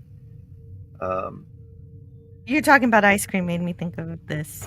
No more cigarettes for you. Not that one. It's one like that, but not exactly that one. Where is it? He says no ice cream. In Aliens, there it is. No freezers, no fucking ice cream. So they probably could have figured out how to have some ice cream. Now that I think about it, if you guys could figure it out, why couldn't they? And the funny thing is that the recipe for the ice cream is pretty easy to make. Um, but yeah, it's tasting history. I love watching his videos because it's just really cool. Where you get the history of where these recipes came from. And And he'll even prepare the ingredients as they're supposed to be prepared yep, in that time period. I think I have seen it. It's an awesome channel. If you guys get a, I recommend it. It's fun. Um, I had subscribed to it a long time ago, and but yeah, I'm still subscribed to it. Yeah, yeah. but I haven't thought about it in a while though. but yeah, making coffee was something I was really good at, um, and so much so that even after I got transferred back to the part of the ship that I was supposed to be, and it's hilarious. The ship's bosun told the ship's air boss, "If you're smart, put him in an office and let him do nothing but make coffee all day, because he's good at making coffee. He's good at all the paperwork and running your supplies." And unfortunately, they did not assign me to that type of a job. I was doing everything but that. But ended up volunteering for jobs that left me with nightmares. Oh no. Yeah, I'm Hey, sorry don't. about that. If I hadn't been there to do what I did, there was a lot of people who wouldn't Yeah, have got home. I know. But hopefully you got proper help to deal with that. Yes, I did. Had to go to special places to go get that help. It doesn't change the fact I still have the nightmares. It's Right. just I'm better able to deal with it. Yes. And I've heard of my grandpa. My mom would tell me my grandpa would have those episodes in the middle of the night, and it would be kind of like he was sleepwalking, but he was like guarding his bed, but Mhm. no one knew really what he was guarding, and he would be carrying a pretend gun while he was sleeping. Yep, we don't want anyone else have to do it. We're more than willing to take it on ourselves because we do it out of love. You know, it's or at Yeah, least that's I the did. ultimate kind of sacrifice. So thank you for that. Well, I'll say at least I did out of love. I know my dad, he volunteered for Vietnam ahead of the draft. My grandfather got drafted during World War II. My uncle Dwight got drafted. So many members of the family that went to war had been drafted. I think, the first after the draft got rid of that volunteered in my family, and I don't regret it. In fact, I wanted to make the military my career. Unfortunately, I was going to get out of the Navy and go into the Army because the Army offered me an officer's commission to do chemical, biological, radiological warfare. And they were going to use my medical training to cross deck me out of the Navy and into the Army. But unfortunately, Bill Clinton gutted 80 something percent of all military commands all across the board, where they shut down all the military hospitals. And that basically stopped me from being able to cross deck into the Army. But yeah. Well, so I had to completely change my the plans I had for the future. And so instead of getting out of the Navy, go Army, and make the military my career, I ended up looking for work. First job I had out of the Navy was making pottery at a pottery place where I was making little cherubs, you know, that you put up little babies in your gardens and stuff. I was making those. Oh. Did that for garden gnomes. yeah, and garden gnomes. 8 months I did that. Then after that job, I did. I was able to stop doing that because I had several other people, when they saw my artwork and saw the painting that I could do, paid me to go and paint murals. And I did that for 9 months, where I would get consigned to paint a big mural. The first mural I had painted that I got paid for was a baby's room, their nursery, where I painted a field and trees and bunnies and deer, foxes, cute animals all around it, and Forest had critters. from the fairy tales, the fairy tale little path. Oh, I don't know if we said hello to Herc 130. Hey, Herc 130, just in case. I missed you earlier. No, Well, I that's don't. good. That's good that you were able to use your art talents in such a way. Yeah, like I said, I did that for, it was either 6 to 8 months before I was able to get a job working at a print shop. And I used the job at the print shop to be able to get the money together to go to college. Could you read and answer this question from Richard, Nim Nim Nim? have you ever had a treacle sandwich? World War II VE Day special treat. Butter the bread, spread the treacle on it liberally, and then eat. No, I don't think I've ever had one, because I'm not exactly sure what treacle is. It's possible I've had something like Me that. neither. Don't remember. Uncrystallized syrup produced during sugar refining. Actually, I think I have had something like that. Oh, similar to molasses. Okay. Yeah. Because when I grew up in the mountains in North Carolina, we actually had people that grew sugar cane, and that's one of the things that we made.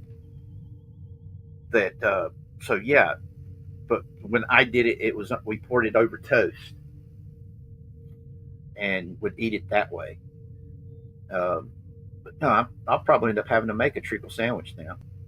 I was on that Canadian Spider-Man chocolate stream, and Carla Burton sent me some Marmite and some what's the other one called? Vegemite, and so I'm gonna try that for the first time soon. Yeah, Vegemite sandwich is a type of preserves, and we're talking about awesome, good foods. I've got a recipe for you guys if you guys want to hear it. It's really easy. It's sure. Beef tips in garlic butter, and when I make it, I dice up some onions as well, and use actual garlic and butter, and you sear the meat, and then add it into the garlic butter sauce with the onions. And when I did the experiment, I was going to originally make kebabs for the 4th of July, and I accidentally nicked my finger. And when I say I nicked it, it required 3 stitches to close it up. Yikes! That's not a nick. Oh my gosh. And so I wasn't able to make the kebabs. And then when I went to go make the kebabs on Monday night,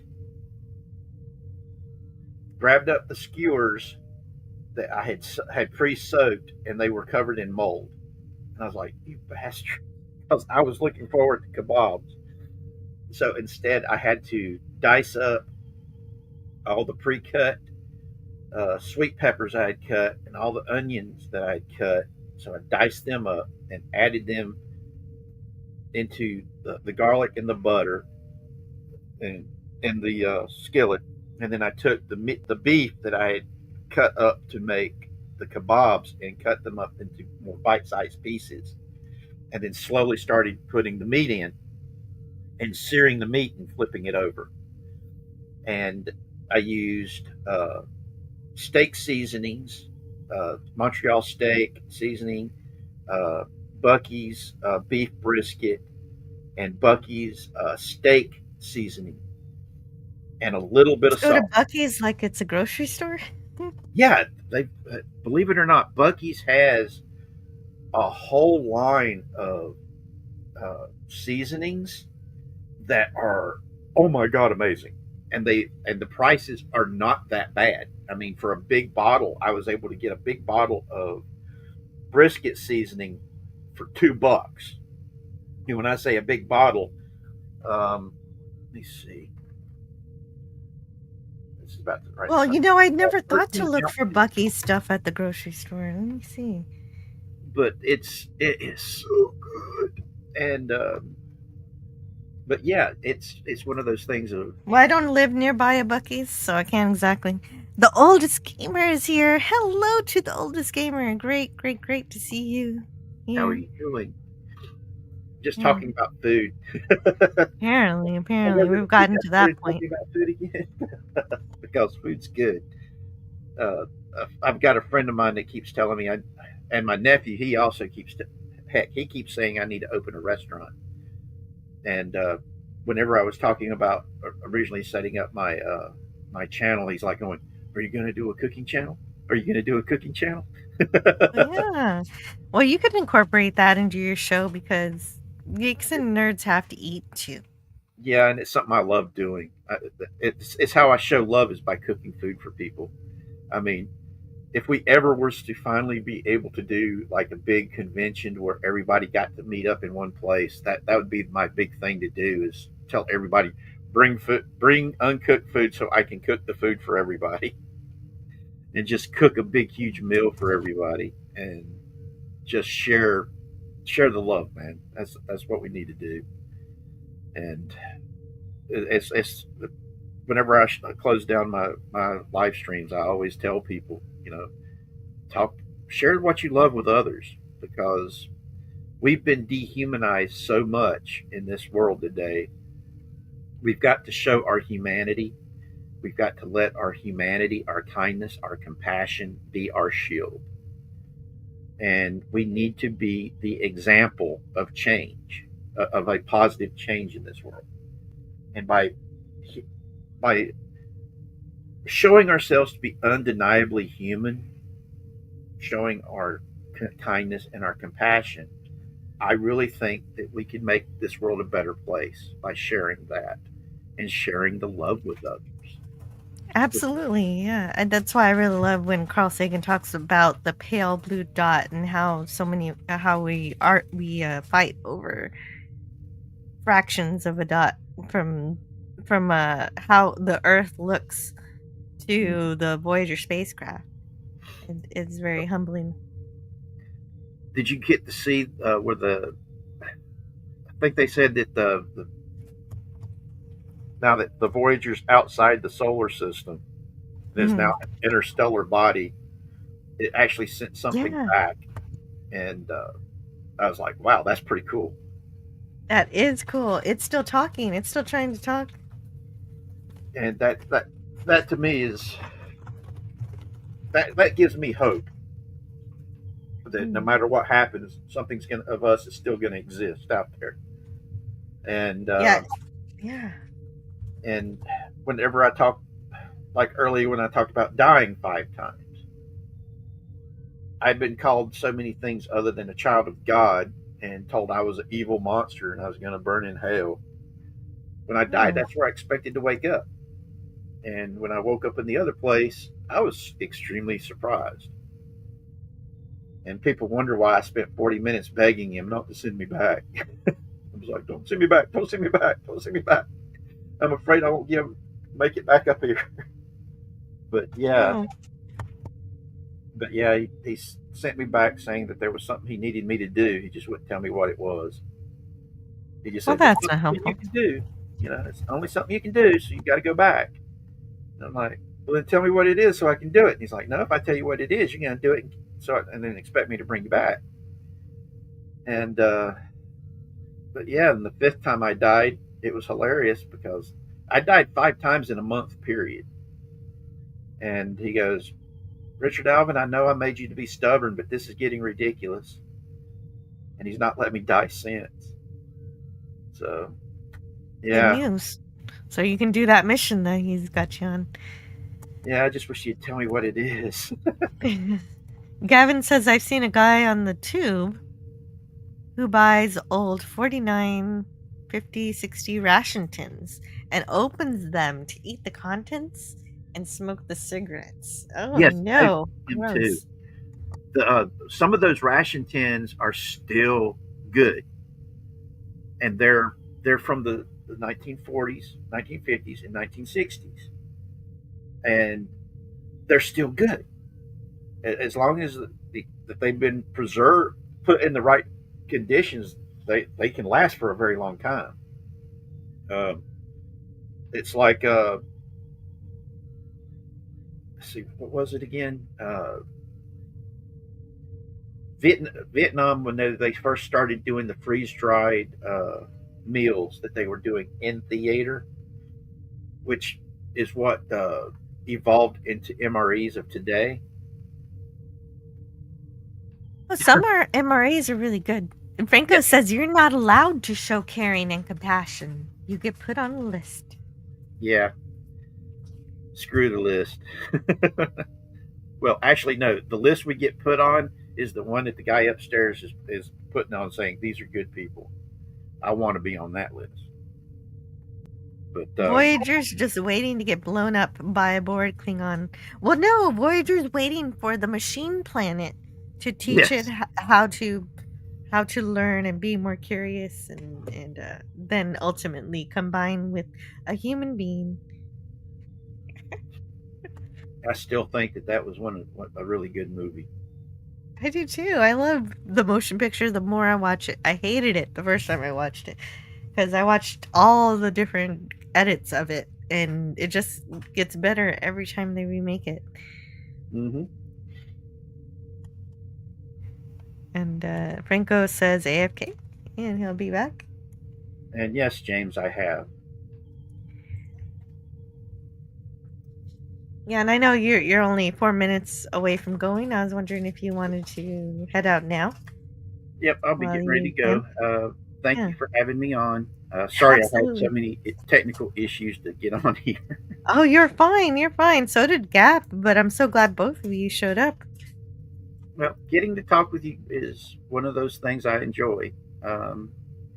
You've always got an open seat on the panel whenever I do a live stream. I've been wanting to see about getting with you about doing a live stream talking about Star Trek. Yeah, we can definitely talk about some Star Trek. I get really busy, so I'm gonna need a lot of advance notice, and we got to pick a good time. Yeah, but I'm definitely there for something. Because the Star Trek type stuff I'd like talking about is not just the TV shows and the movies and the books and all that. I like talking to people about, if you love something so much and you write fan fiction, I'll talk to you about that, because that's true love right there for the setting. I'll talk to you about the characters you make in this setting, because that says a lot about you and just why you love the setting. And it's the more we talk about things that we love and why we love these things, it shows why we get upset when we see somebody who doesn't care about the setting coming in and throwing everything that came before out the window willy-nilly, and it's different if they're there to tell a good story and they've got to fudge some stuff to tell a good story, but to completely ignore what came before just to tell the story you want to tell. Kind of. And what's even the point? They're just using it because it's a popular thing that people are going to want to watch just because it has the name, but they don't really intend to keep up with the story that was previously made, and that is always very. Honor all the great stuff that came before it, or honor the trials and tribulations that people went through to get us to where we are today. It's like, this is the first such and such to fill this role, and completely ignoring, no, the person who created Doctor Who was a woman, and her cinematographer was a gay dude back when being gay was illegal. That you're completely ignoring all the hurdles that people had to jump through to get us to where we are today. Yeah, that's the same as saying that Michael Burnham is the first Star Trek captain to be of color when we had the captain of the Saratoga in Star Trek 4 and Mm-hmm. Captain Sisko and everybody before. Or the captain of the Reliant. Remember the captain of the Reliant in Star Trek 2, The Wrath of Khan. That captain was a black man. Yeah, and so yeah, a lot of stuff today wants to ignore history, and that's always very disappointing. Yep. Yeah, standing on the shoulders of giants. Yes, exactly, DJ Play Nice. You're supposed to stand on the shoulders of giants, not to lob their heads off. Exactly. And that's why I say, everybody, share the stuff that you love, because this world needs more love in it. And the best way of putting more love into this world is to talk about what you love about it. Don't talk about what you're not liking that they're doing today. Talk about the stuff that makes you love the setting. Talk about how awesome these characters are. Talk about how awesome the stories were. Tell how it changed your life, or it inspired you to do something so much greater than you thought you could ever do. That, to me, it's one of the reasons why I love going to Heroes Con every year here in Charlotte, where I get to meet the creators and writers and editors and artists who make comic books. Because there's a lot of them their stories back in the 70s and 80s inspired me to be who I became. To see somebody in need and going out there and help when I saw somebody in need. Even when all I could do was tell them, I'm here with you. You're not alone. That's what it means to be compassionate. That's what it means. People keep talking about first responders being police officers, firefighters, and paramedics. No. The first responder is the first witness that witnesses somebody who gets hurt.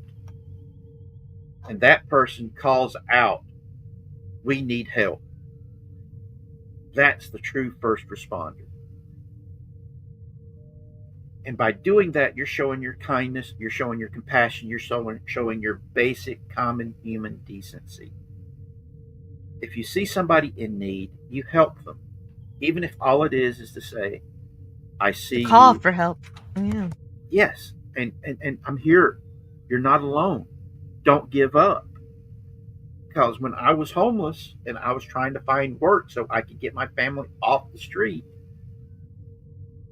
sometimes I felt so dejected being turned down from jobs because I was a disabled guy and nobody wanted to hire me because I was a disabled guy and they were afraid I was going to be a workers' comp claim, so they wouldn't hire me.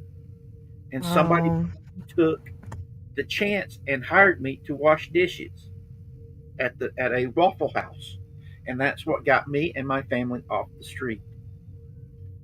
That is good. That's so great.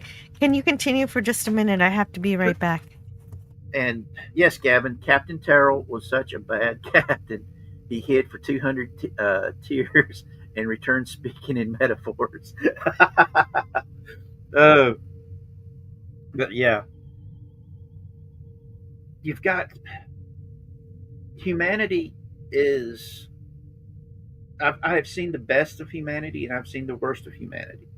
That's the one thing about being in the military and seeing combat that I can attest to, is I've seen man at his best and I've seen man at his worst. And a lot of times it was at the same time. And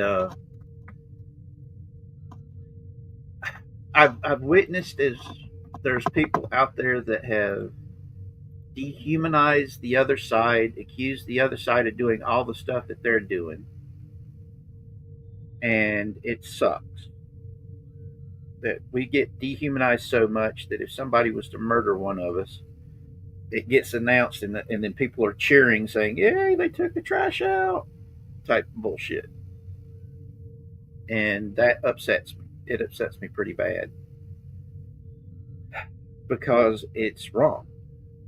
All human life has value, even if that value has pretty much been wasted by somebody doing evil. That's why I love Star Trek. It's why I love Star Wars. I mean, look at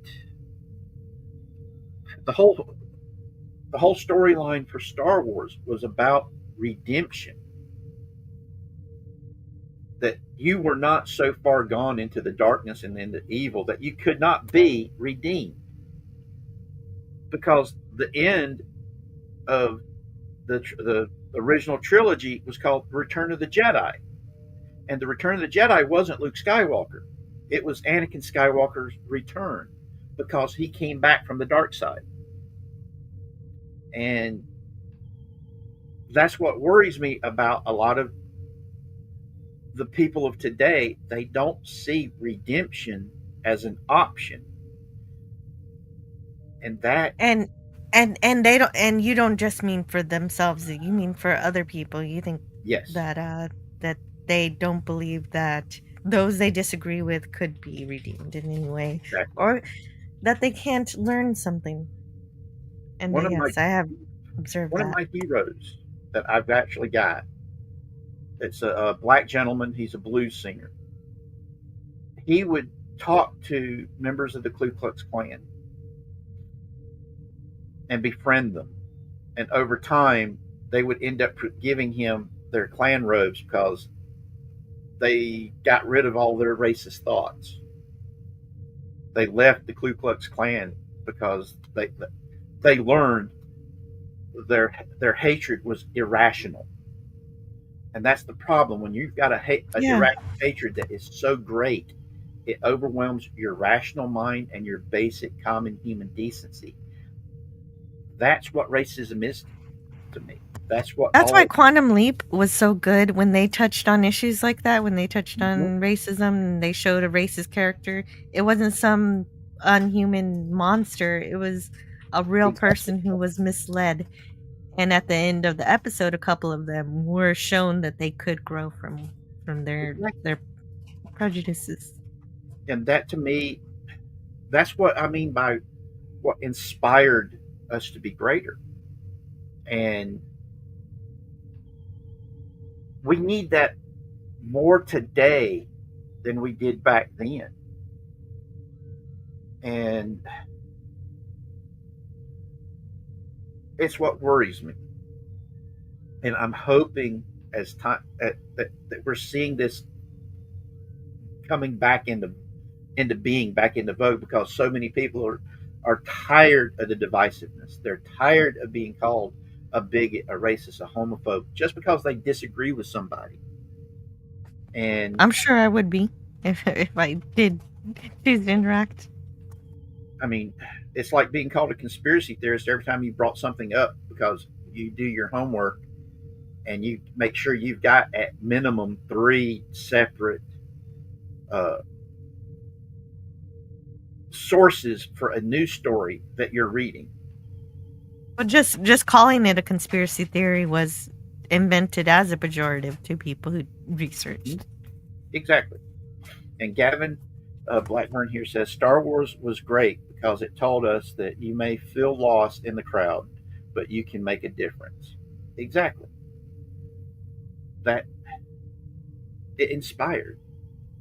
And it was one of the things in the Legends of Tomorrow TV show that they had on CW that was really good, because there was these 2 of the main characters were inspired by George Lucas.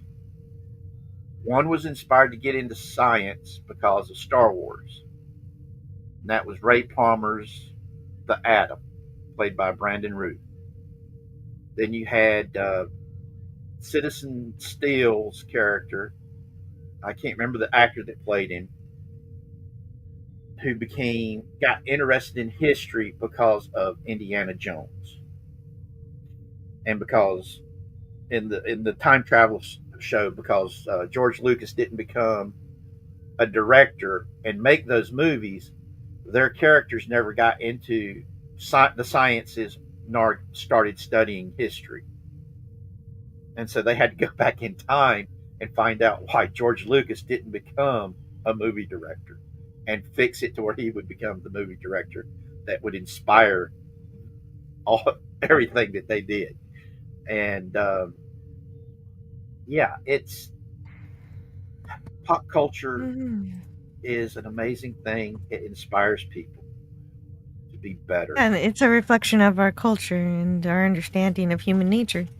And James Caserta says a very loaded philosophical question, but as I have a philosopher on my panel here, can hate be righteous or justifiable?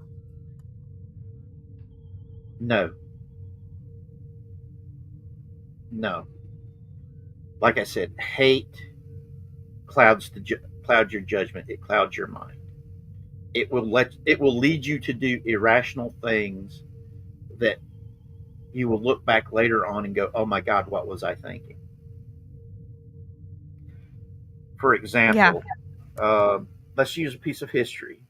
After one of the reasons why the United States was so upset with the attack on Pearl Harbor by Japan wasn't just the knife in the back aspect of it.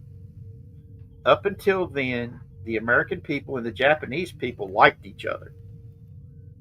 In fact, a week before the bombing of Pearl Harbor happened, we had Japanese Army and naval personnel in the United States going to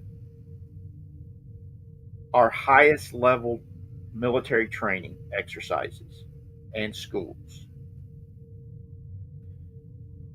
In fact, they touched on this in the Clint Eastwood movie that he did. I think it was the Iwo Jima campaign, where it showed the Japanese general preparing to fight the Americans as they were going to invade the island that he was assigned to command. And he was looking at a Colt M1911 45 pistol that had been given to him as a gift when he was being recalled back to Japan. And it was engraved to him and everything. This was a real thing because that gun got recovered by one of the American soldiers, and it was in his personal collection for a very long time before it got returned. America felt betrayed by Japan, and it scared them so much that their irrational hatred, their irrational fears, caused them to round up every Japanese person on the West Coast and put them in concentration camps, even though they referred to them as detention camps at the time. No, yeah, those were definitely concentration camps. It may not have been as ugly as the ones in Germany, but they were locking people up who didn't deserve to be. One of which, of course, we know as George Takei, who had a play about it, which was very illuminating about that. Yep, and that's why I say hatred. I'm going to be philosophical and be religious here for a second. God is love. God resides in love. Hatred is sin. Hatred pushes God away. Because whenever you're fueled by hatred, you do inhumane and inhuman things. So it's not righteous. It's not justifiable. It blinds you to your humanity. And hatred destroys the hater, not the hated. It is self-destructive. And it can lead to violence. It has led to violence. Okay. The human heart is an amazing thing. The more love you have in it, the bigger it grows. And the more that you can put into it and love. They say God is love, says DJ Play Nice, and love is blind. So, is Stevie Wonder God? I wish. But oh, what if God was one of us? That's a fun song. Yes. But like I said, the more love you have in your heart, the greater an engine of creation it becomes. And a lot of people don't understand what the Crusades was about. The first crusade was in response to something. The other crusades was all political bullshit. But let me finish my thought. When your heart is filled with love, you can be a catalyst for positive, creative change. But when you let your heart be filled with hate, it shrinks, it withers, it contracts, and instead of being an engine of creation, it becomes an engine of destruction, self destruction, because hate is a soul destroyer. It destroys the person who is possessing it. It neutralizes your humanity, it neutralizes your ability to show compassion. Thus, no, hatred can't be righteous. It can't be justified. Anger might, but yeah, not hatred. Anger, I think I agree with you. anger isn't hate. Anger is an entirely different emotion that's more tied to other things. A lot of people think of hate as the opposite of love, but it's not. Hate is its own separate thing. The opposite of love is apathy, not giving a damn, not thinking about it, not caring. And it's dang. Branko says Stevie Wonder isn't blind. I've seen him fly an airplane, drive a car, catch a falling mic stand. Cool. But yeah, I mean, you're talking to somebody who I guess you could call me a philosopher. It's just the fact that I've seen things and done things. I mean, I've died and come back. I've got experiences and I share them with people. And I tell people, love one another. Because when you love someone, a true platonic love that is just love for love's sake, where you're not expecting something out of it, it's golden. And yeah, I think in general it's good to not be entitled to anything, including emotions and reception. And that's how I have been living my life. I just want other people to be happy. I want people to be the best person that they can be. And I'm just tired of seeing people who are doing damage to themselves by allowing an irrational hatred cloud their minds to completely override all rational thought and all basic common human decency. It's like all these ghoulish fools responding about the floods in Texas. And yeah, if it's anything but compassion and care to the families, I don't think I want to hear about it. Yep. And I admit I cry a lot. I'm not ashamed of my tears. In fact, to me, a tear is an amazing thing because a tear can represent joy or it can represent despair. It's proof you're still human if you can cry. And I celebrate it. But there's a lot of times when I'm crying because I'm in despair over what I'm seeing happening in the world. That I'm seeing so many people allowing an irrational hatred that's pushed by political propaganda that just Make no damn It doesn't make any sense. It was a terrible act of nature that happened in Kerrville, and Yeah. it is very catastrophic, and it's extremely tragic. People are still missing. Yep. And people are still looking for them. It's an extremely heartbreaking thing, and it makes no sense for anyone to ascribe any politics to any of it. Or worse, ascribing, oh, it's the people that are making it a race issue.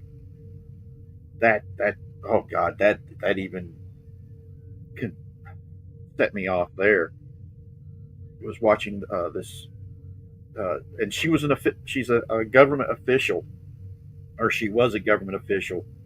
Sadie, C.D. Perkins or Parkins or something like that, and she's losing her shit because even black people are calling her out for bullshit, and it's like I said, hatred doesn't have it's not righteous. It's not productive. It's an irrationality that just basically causes you to stop being human and seeing others as human. It's self-destructive, and so I try to stand up against it. That's one of the reasons why I've made the statement. There's only one being in all of God's creation that I hate, and it is none of you. And the only time I see the one thing I hate in this world is whenever I'm brushing my hair or brushing my teeth. And it ain't y'all.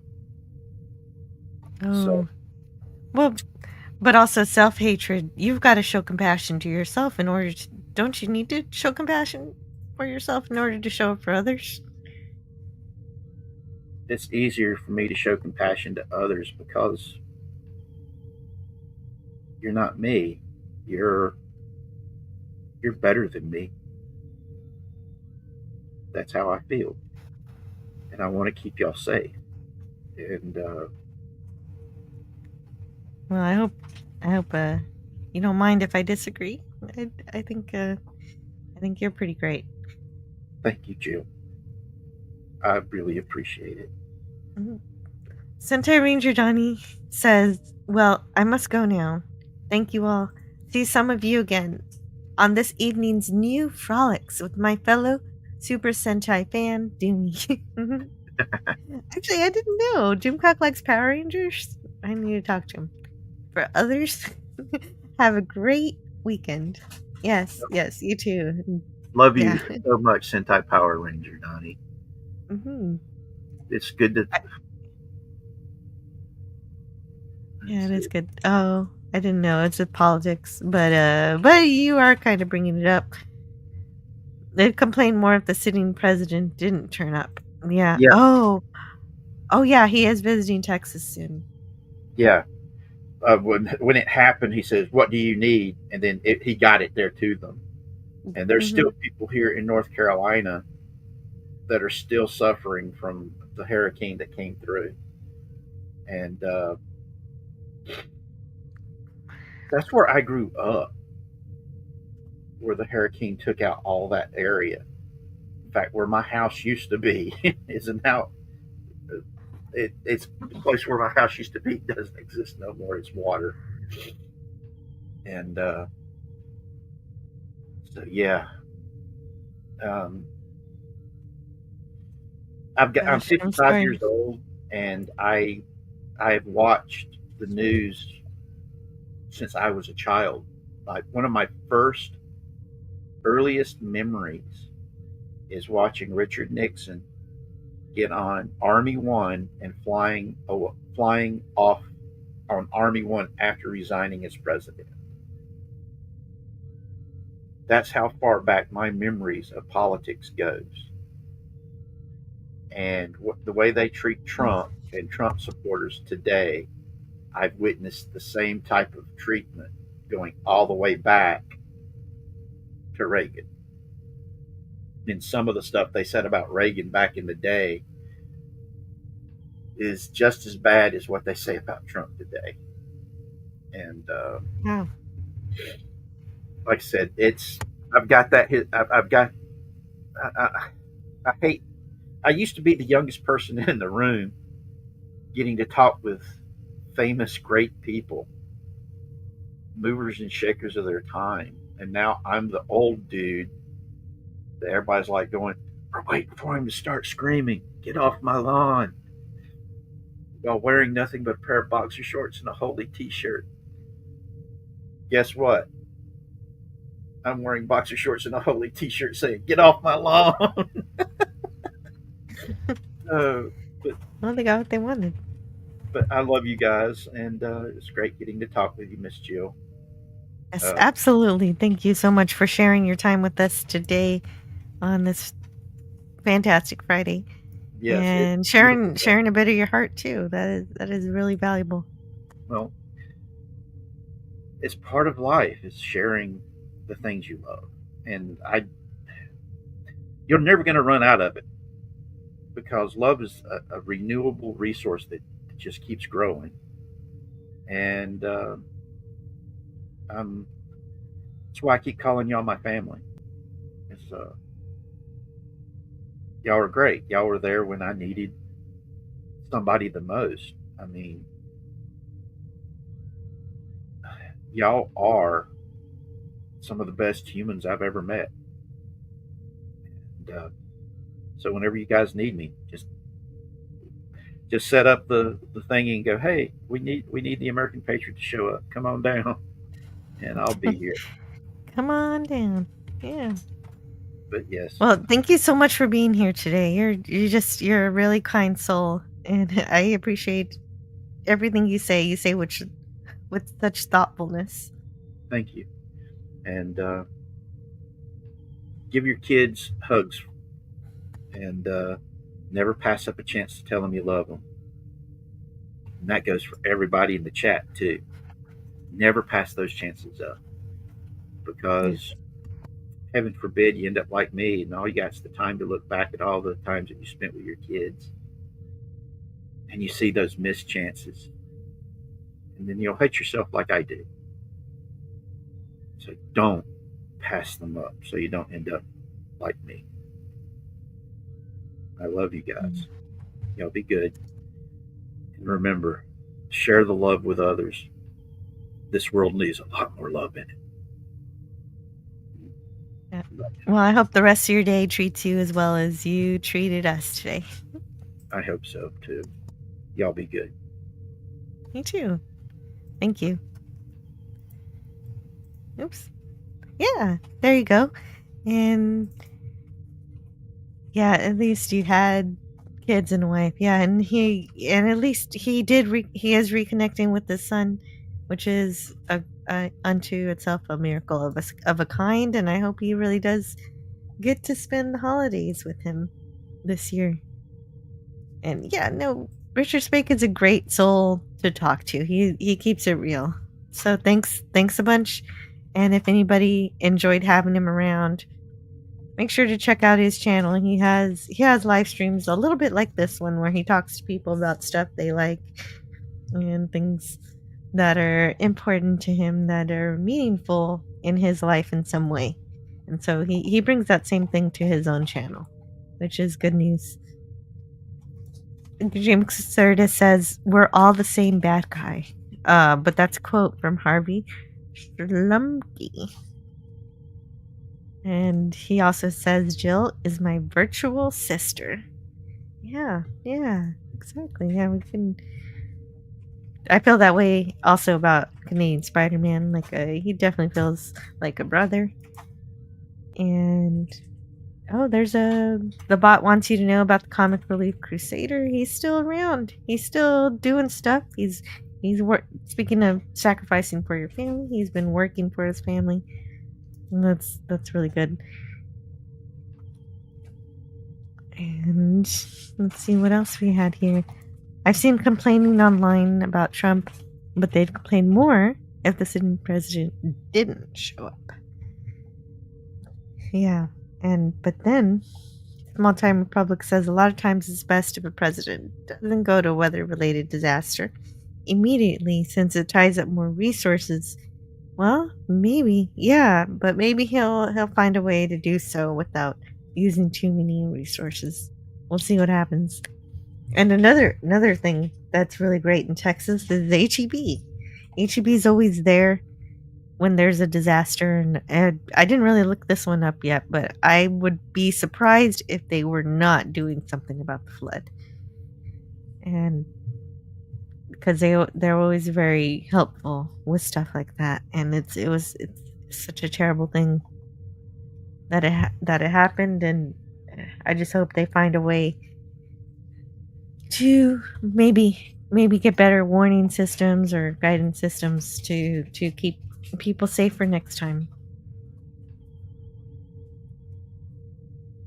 And one of the things that's really great about Short Leave, other than getting to talk to you guys a little more in a little more organic fashion, just relaxed and everything, is that I know somebody was Greek Letters Larson was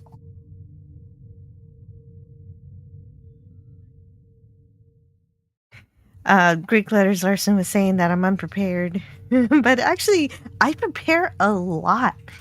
But what's going on? What happens is that I have all this stuff prepared, but what happens is that I get into these conversations with people who join the panel and all of the topics that come up in the chat that I don't even get to the things that I prepare. Like, we're still not even halfway through that one sci-fi history.net July 11th article, which is right here. Oh, that didn't bring it up at all. Oh, I have to add it to the stage.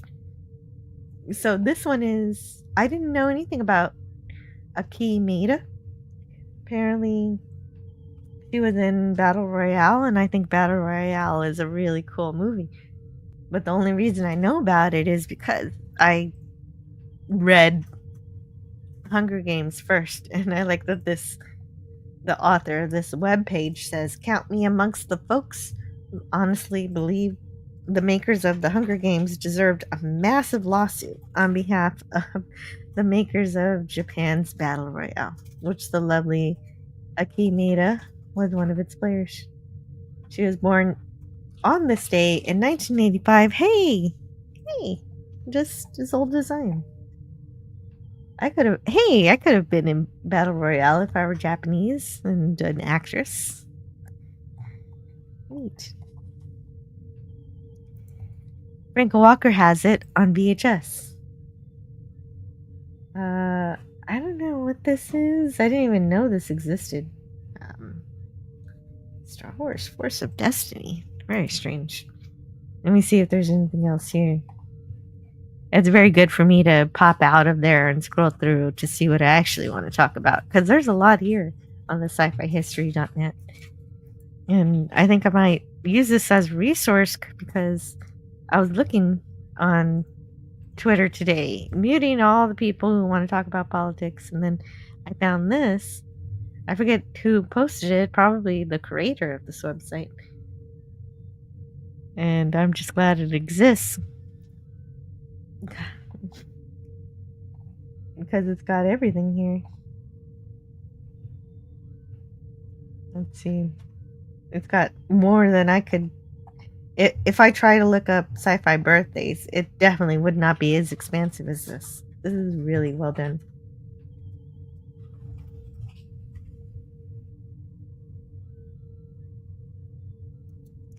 Good call. It stimulates conversation. Yeah. Well, yeah, it does.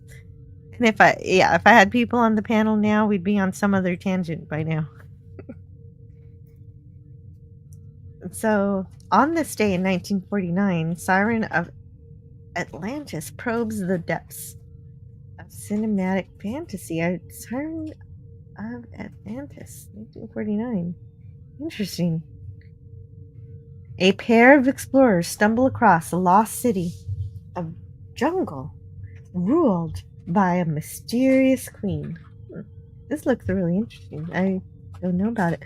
Also on this day in Denmark, Those dastardly critters from Unknown Island roared to life in theaters once more. Oh, Richard Denning. An adventure seeker and his fiancée visit an uncharted island, only to find that it is inhabited by deadly dinosaurs and other creatures ready to attack. I think Unknown Island is exactly what I wanted from Jurassic World what was it called? Rebirth? I think instead of seeing Jurassic World Rebirth, I'm gonna look up Unknown Island from 1952 because that sounds like exactly what I want. It seemed, I bet you anything, it's more fun than the new dinosaur movie. So I'm gonna look that up. Unknown Island. I think it looks right up my alley. I wanted some dinosaurs with a little power. I'm gonna check it out. 1948? It says 52. Maybe this is a different Unknown Island. How many Unknown Islands are there? Maybe the website got it wrong. Or IMDb got it wrong. Not seen that one. Yeah. Oh, Jurassic World Afterbirth. Gross. Rico. Strange New World. Lift this up. Where suffering cannot reach was copied from the novel The Ones Who Walk Away from O'Malley without giving credit. Plagiarism is terrible. Yeah, and Strange New Worlds also plagiarized Star Trek itself. And so it's very odd. Okay, I think I know what you're talking about. That's the episode with the kid that was hooked up to the machine.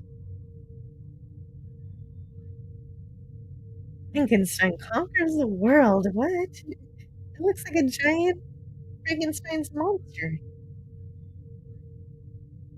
Yeah. Or else that's a bush. But the way it's shown, it kind of looks like a tree. Then there's also Lightning Bolt from 1969. This looks interesting. A U.S. agent goes undercover as a rich playboy to stop a madman from destroying a NASA moon project. That feels like a James Bond kind of, just kind of a movie that's kind of like a not James Bond, but it wants to be like James Bond. I don't know. I haven't seen it. Sci-fi thriller. Oh, what is this? The Holy Mountain on this day in Italy and Mexico. Okay. Here's the premise. In a corrupt, greed-fueled world, a powerful alchemist leads a Christ-like character and 7 materialistic figures to the Holy Mountain, where they hope to achieve enlightenment. Oh, that seems weird. A Journey to the Beginning of Time, 1977, on this day in Denmark. This movie was released. A rare theatrical re-release in 1977 for this 1955 produced movie. One day, a young boy finds a fossil trilobite. Together with his 3 friends, they set off on an adventurous journey through prehistory up to the beginning of time. That looks really cute. A journey to the beginning of time. That I might want that.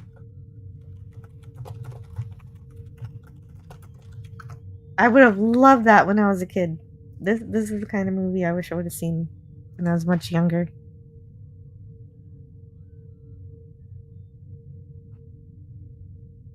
Italian movies back then were very odd. Yeah, that one with the man in the tube. Yeah, that is really strange.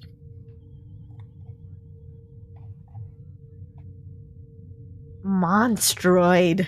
Whoa, oh, look at that face. From 1980. On this day in 1980, in the US, the sci-fi horror hybrid known as Monstroid submerged from the murky depths. Directed by a team of Kenneth Hartford and Herbert Struck. A rural Colombian village is attacked by a horrible sea serpent, aroused by industrial pollution of a nearby lake, based on a real event that took place in June of 1971. What? Saying that it's based on a real story is kind of a bit of a stretch when you got a sea serpent monster, but I guess maybe the industrial pollution is probably the most real thing. Yeah, Old Man Bird missed that one, so did I. Mobile Suit Gundam 2, Soldiers of Sorrow, 1981. Somebody has to know this because I've heard of it before. So it's on this day, 1981 in Japan. This was released. Somebody knows about this. Yeah, that was funny and also gross. School in the Crosshairs from 1981. A Star is Born. And so this one was first released then. About middle school kids with psychic powers. Or at least one middle school kid with psychic powers. Of course. Oh, really? Aliens? On this day in India, Aliens rocked the box office to its immortal core. Written in part and directed by James Cameron, the sci-fi thriller, starring Sigourney Weaver, Michael Biehn, and Lance Henriksen. And here's the plot summary. As if we need it. 57 years after surviving an apocalyptic attack aboard her space vessel by merciless space creatures, Officer Ripley awakens from hypersleep and tries to warn anyone who will listen about the predators. Yes, fantastic. And it won Oscars for Best Editing, Best Special Effects, and an acting nomination for Weaver. Very cool. Which was not typical for a sci-fi film. Aliens? Never heard of it. Franco Walk. You're funny. You're funny. Funny man. Anybody remember the 80s movie called Android starring Klaus Kinski? A decent movie. No. Just a movie called Android? Let's see. Android in the 80s? Wow, okay. Let's see what this is about. This one says, a strange doctor secretly experiments with androids on his space station. His assistant is Max, a curious android who wants to see the world and meet a girl. Criminals hide on their station and soon violence erupts. Okay, I'm sold just from that description. That looks cool. Let's see what we have for pictures. Kenda Kritchner. Don Keith Upper. Whoa. Evocative.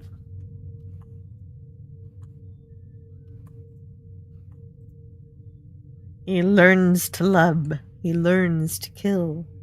Android becomes man. Ooh, that's a good tagline. This movie looks way cool. Thank you, Gavin, for bringing it to my attention. Well, unfortunately, I have not seen it. My Stepmother is an Alien, 1989. That one, I think I've heard of that one before. but I've never seen it.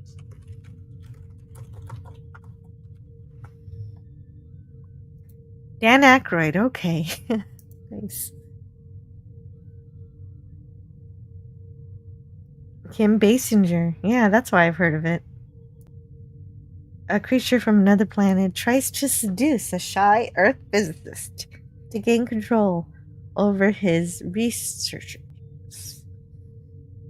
The result of this important mission much exceeded her expectations. And for the record, at the 1990 Saturn Awards, it enjoyed a pair of nominations but no wins. Flash Gordon meets the Cosmic Cheerleaders. Let me make sure. What a title! What a title is that?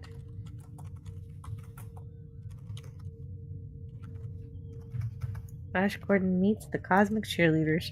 And I can't... It sounds like a movie from the 60s, but it's from 1990. Terrible ratings. 3.7. But you know what? Sometimes even bad science fiction is a lot of fun. But I can't not know about it, so I'm gonna tag that one. Hey, welcome back to Christian Fandom Geek.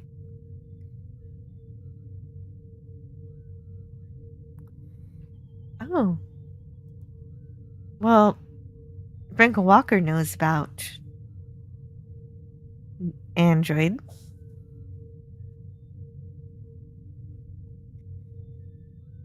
Just did a banger of an episode on the channel. Oh, fantastic. I've got to check it out when I'm done here. Which I should be done pretty soon. I'm just happy to be able to get through one of the articles that I prepared for this live stream. There's no way I'm coming back to this because it's July 11th. So I want to make sure to at least scroll through most of this. Virtual combat. I like the sound of that. Whoa. Okay, scientists bring virtual reality characters to life. 2 are women from the cybersex game site. The third is a warrior who wants to unleash the rest of the bad guys from the virtual reality world. A border cop must defeat the virtual reality warrior while learning to relate to one of the cybersex babes. That is very interesting.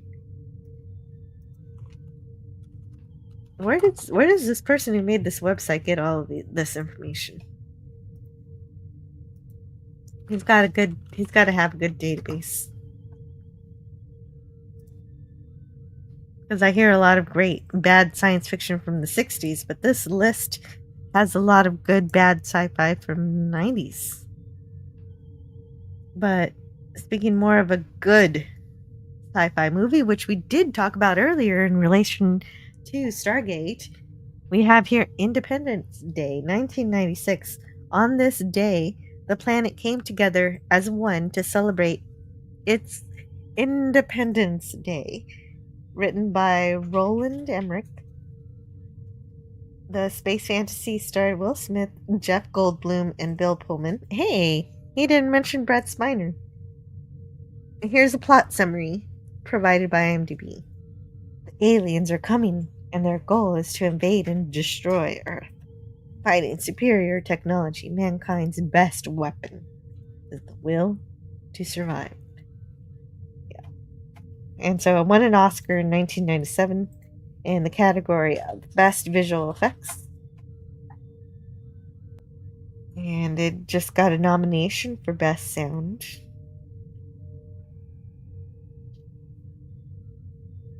And it got 11 nominations in the Saturn Award. And the top prizes were won for special effects once again, but also Best Director and Best Science Fiction Film. It also got a nominee for the Hugo Award. Wow, it just got all the awards. Of course, Independence Day is a really fun movie. Even if it's unbelievable, it is a good time. Ah, that is so sweet. Christian Fan of Geek, says, "You may be my favorite YouTuber at the moment." Thank you. Keep blazing and smashing out awesome episodes. And Franco says, "I put the Android link in the chat." Oh, thank you.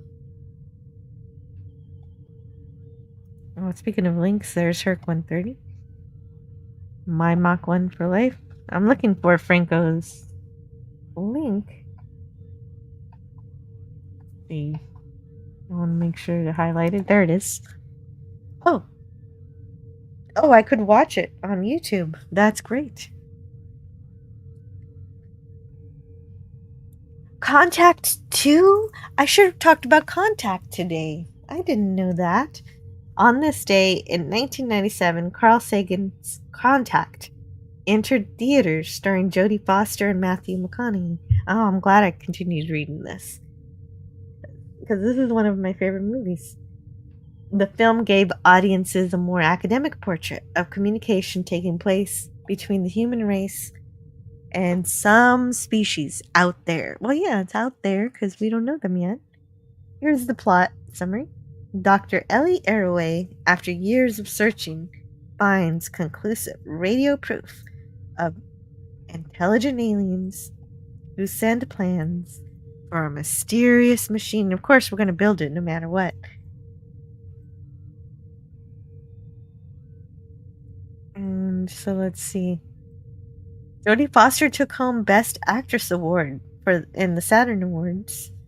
And Jenna Malone took home Best Performance by a Younger Actress. Oh. And yeah, it did.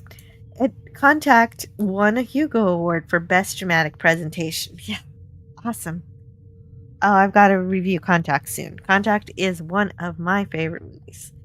Another favorite of mine, 1997's Cube, which premiered on this day in the Netherlands. I like how it's like, okay, maybe it didn't premiere for you on this day in 1997, but people in Netherlands first saw it today. This is a great article. 6 complete strangers with widely varying personalities are involuntarily placed in an endless maze containing deadly traps. Yeah, very cool. Very, very cool movie.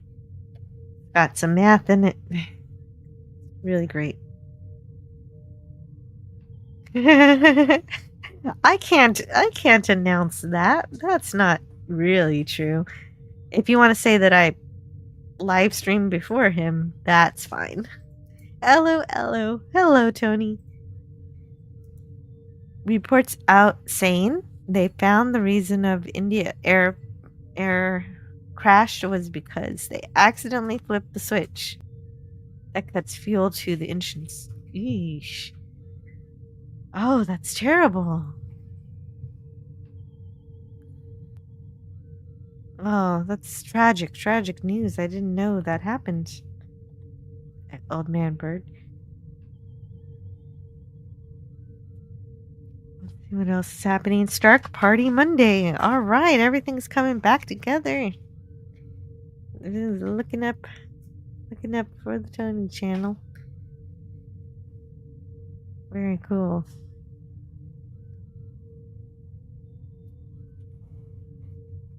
Jill, can you prove you're a human being? Well, I'm speaking on the internet. How could I not be a human being? I'm definitely not an AI. Let's see what else is here. Andromeda too? Wow. But in Japan. On this day in Japan, Andromeda was released in theater. Final Fantasy? The Spirits Within 2001? Really? Final Fantasy? The video game? Was that based on a video game? I don't know. Yeah. It was based on a series of popular role-playing games. Wow, okay. Terminator Rise of the Machines from 2003. The League of Extraordinary Gentlemen. The Island After Sundown. Superman Returns 2006. I reviewed that recently. Oh, wait. That's not what I reviewed. I did not review this. I'm thinking of a different Superman. I was thinking of Superman 2. Superman Returns I've never reviewed, nor have I actually even seen it. It was directed by Bryan Singer, and it was from 2006, so what I reviewed was not from 2006, it was from 1980. But Superman returns to Earth after spending 5 years in space examining his homeworld Krypton, but he finds things have changed while he was gone, and he must once again prove himself important to the world. It starred Brandon Routh, Kevin Spacey, in Argentina, Australia, Belgium, Brazil, Canada, and a whole host of countries around the world on this day in 2007. Harry Potter and the Order of the Phoenix was released in theater. Yeah, I definitely reviewed that. Journey to the Center of the Earth, 2008. I have not seen this. Meet Dave. Whoa. No, I haven't seen this either. Believe it or not, rumors persist that the funny man was linked originally to Star Trek 4. Oh, I thought that was just a fact.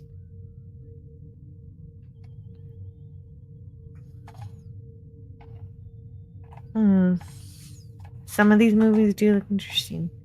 But as I don't know too much about them, I'm going to skip through the things I don't know. Oh, Dread 2012. Interesting.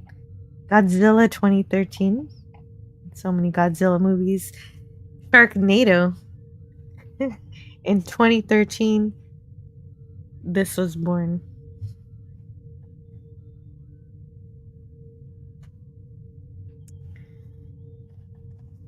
Dawn of the Planet of the Apes 2014. I don't think those remakes were too bad.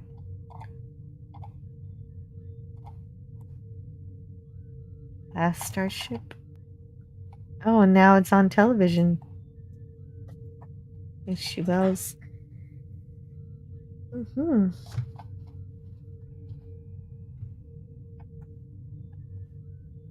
Time Cop. DOA.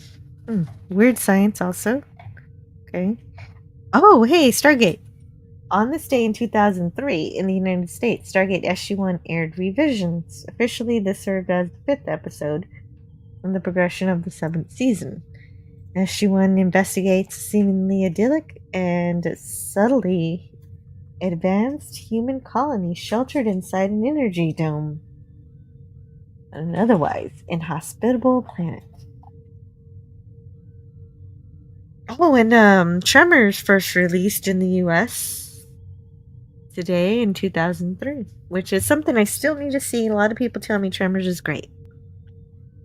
Not an android, not a synthetic. Oh, Dark of Iron says he is a robot, but he's not an android or synthetic. You're just a good old-fashioned robot.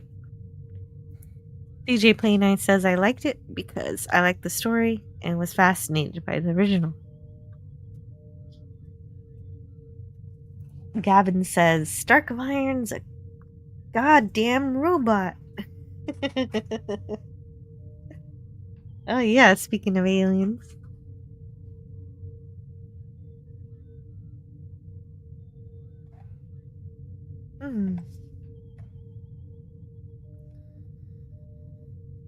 Alright, and on this day, in Mexico, the Outer Limits released The Galaxy Bean on home video. Wow. And that's it. Until next time. Yeah. That's it for that article. And I had lots more articles, but I'll save those for later. Maybe we'll talk about them some other time. I wanted to just get the one that I started finished off before I release you guys into your Friday today. IR RoboBrain. Oh, wait a minute. Stark of Iron, if you got an actual brain inside of you, then you're more of a cyborg than a robot. That was a hell of a lot. Yeah, no, I think it's my new favorite website for this show. And I was glad to go through that because one of my favorite things is learning about a new TV show or movie that I want to talk about. Oh, DJ Play Nice. Did I ever do a movie for you in terms of reviewing a movie that you want me to review? If not, let me know one in the chat because I don't think I did. 'Cause I know I did for Old Man Bird and for Franco and for Wes Cagle. Or did I do for Wes Cagle? I don't remember. I know, no, I definitely did something for Wes Cagle, but I don't know if we did one for Franco. I lose track. I should write these things down. They're firing lasers at us. Oh no. Lasers. Well, my phasers can outdo your lasers, so I think it'll be good. It's bedtime after this stream. It's 10:30 p.m. now.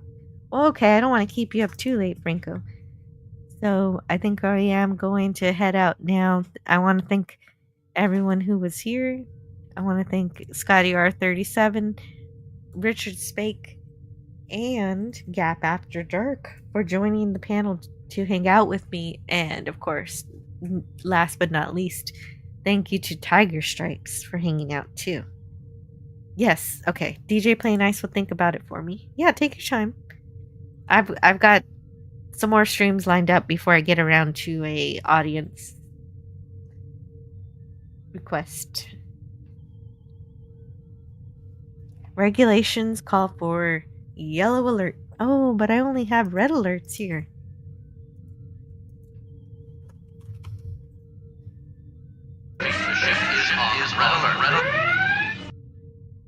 Houston, we have a problem. We have a main bus B undervolt. Thank you, Jill and panel. Thank you, Franco and DJ Play Nice. Dark of Iron, thanks. Make it so, number one. Yes. Lasers won't even penetrate our navigational shield. Don't they know that? Yeah. Yes. It's so fun. And I hope you guys had a good time today. I'll see you all around.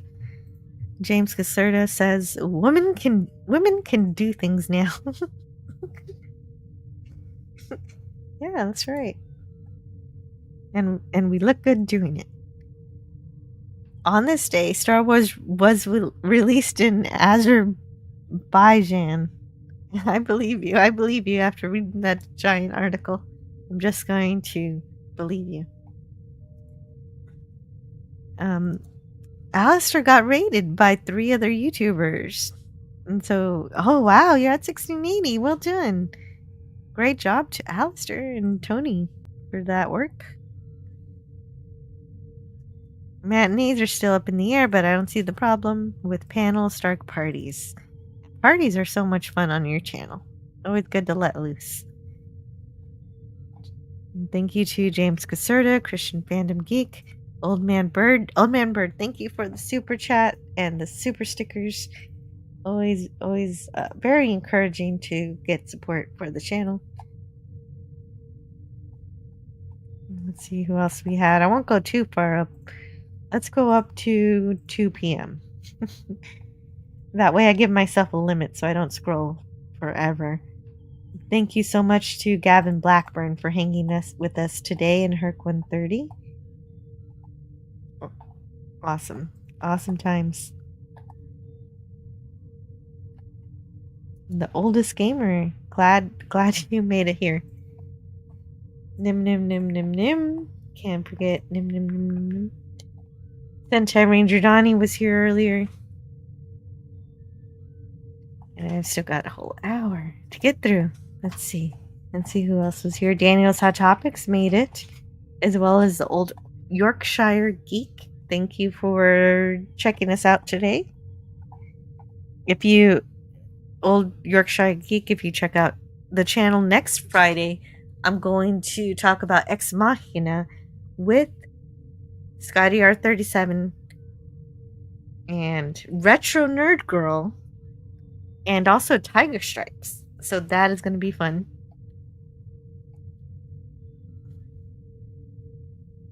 And of course, always my Tuesdays Twilight Zone.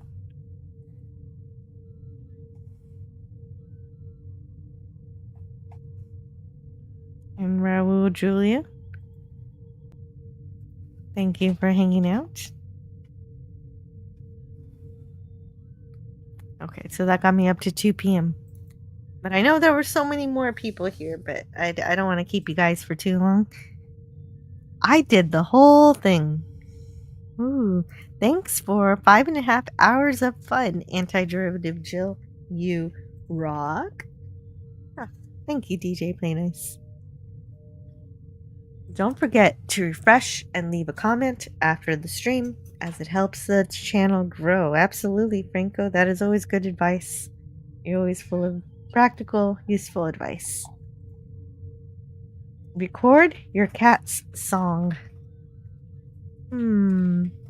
I'll think about it. Thank you. I don't know if I can, but I guess maybe right before dinner is the best time to capture a song from Lana. But mostly she's arguing with me. I don't know if that counts as singing. But thank you so much for being here today. Everything is just so much fun, more fun with all of you than without you. And I guess thanks to Richard's Bake, one of the big themes of today was being kind to one another. And you know, we share all the sci-fi and the pop culture stuff that we love and everything. So I hope all of you have a great weekend, and I hope you find some joy,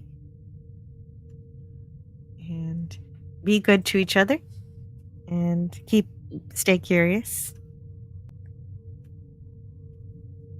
And got to meet with Sigvaldson earlier. Keep him in your prayers. Yes, he has been having some health problems, and I do hope he is he gets better and feels better soon. I missed Sigvaldson today. I didn't get to the notice from the Cult of Harvey that we'll all be better off once he presses that button. So thank you for hanging out with me, and I'll see you guys next time.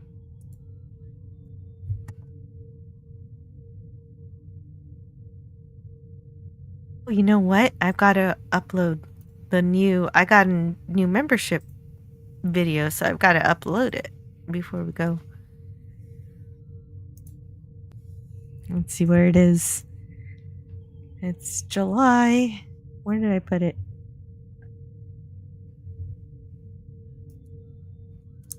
That's the question. Did I put it here?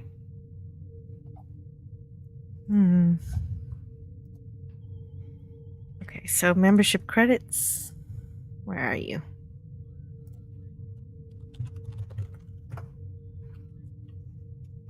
I bet you I could still find it. There it is.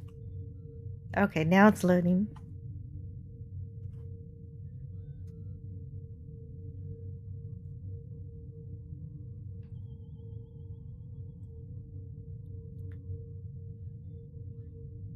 And have a great weekend. And as per Richard Spake's advice, tell someone that maybe you haven't told in a while that you love them.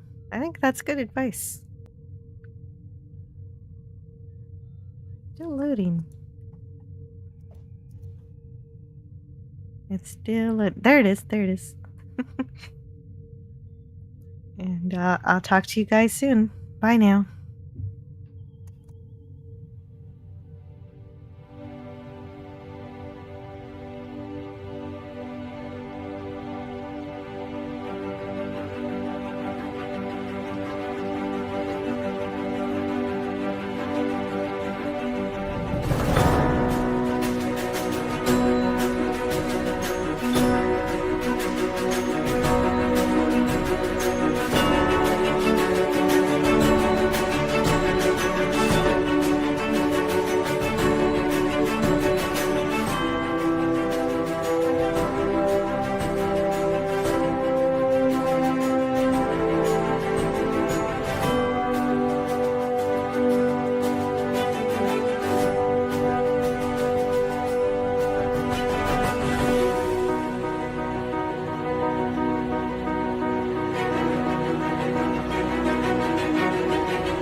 Learn all that is learnable. And the ways our differences combine to create meaning and beauty. It has always been easier to destroy than to create. May we together become greater than the sum of both of us. Well, now you have something new to think about. Carry on. It's what you said there is exactly that one word is what's missing in my opinion. This is my opinion. Love. I think that's what's missing in Star Trek now. It just seems like a hollow shell with a wind-up key on the back. You know, we can just keep an outlook and hope things change for the next generations. You know, I'm old, so I know I'm not around, and I know I have the classics to enjoy. I look at the original series cast. The way I look at it is like a family to me. They're a family. I was a kid. I used to go hang out at their house every night at 6 o'clock, and they all treated me like one of them. But sadly to say, they've all passed away. Their house is still there. I can walk by and see the house, and there it is. But I know there's different people living inside, and I can understand that. So Right. I hope eventually Star Trek will be in the hands of somebody who cares about it, who does have hope for the future, who does want to write straight to the hearts and the minds of the fans out there, and not to the bottom dollar, pretty much. We don't have to be mean, because no matter where you go, there you are.